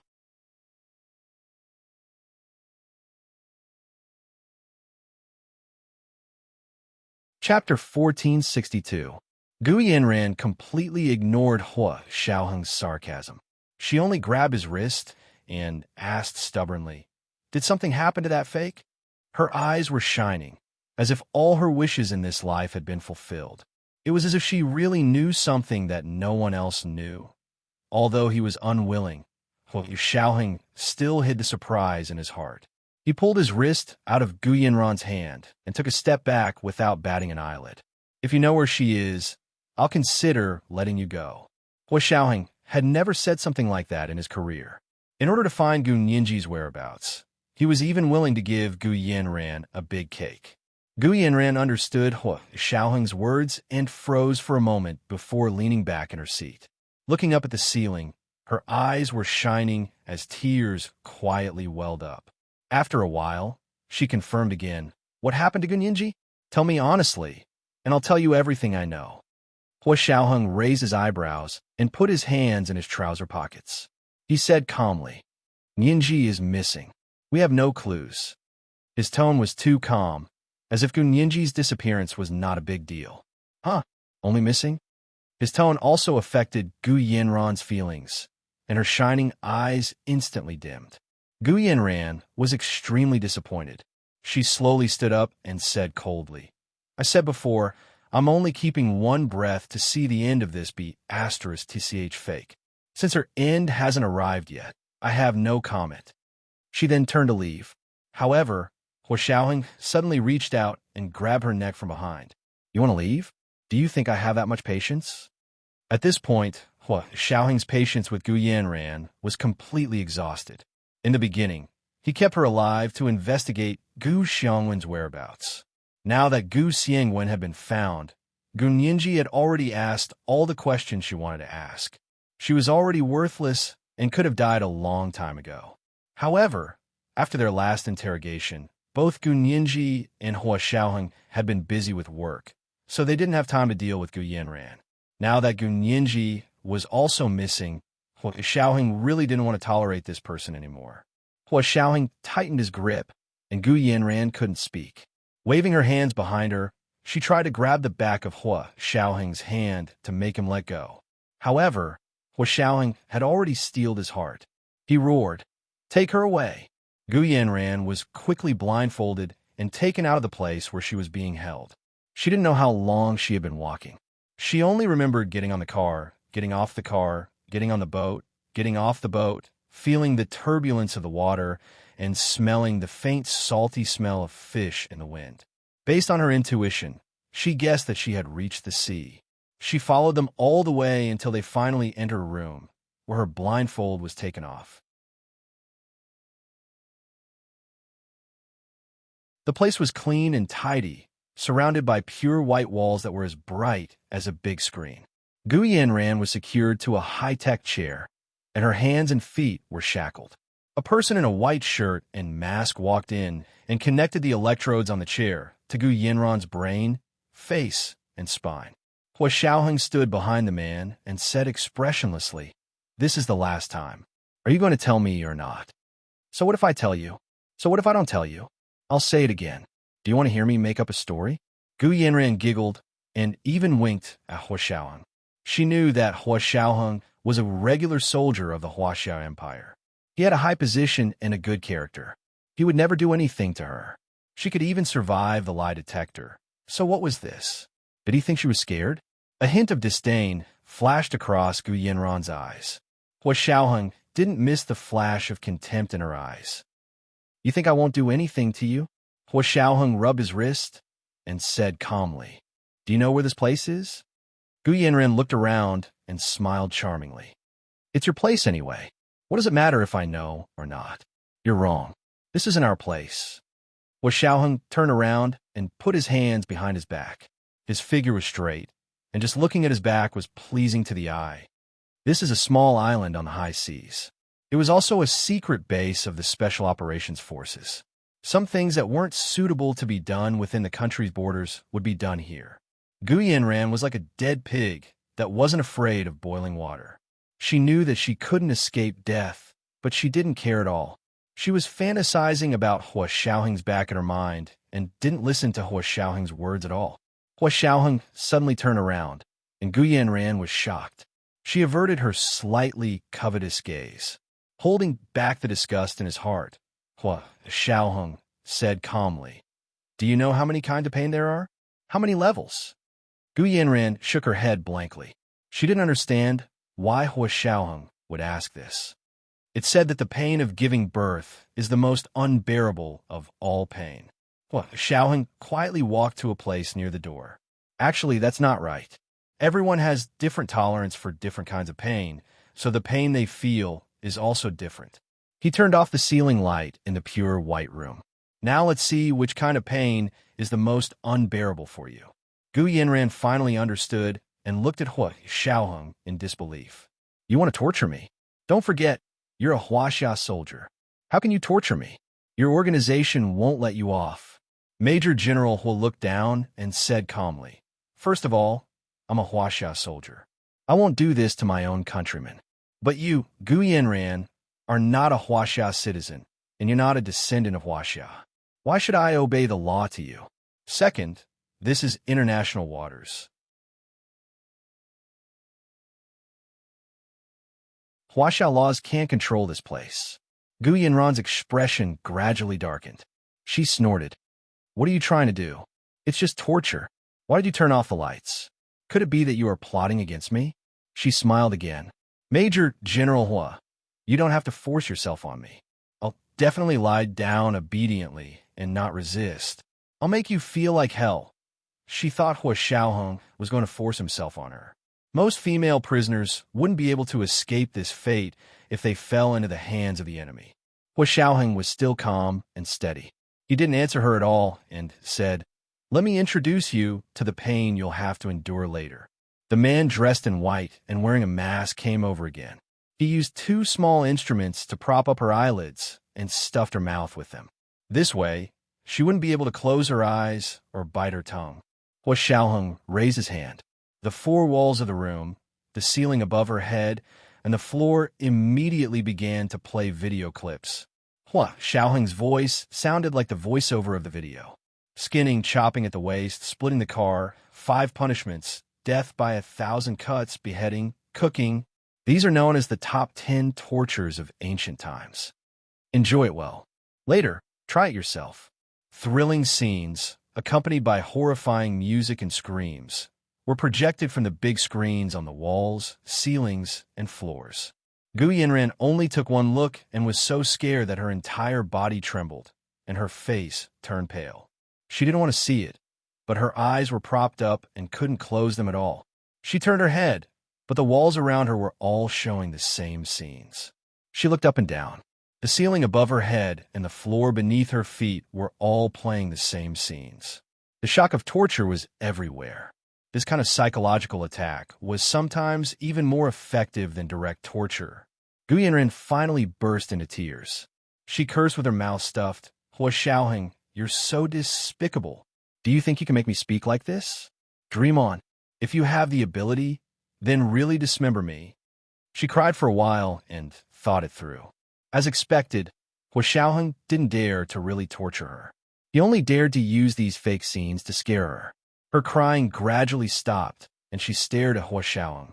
Hua Xiaoheng stood quietly at the door and waited for the scenes of torture to end before saying, the original intention of these tortures is to make people feel unbearable pain. With the current technology, there's no need for such primitive methods to make you feel such pain. Hua Xiaoheng raised a hand again. Since you're so stubborn, there's nothing I can do. Let's start with the first one, the pain of skinning. Gu Yanran looked at Hua Xiaoheng in confusion. She didn't know what he meant, but she soon understood. The electronic seat began to work. The electrode needles connected to her body went deep into her body and directly connected to her nerves. The electrode needles simulated the intensity of the torture of skinning and directly acted on Gu Yanran's nerves. Although she wasn't skinned and deboned, the pain of being skinned and deboned flashed through her entire body in an instant. Gu Yanran's entire body stiffened, and her eyeballs were about to pop out. She felt her entire body burning, as if her skin had really been peeled off. She could see the blood-red flesh, the pulsing blood vessels, and the snow-white bones. Gu Yanran let out an earth-shattering scream. Her entire body seemed like it had been fished out of the water, and even her outer clothes were drenched in cold sweat. Hua Xiaoheng remained calm. Continue. There are 9 more. Try them one by one. After you've tasted them, if you still don't speak, do it again. The intensity will gradually increase, and see how many you can endure. This kind of high-tech, simulated torture intensity directly acted on a human's pain nerves, magnifying all kinds of pain several times. Hua Xiaoheng's torture didn't show any wounds, so of course, it wouldn't make the other party lose a piece of flesh or bleed a drop of blood. There wouldn't even be any signs of it after the examination, but the effect was better than ancient torture. He walked out of the torture room and lit a cigarette. Yin Shixiang and Zhao Yangzi stood at the door and were making a bet. I'll bet more than 5 minutes, but less than 10.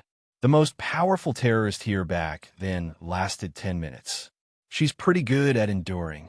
Before Yin Shixiang could finish speaking, Gu Yanran's hoarse voice came from the intercom at the door. I'll speak. I'll speak. Kill me after I finish. I can't take it anymore. Her speech was muffled, but everyone heard what she said clearly. Zhao Yangzi looked down at the timer. 15 seconds. Pay up. Zhao Yangzi bet within a minute. Hua Xiaoheng glanced at the two of them and turned to walk in. He pressed the pause button on the remote control in his hand and put his hands in his trouser pockets. He was calm and composed. Okay, speak. If you lie, we'll continue. Gu Yanran looked up, panting. Her face was as white as a ghost. Which Gun Yinji are you asking about?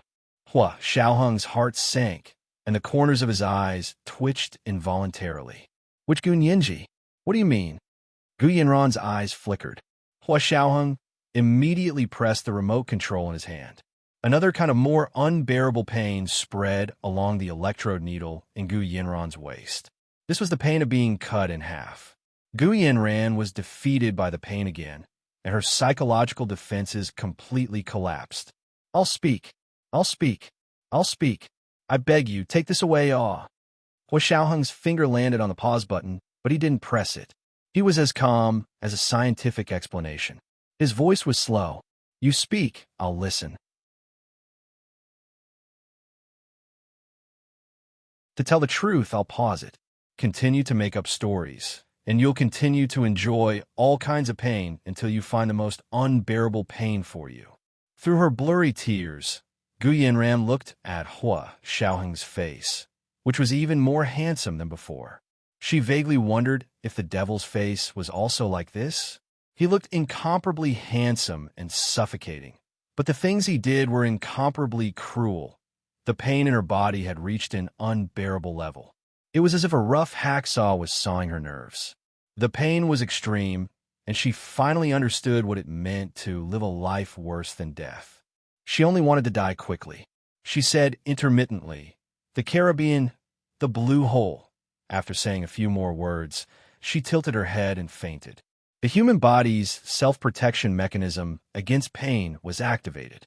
The electric chair had already delayed the time she fainted.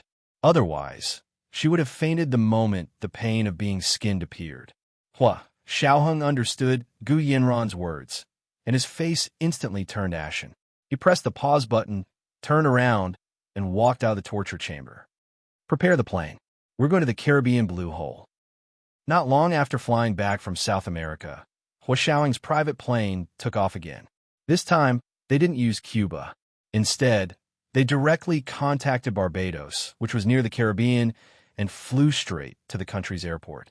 To be on the safe side, Hua Xiaoheng brought Yin Shixiang and Zhao Liangzi, as well as Chun Lai and Song Jining. Song Jining didn't know until she got on Hua Xiaoheng's private plane that Gu Nianji had been kidnapped and had been missing for almost 2 weeks. The most precious time to rescue her had long passed. Song Jining was extremely anxious. She complained to Hua Xiaoheng repeatedly. What's wrong with you? You can't even keep an eye on the person you love the most. Nianji likes you for nothing. Yin Shixiang and Zhao Liangzi were dumbfounded when they heard this.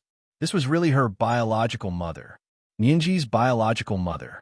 Hua Xiao must have given it to her for topping up her phone. The two of them quietly looked at Hua Xiaoheng's expression with sympathy. Hua Xiaoheng didn't say anything. Perhaps he was used to Song Jining's way of speaking, or perhaps he was blaming himself like this in his heart. However, his face didn't show anything. He was still calm and composed.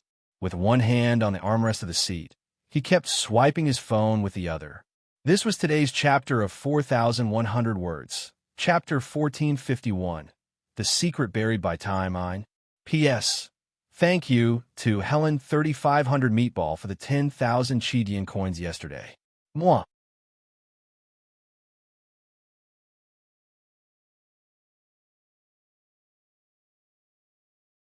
Chapter 1463. Bianran was also brought here. Chun Lai had given her a sedative, and she was sleeping in the back of the plane. Hua Xiaoheng ignored Song Jining's complaints. He was still thinking about what Gu Yanran said before she fainted. The purpose of their trip this time was to verify her statement. Hua Xiaoheng actually didn't like to use torture when interrogating suspects. In ancient times, there was a saying, "There's nothing you can't ask for." That was to say, no matter what kind of testimony you wanted, the other party would say it under torture. However, Hua Xiaoheng and the others were in this line of work. They wanted the truth, not testimony that suited their own preferences. Therefore, during the process of searching for Gu Xianwen, they had tested Gu Yanran's nerves and gone through many exhausting interrogations, but they had never tortured her. The main reason was that they knew nothing about Gu Xianwen, so they couldn't verify whether Gu Yanran was telling the truth or not. A confession that couldn't be proven with circumstantial evidence wasn't reliable. That was because apart from a confession, it also had to be logical and compatible with physical evidence to be considered a complete chain of evidence. As for Gu Xiaowen's whereabouts, no matter what Gu Yanran said at the time, they couldn't verify her confession. Therefore, Hua Xiaoheng and the others didn't do anything unnecessary. But this time was different. Putting aside the fact that Gu Nianji was someone they were very familiar with, Hua Xiaoheng already had He Zhichu's text as a foundation. Deep down, he was already inclined to believe that Gu Yanran at least had some clues about Gu Nianji's kidnapping. Therefore, when Gu Yanran finally said something when she couldn't resist the torture, Hua Xiaoheng almost subconsciously believed her. Because not only did she have a confession, but she also provided the most important physical evidence. Now, they were going to the place, she said, to find this physical evidence. Hua Xiaoheng turned to look out the window. In the layers of clouds, the sun was like a sugar egg close by. If Nianji was here, she would definitely pull his arm and ask him to make sugar eggs for her. Hua Xiaoheng's eyes dimmed. He pulled down the window cover and stopped looking at the scenery outside. The plane flew through the clouds. After more than 10 hours, they arrived above the Caribbean Sea. The small country of Barbados was not far ahead. At this time, the plane was flying over the Caribbean Sea. The round blue hole on the surface of the sea was a deeper and richer blue than the seawater elsewhere. Song Jining looked out of the plane window and was full of praise for the scenery here. She said, "Did Gu Xiangwen really install an electric fence in the blue hole's waters?" Hua Xiaoheng pulled open the window partition and peeked his head out to take a look. Okay. However, the purplish-blue lightning that had almost buried them at the bottom of the sea had disappeared. He remembered that Gu Nianji had damaged the solar battery of the electric fence here last time. After such a long time, the remaining power supply for the electric fence should have run out. Now, the blue hole was just a blue hole. There were no longer those frightening purplish-blue electric arcs. TSK, that's amazing. Song Jining regretted that she did not see the shocking scene of the blue hole with her own eyes. A so-called genius is someone who can think of things that no one has thought of and do things that no one has ever done. The plane landed at the airport in the capital of Barbados. The Special Operations Forces field personnel in the Caribbean Sea area came to welcome Hua Xiaoheng and the others off the plane. When Hua Xiaoheng and the others came here, they were on a private vacation and did not announce their official identities. A small country like Barbados was an undefended country. The governor and high-ranking government officials had all gone on vacation at this time, and the people relied on themselves to maintain the operations of the country. The Special Operations Force's private plane was different from the private planes of other departments. It did not have those blinding national symbols. Of course, the more ordinary their private plane was, the better. It would definitely not attract attention. In fact, there were many wealthy people from all over the world who came to Barbados for vacation, so the air traffic controllers at the airport did not take Hua Xiaoheng's private plane seriously. They treated it as a private plane. After getting off the plane, Hua Xiaoheng asked the field personnel who had been waiting there for a long time, "Have you prepared everything we need?" "Everything is ready," the man quickly said. 5 diving suits, a medium-sized salvage ship, and an undersea drone. He had only prepared the things according to Hua Xiaoheng's instructions and did not ask what he was going to do. This time, Hua Xiaoheng had brought a few Special Operations Forces members who were especially good at diving with him in addition to Yin Xixiang and Zhao Yangzi. Everyone got off the plane and went to the detached villa that the field personnel had prepared for them to rest. In the evening, their group boarded the medium-sized salvage ship that looked like a cruise ship and arrived near the blue hole. It was quiet here. There were no other tourists, only their group. The afterglow of the setting sun was still rippling on the surface of the sea, and half of the river was rustling and half of the river was red. The gray-backed seagulls spread their wings and glided at low altitudes, and the white seabirds walked back and forth on the reef with their tails up. The blue hole's waters were as beautiful as a dark blue dream, quietly appearing in front of them. When they got closer, the blue hole's waters were filled with reefs. The salvage ship could not enter at all and could only stop at the periphery. Fortunately, the mechanical arm could stretch freely at the bottom of the sea, so it was not afraid of these reefs. After the sky was completely dark, Xiaoheng carried Gu Yinran to the deck and said, "Are you familiar with this place?" Gu Yinran opened her eyes and was at a loss for a while. Ever since she had fainted in the torture chamber on the high seas, she had been sedated and had been unconscious. However, when she opened her eyes again, she realized that she was already at sea. The sea in front of her was vast, and the night was dark. She could only tell where she was from the sporadic starlight above her head. Her heart sank, and she looked up at the night sky. She thought that today might be the last time she would see the starry sky of this sea. Although she had been mentally prepared ever since her identity had been exposed, and she knew that she would not be able to escape death, she was still quite afraid when death really came. Xiaoheng put his hands behind his back and looked at the blue hole in front of him calmly. He said calmly, "You'd better pray that you're telling the truth. Otherwise," Gu Yanran's eyes immediately revealed a look of fear.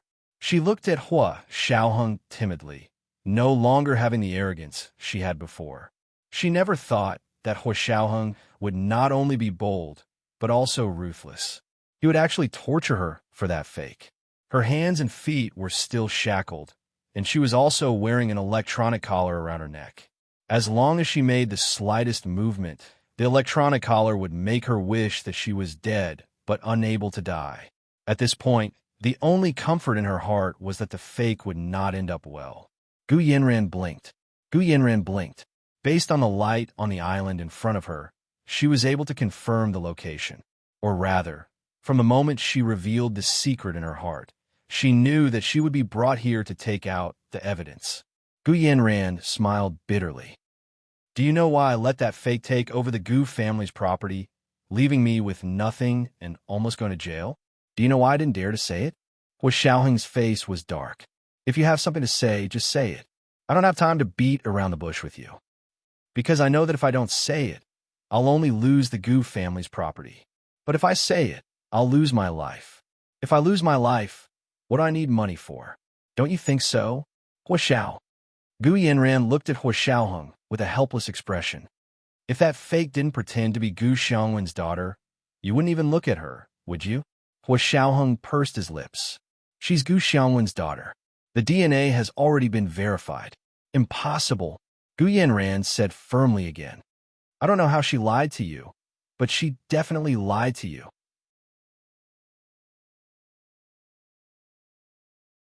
If you don't believe me, you can go to the bottom of the blue hole and find out. Xiaoheng glanced at her. "The bottom of the blue hole? Do you know how deep this hole is?" "I don't know," Gu Yinran answered calmly.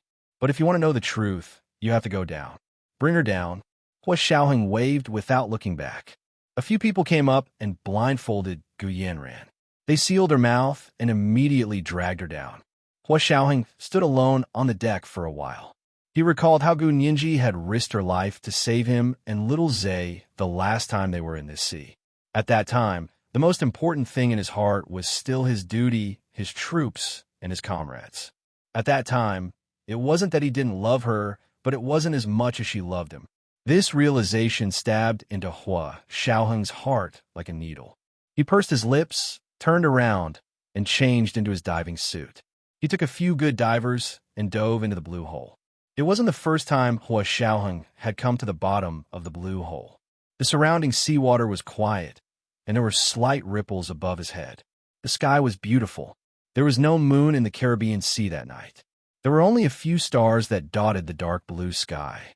The few of them slowly sank with their scuba gear on their backs. This place was even more desolate than the last time he was here. It was already more difficult for creatures to grow in the blue hole.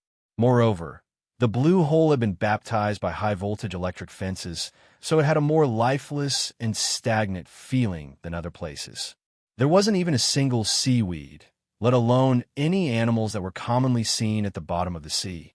There were only grayish-black reefs standing there. It was as if time had stopped here. There was no past or future. Xiaoheng and his men stepped on the water and continued to dive until they reached their maximum diving depth and couldn't go any further.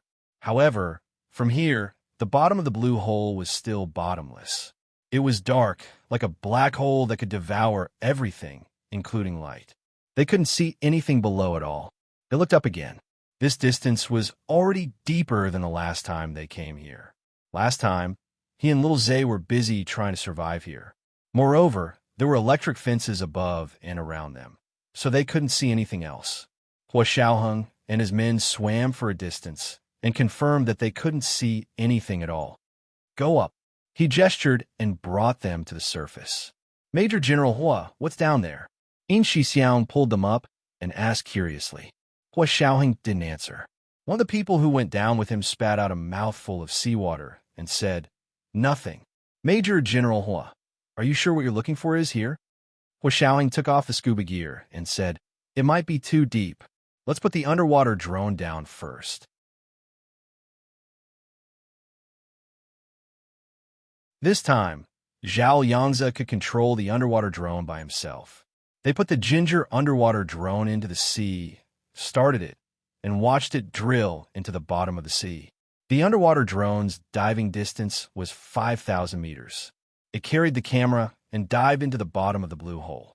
Hua Xiaoheng stood behind Zhao Yangze and watched the surveillance video of the underwater drone. The underwater drone was shaped like a torpedo and was very fast in the water. The number of diving distance continued to rise on the surveillance video. 1,000 meters, 2,000 meters, 3,000 meters, 4,000 meters. Finally, when they dived to 4,500 meters, something flashing with fluorescence entered their field of vision. A black object appeared on the surveillance video. It looked like a huge bullet-shaped, streamlined object, and there seemed to be something flashing on the top of the object. This scene was too familiar. Hua Xiaoheng's heart beat violently. Yin Shixiang and Song Jining also walked over curiously. They stood on both sides of Hua Xiaoheng and watched the surveillance video together. Chunlai saw that they had all come over and also tiptoed to look inside. Zhao Yangze nervously increased the clarity of the surveillance video. They could finally see the fluorescence on the bullet-shaped, streamlined object clearly. It was a line of fluorescent cursive words. Serious. Hua Xiaoheng's heart almost skipped a beat. Pause first. Hua Xiaoheng took the keyboard from Zhao Yangze and pressed the pause button. Serious, there's really serious. 2. Yin Shixiang almost shouted. Is this also a submarine? Why is it so small? If this thing was also a submarine, then it was about half as small as Sirius. It was very small and exquisite and looked more like a banana boat ice cream. Hua Xiaoheng thought of the situation in Sirius. His heart, which had just jumped up, suddenly fell again, as if he had fallen into the unfathomable Mariana Trench. Zhao Yangze also shouted, "Use the mechanical arm, and my little hummingbird robot go down together." Zhao Yangze's hummingbird robot was actually an intelligent pinhole camera. Last time, they had used the mechanical arm to bring this intelligent pinhole camera down with them. They had entered the submarine and investigated the situation inside. Hua Xiaoheng's hand holding the mouse trembled slightly, but his voice remained calm. Release the mechanical arm and little Zay's hummingbird robot. On the deck, the staff responsible for operating the mechanical arms cables hung Zhao Liang's hummingbird robot on a special thin rope.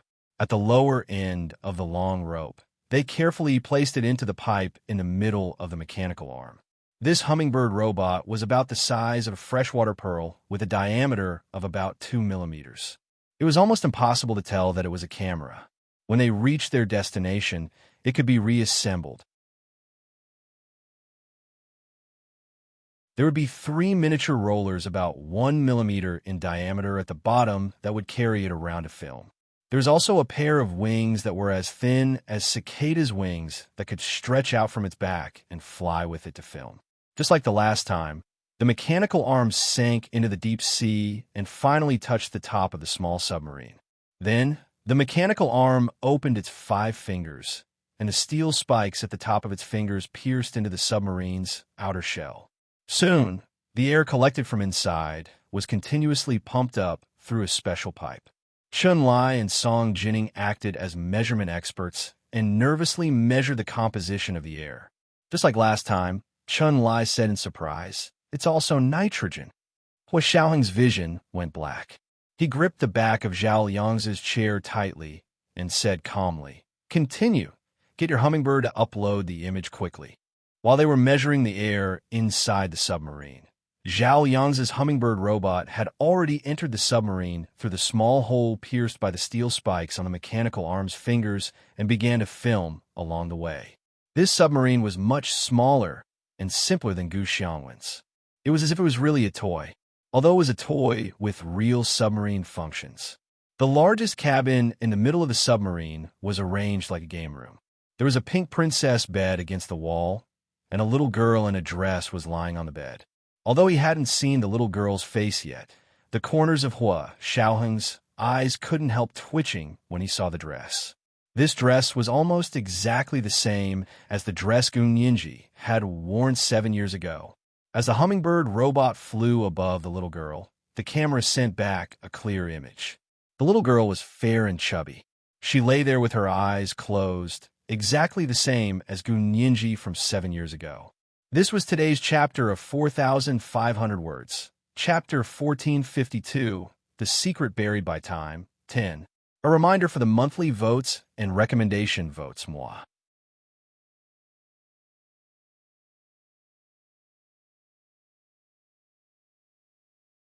Chapter 1464. Hua Xiaoheng's dark eyes stared unblinkingly at the surveillance video, but his thoughts had flown far away. Tom seemed to turn back to that day 7 years ago. He remembered it very clearly. That morning, the director of the Imperial Institute of High Energy Physics, by Genie, suddenly said that there was a magnetic anomaly in Sea City. She wanted to go there to measure the magnetic anomaly's data, but she was worried that something would happen and needed powerful people to protect her, so she specifically asked Hua Xiaoheng to be there. The Bai family had a high status in the Huaxia Empire's political scene. In addition, she was Hua Xiaoheng's father, Hua Guanxin's girlfriend, so Hua Guanxin gave her face. He asked General Ji and Speaker Long for permission and ordered Hua Xiaoheng to bring the elite forces of the Special Operations Forces to Sea City to provide special security for Bai Genie. Because Hua Xiaoheng's Special Operations Forces did not have authorization, they could not interfere in domestic affairs. That time, because it was only a scientific expedition and not a political mission, General Ji and Speaker Long did not object and gave them special permission. In the beginning, everything was normal. Bai Genie brought her team and began to measure in the downtown area. It was almost noon, and the abnormal magnetic field gradually weakened. Bai Genie felt that it was about time, so she called for her team to retreat. Noon was the busiest time for that place, so they planned to give way. At that moment, a car suddenly barged in from somewhere. With a loud squeak, it suddenly caused a huge spark, and the entire car immediately fell into a sea of fire. At that time, Bai Genie was terrified and immediately asked everyone to evacuate. She did not care at all whether there was anyone in the car that had suddenly barged in. At that critical moment, Hua Xiaoheng, in accordance with his duty as a soldier, refused to stand by and watch. Ignoring the fire, he risked his life and rushed in to open the car door. He found a little girl wailing inside. He immediately reached out to the little girl who was so frightened that she was about to collapse. "Come, I'll get you out." The little girl's gaze shifted to him. Her small nose twitched, and she shook her head desperately, refusing to let him carry her out. The fire outside the car was getting bigger and bigger, but the inside of the car was not affected. Hua Xiaoheng did not have time to think. He quickly went over to unfasten her seatbelt and forced her to turn around and escape from the car. He remembered the 12-year-old girl desperately struggling in the direction of the car, as if she did not want to be rescued by him. He had only run a few steps when he heard an earth-shattering explosion behind him. A huge wave of air hit them, throwing them both to the ground. He only had enough time to protect the little girl under his body, not letting the aftershock of the explosion hurt her at all. She cried herself hoarse and grabbed his collar tightly. The little girl was so scared that her whole body was twitching. In the end, she seemed to be unable to withstand such a huge impact, her head tilted to one side, and she fainted. After the explosion stopped, Hua Xiaoheng stood up. He still remembered how he had held her in his arms and looked down at her. She closed her eyes and lay motionlessly in his arms. Her dark bangs covered her forehead. Her skin was fair and clean, and her round face was puffy. She looked very ordinary. Just like a montage in a movie, 7 years passed by in a flash. The fainted little girl he had once saved miraculously overlapped with the little girl lying motionless in the submarine. If the little girl in the submarine was also carrying a small backpack and holding a small doll, it would be a reenactment of the past. Hua Xiaoheng looked at the surveillance footage on the screen, and his consciousness blurred for a moment. It was as if what he had experienced all those years ago was just a dream. But how could it be a dream? That unprepossessing, chubby little girl had grown up by his side. She had grown up from 12 years old to 19 years old now. He knew her so well. 7 years was enough for an ignorant little girl to grow into an adult. She was even his wife. However, the fair and chubby little girl in the submarine was also a reality, and it matched Gu Yinran's confession perfectly. Hua Xiaoheng's mind was spinning. He felt that the rationality he had held onto for so many years was about to leave him. He clenched one hand into a fist and covered his face with it. He coughed twice in a low voice and used his last bit of restraint to calmly order, "Salvage." The salvage ship's mechanical arm began to work. Hua Xiaoheng walked to the deck with one hand in his trouser pocket and the other holding a cigarette. He silently smoked in the blue hole in front of him. It had been a few days and nights since he had slept. Hua Xiaoheng urgently needed to clear his head, so he had been smoking more than before. In Shixiang understood Hua Xiaoheng's feelings. He walked over and smoked with Hua Xiaoheng. The two of them stood quietly at the bow of the ship and listened to the sound of the staff operating the mechanical arm on the opposite deck, as well as the sound of the waves. It was magnified in the night sky and spread far and wide. In Shixiang whispered, "Major General Hua, don't worry too much. Think broadly. Professor, he at least won't harm Nianji. I think Professor, he definitely knows Nianji's whereabouts. Otherwise, he wouldn't have disposed of all his assets, right? It must be to hide his whereabouts so that he can escape with Nianji." Hua Xiaoheng glanced at him indifferently. There was no pressure, but In Shixiang's neck felt cold for no reason. It was like being targeted by a bloodthirsty werewolf. In Shixiang was stunned after he finished speaking. He touched his neck and slapped himself hard in the face. He muttered, "If you don't know how to persuade others, then don't. Who told you to spout nonsense?" His words just now were indeed asking for a beating. Hua Xiaoheng flicked the ash off his cigarette and looked away from In Shixiang's neck. He looked in the direction of the blue hole and said, "Let's salvage Sirius 2 first. We'll talk about it later." Waiting for the little submarine. When 2 set sail, everyone on the ship was very nervous and in a bad mood. Zhao Yangzi became even more agitated and didn't want to watch the surveillance anymore. He went to the deck and operated his little hummingbird robot to take pictures everywhere. He actually captured quite a few pictures of the Caribbean Sea scenery that could be used directly as a desktop. Back in the cabin, he showed everyone the photos he had taken today and said to In Shixiang, "Big Xiong, look at this. Can we go to the photography exhibition directly?" In Shixiang glanced at it and saw that it was a photo taken in the evening. It was the time when the sun was about to set, and it was so round that it made one's hair stand on end. The evening glow in the blue sky was full, and the color was rich and rich. It was like a young girl wearing a grass skirt hanging in a tropical rainforest, and her posture was enchanting and bright. "Yeah, not bad. Aren't your hands shaking out of habit?" In Shixiang snorted. "Who's habitually shaking their hands?" Zhao Yangzi glared at him. "You have no artistic talent. You have no appreciation standards." He got up and pushed In Shixiang away while cursing.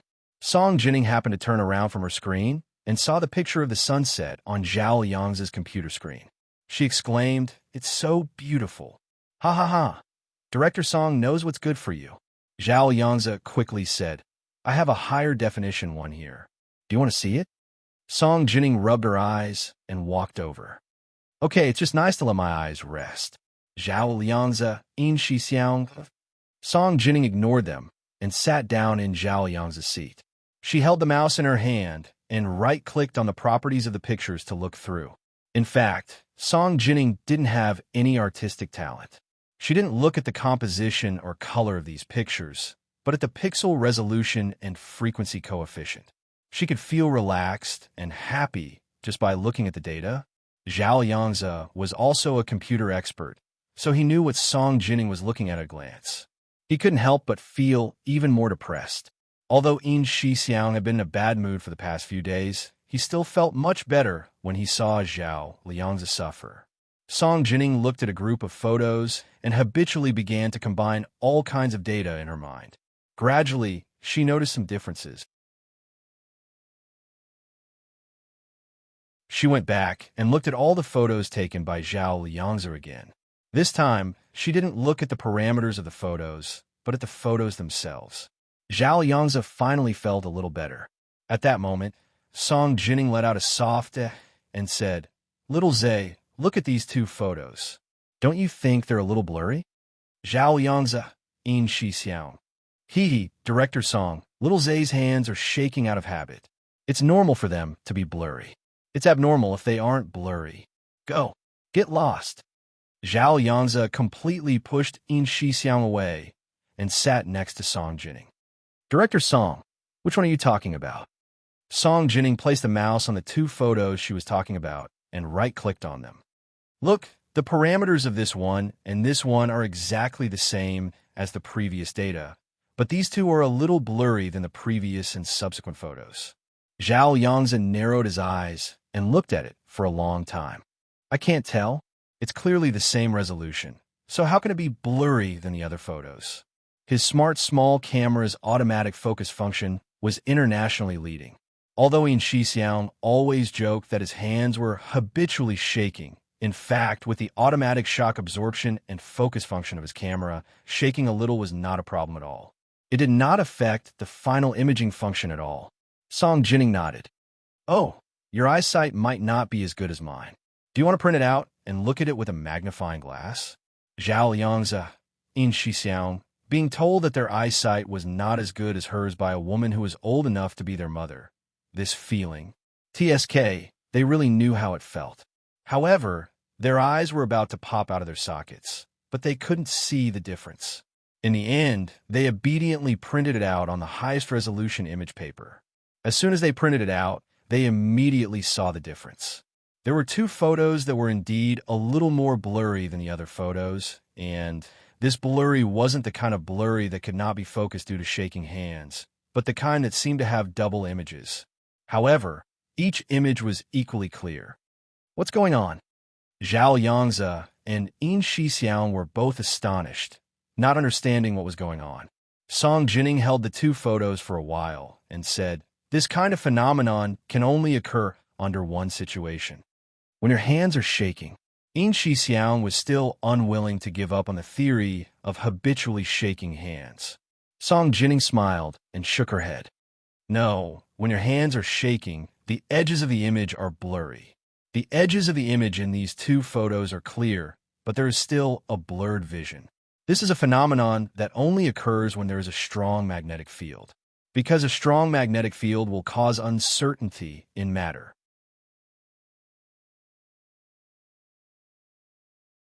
According to the theory of quantum mechanics, the same particle can appear in two different places at the same time. The state shown in these two photos is very close to this theory. And when the magnetic field energy is strong enough, it can make larger objects appear in two different places at the same time. Therefore, the two images that are slightly overlapping may look blurry, but it's actually because of the super strong magnetic field that they appear in two different places at the same time. There was a strong magnetic field here today. Song Jining concluded. She stood up and said, "I'm going to check my instrument." Zhao Liangzi and In Shixiang were dumbfounded the whole time, blindfolded. Hua Xiaoheng walked in and frowned. "They've already started fishing. Aren't you going to help?" Zhao Liangzi and In Shixiang snapped out of their daze and secretly admired Song Jining's ability. She had actually managed to use her academic skills to almost fool two experienced Special Operations Forces personnel like them. Yes, Chief. The two of them hurriedly ran to the deck and participated in the final fishing process. Song Jining was also called out by Hua Xiaoheng to help monitor the construction of a sealed room filled with nitrogen gas below the deck. After the last salvage operation, Sirius, I experience, and now this Sirius, too, was much smaller, so it would have been easier to salvage. However, the terrain of the blue hole here was more complicated than the sea at the Cape of Good Hope. There were more reefs, and the salvage ship could not get close. It could only rely on a mechanical arm to dive diagonally. This would take a lot of time. After the 5 fingers of the mechanical arm grabbed the small submarine, it lifted it from the bottom of the sea. Zhao Yangzi watched the staff controlling the mechanical arm carry out microprocessing through the monitor. They were really experienced. They could monitor the situation at the bottom of the sea through the camera on the mechanical arm and find a suitable route in time to avoid the complicated reefs. It was also because of this reason that the time they took was only 1 night less than the time they took to salvage Gu Xiangwen's large submarine. It took 2 days and 1 night to salvage Gu Xiangwen's large submarine. They took 2 days this time. Therefore, in the end, the small submarine Sirius, too, was also in the dark when it came out of the water. 2 whole days, 48 hours from night to day, and from day to night. 48 hours later, the night sky was still dark. The sea was covered with thick clouds, and it was drizzling. It rarely rained on the Caribbean Sea. It was either a clear sky or a torrential rain carried by a hurricane. It was rare to see such a poetic drizzle. A huge tent was set up on the medium-sized salvage ship, extending to about 20 meters from the surface of the sea. This kind of tent could block the surveillance of satellites in the sky.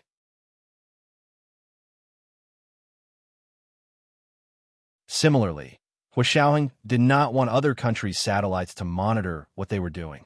After the tent was set up, they dragged the small submarine Sirius, too, out from the bottom of the sea and placed it on the deck of the salvage ship.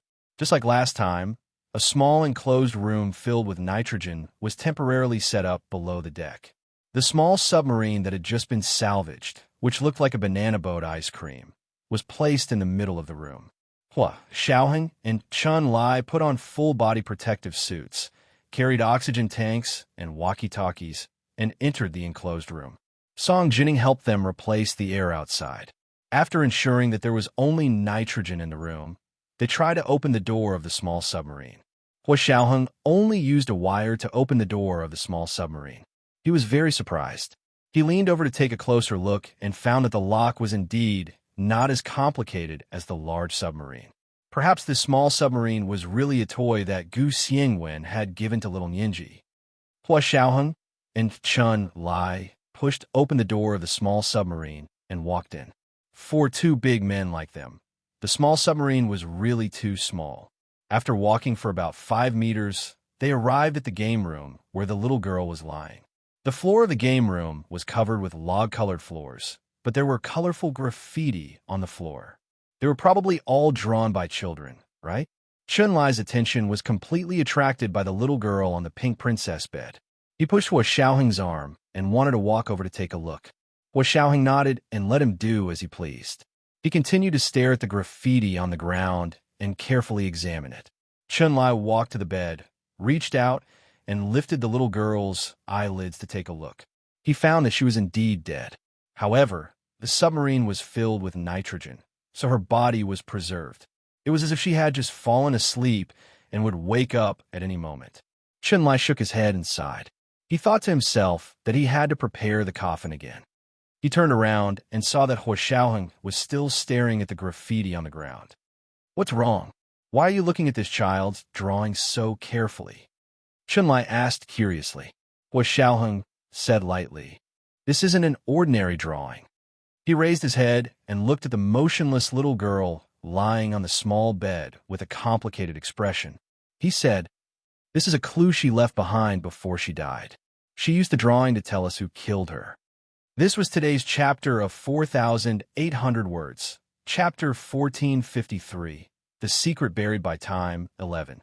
Remind everyone about the monthly votes and recommendation votes. Although I only have one chapter for the past few days, the number of words per day is enough to split into 2 chapters.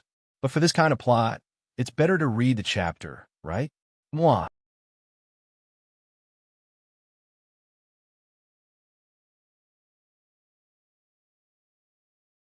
Chapter 1465.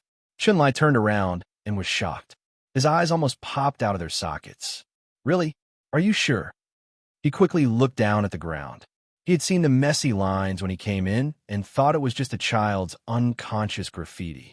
When he took a closer look, he realized that on the clear log floor, there were extremely abstract matchstick figures drawn with a black carbon pen.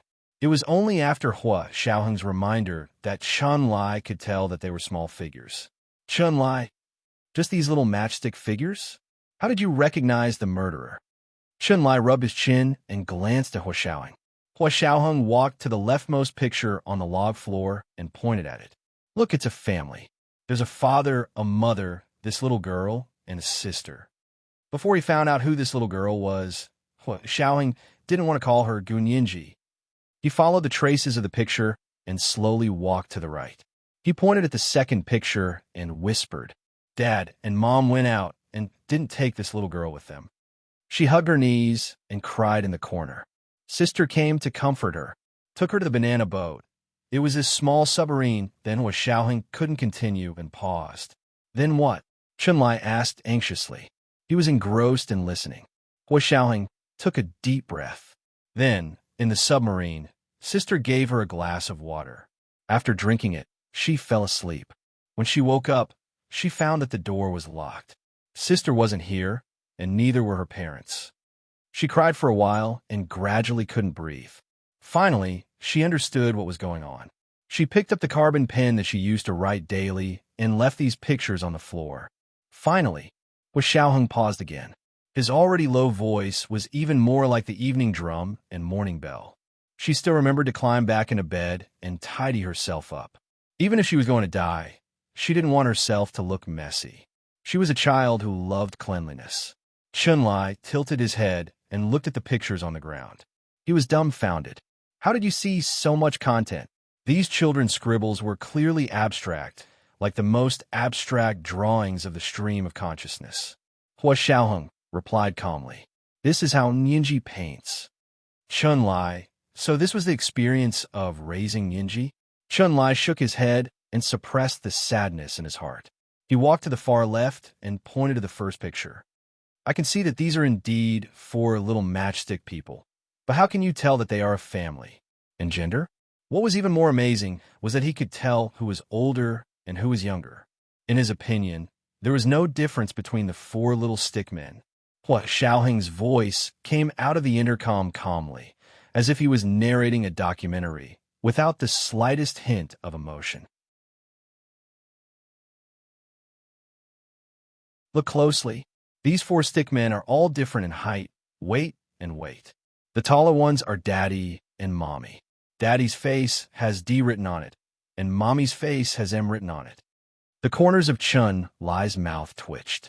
He simply lay on the ground to see the 2 crooked letters clearly. He didn't get up and simply continued to lie down. He reached out and gave Hua Xiaoheng a thumbs up to express his appreciation. What about the older sister? How can you tell? Chunlai asked again, looking at the remaining 2 little stick men. He didn't have Hua Xiaoheng's keen observation skills. Of course, more importantly, he hadn't raised Gunyinji before, so he didn't know how to distinguish the stickmen drawn by children. This stickman is shorter than Daddy and Mommy, but a little taller than the smallest person. Its hair is longer, so it's the older sister. Hua Xiaoheng walked to his side and stood near the picture. If he wasn't wearing a protective suit that covered him from head to toe, Chunlai would have rubbed his eyes. He felt that his eyesight must have deteriorated again. The 2 little stickmen thought he was cross-eyed. Following Hua Xiaoheng's explanation, Chunlai looked at it again and understood a little. This, the little dot next to the smallest stickman's head. What is it? It's tears, Hua Xiaoheng said softly. She's crying. Chunlai was speechless for a long time. Then the 2 over here are about the same height. One has long hair and the other has short hair. The two little stickmen hold hands and walk out a square. That's going out, right? Hua Xiaoheng nodded and replied, yes. Although the child stickman drawing was abstract, it still had its own unique ideographic logic in it. Oh, then this thing that looks like a banana must be the submarine. Chun-Li continued to move to the right. Okay, how can you tell that it's the water my sister gave her to drink? I can only see that one little stickman is strangling the other little stickman's neck. The picture was so abstract that Chun-Li felt like he was going blind. Hua Xiaoheng said expressionlessly, look between the two of them. It's written with water. Chun-Li, forget it. He wasn't going to look anymore. He didn't want to be blind. Chun-Li stood up from the floor. Hua Xiaoheng pointed at the picture at the back. Then she's asleep. You can tell, right? She's already lying on the ground. In fact, in Chun-Li's eyes, it made no difference whether these extremely abstract stickmen were standing, kneeling, or lying down. However, he still pretended to see it and nodded. The picture after waking up is more complicated, Hua Xiaoheng said calmly. I only understood it after looking at it for a while. It was a picture of a little stickman kneeling in front of the door and knocking on it. There was a dialogue box diagonally above the little stickman's head with the words Daddy, Mommy written inside. Then there was the little stickman sitting on the ground, holding his neck with his hands. His mouth was so wide that it almost occupied his entire head. All the pictures were actually very rough. It was obvious that the little girl who drew didn't have much talent in drawing. This was exactly the same as Gu Nianji. However, when he thought about the situation at that time, it was extremely uncomfortable to think of a little girl who was about to die holding her last breath and leaving these pictures on the floor of the submarine with a carbon pen that would never fade. Chun-Li stood up, his heart pounding. He opened the door and went out. Hua Xiaoheng didn't go out immediately. He thought of the structure of Gu Xiangwen's big submarine and the superb holographic projection system. He couldn't help looking around the small submarine room. If Gu Xiangwen loved his daughter so much that he had built a toy submarine for her, there was no reason for it not to have any safety measures, right? Normally, as long as a family had the slightest bit of money, they would install surveillance cameras in their children's rooms. Would there be surveillance cameras here too? Hua Xiaoheng remembered the location of the surveillance cameras in Gu Xiangwen's big submarine. He roughly figured out the location and walked to the right corner of the room. There was a flower-like floor lamp there. Hua Xiaoheng narrowed his eyes and looked around. Sure enough, he found a camera behind the floor lamp. He carefully removed the camera and surveillance system and put them in his backpack. He then walked to the pink princess's bed and quietly looked at the little girl who had been dead for 7 years. He bent down and pulled the blanket at the corner of the bed to cover her. He picked up a few strands of black hair from her pillow and put them in a transparent evidence bag before leaving the small submarine.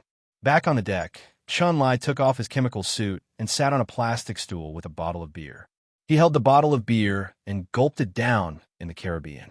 Hua Xiaoheng returned to the cabin and changed into his regular clothes. He handed the camera and surveillance system to Zhao Yangzi and asked him to transfer the contents to the computer. He looked around the cabin and didn't see Chun-Li. Hua Xiaoheng asked, "Where's Chun-Li?" "On the deck." In Xixiang came over to help Zhao Yangzi. Hua Xiaoheng walked out of the cabin and saw Chun-Li's back. He felt a little lonely. He walked over silently, sat down beside Chun-Li, and lit a cigarette. Chun-Li didn't turn around, but from the corner of his eye, he knew it was Hua Xiaoheng. He took a few more sips from the beer bottle and muttered, "Who do you think that little girl is? Why does she look so much like Nianji 7 years ago? Is it her twin sister?" Chun-Li was no stranger to Gu Nianji's appearance from 7 years ago. He had also been appointed by the military to be Gu Nianji's personal doctor 7 years ago. He and Hua Xiaoheng knew more about Gu Nianji than anyone else, but the two of them had a tacit understanding not to mention Gu Nianji's special constitution to anyone else. Hua Xiaoheng took a puff of his cigarette and looked at the coastline in front of him with a deep gaze. He sighed slightly and flicked the ash off his cigarette. He said calmly, "You have to be mentally prepared." As he spoke, He handed the evidence bag containing the little girl's hair to Chun-Li. Go for a DNA test, and then verify the paternity of Gu Xiangwen. Chun-Li looked at him sideways. He knew that Hua Xiaoheng was thinking about He Jichu's situation and was worried that Gu Nianji's situation was similar to He Jichu's. He Jichu was already unrecognizable. He didn't want another Gu Nianji. The corners of his mouth twitched. Me? You might as well say you have to be mentally prepared. Hua Xiaoheng looked at him calmly. Stop pretending. Chun-Li sneered. You still refuse to call that little girl's name. What are you afraid of? Chun-Li knew Hua Xiaoheng too well. He knew that his every move had a deeper meaning.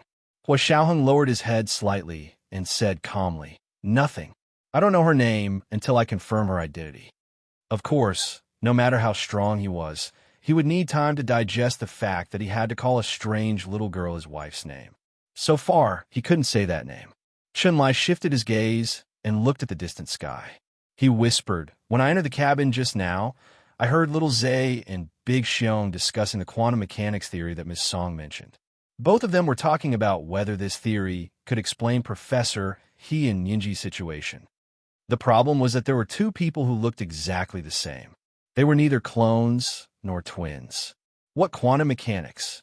When Hua Xiaoheng entered, the two of them had already quieted down and were silent. Chun-Li turned around and was about to speak when he saw Song Jining walking out. He quickly smiled and said, Let Director Song speak for herself. This is the first update of the day. Chapter 1454, The Secret Buried by Time, 12. Remind everyone about the monthly and recommendation votes. Today is Monday, especially the recommendation votes. At 8 p.m., the monthly ticket will be 5,500 plus updates. Mwah! You're tuning in to the Romance Rendezvous YouTube channel. We're so grateful for your support, and don't forget to subscribe to join us on this incredible journey through captivating stories. Your generosity through donations truly makes a world of difference, as it's the primary source of revenue that allows me to expand and enhance this channel for you. Thank you from the bottom of my heart for being a part of this adventure.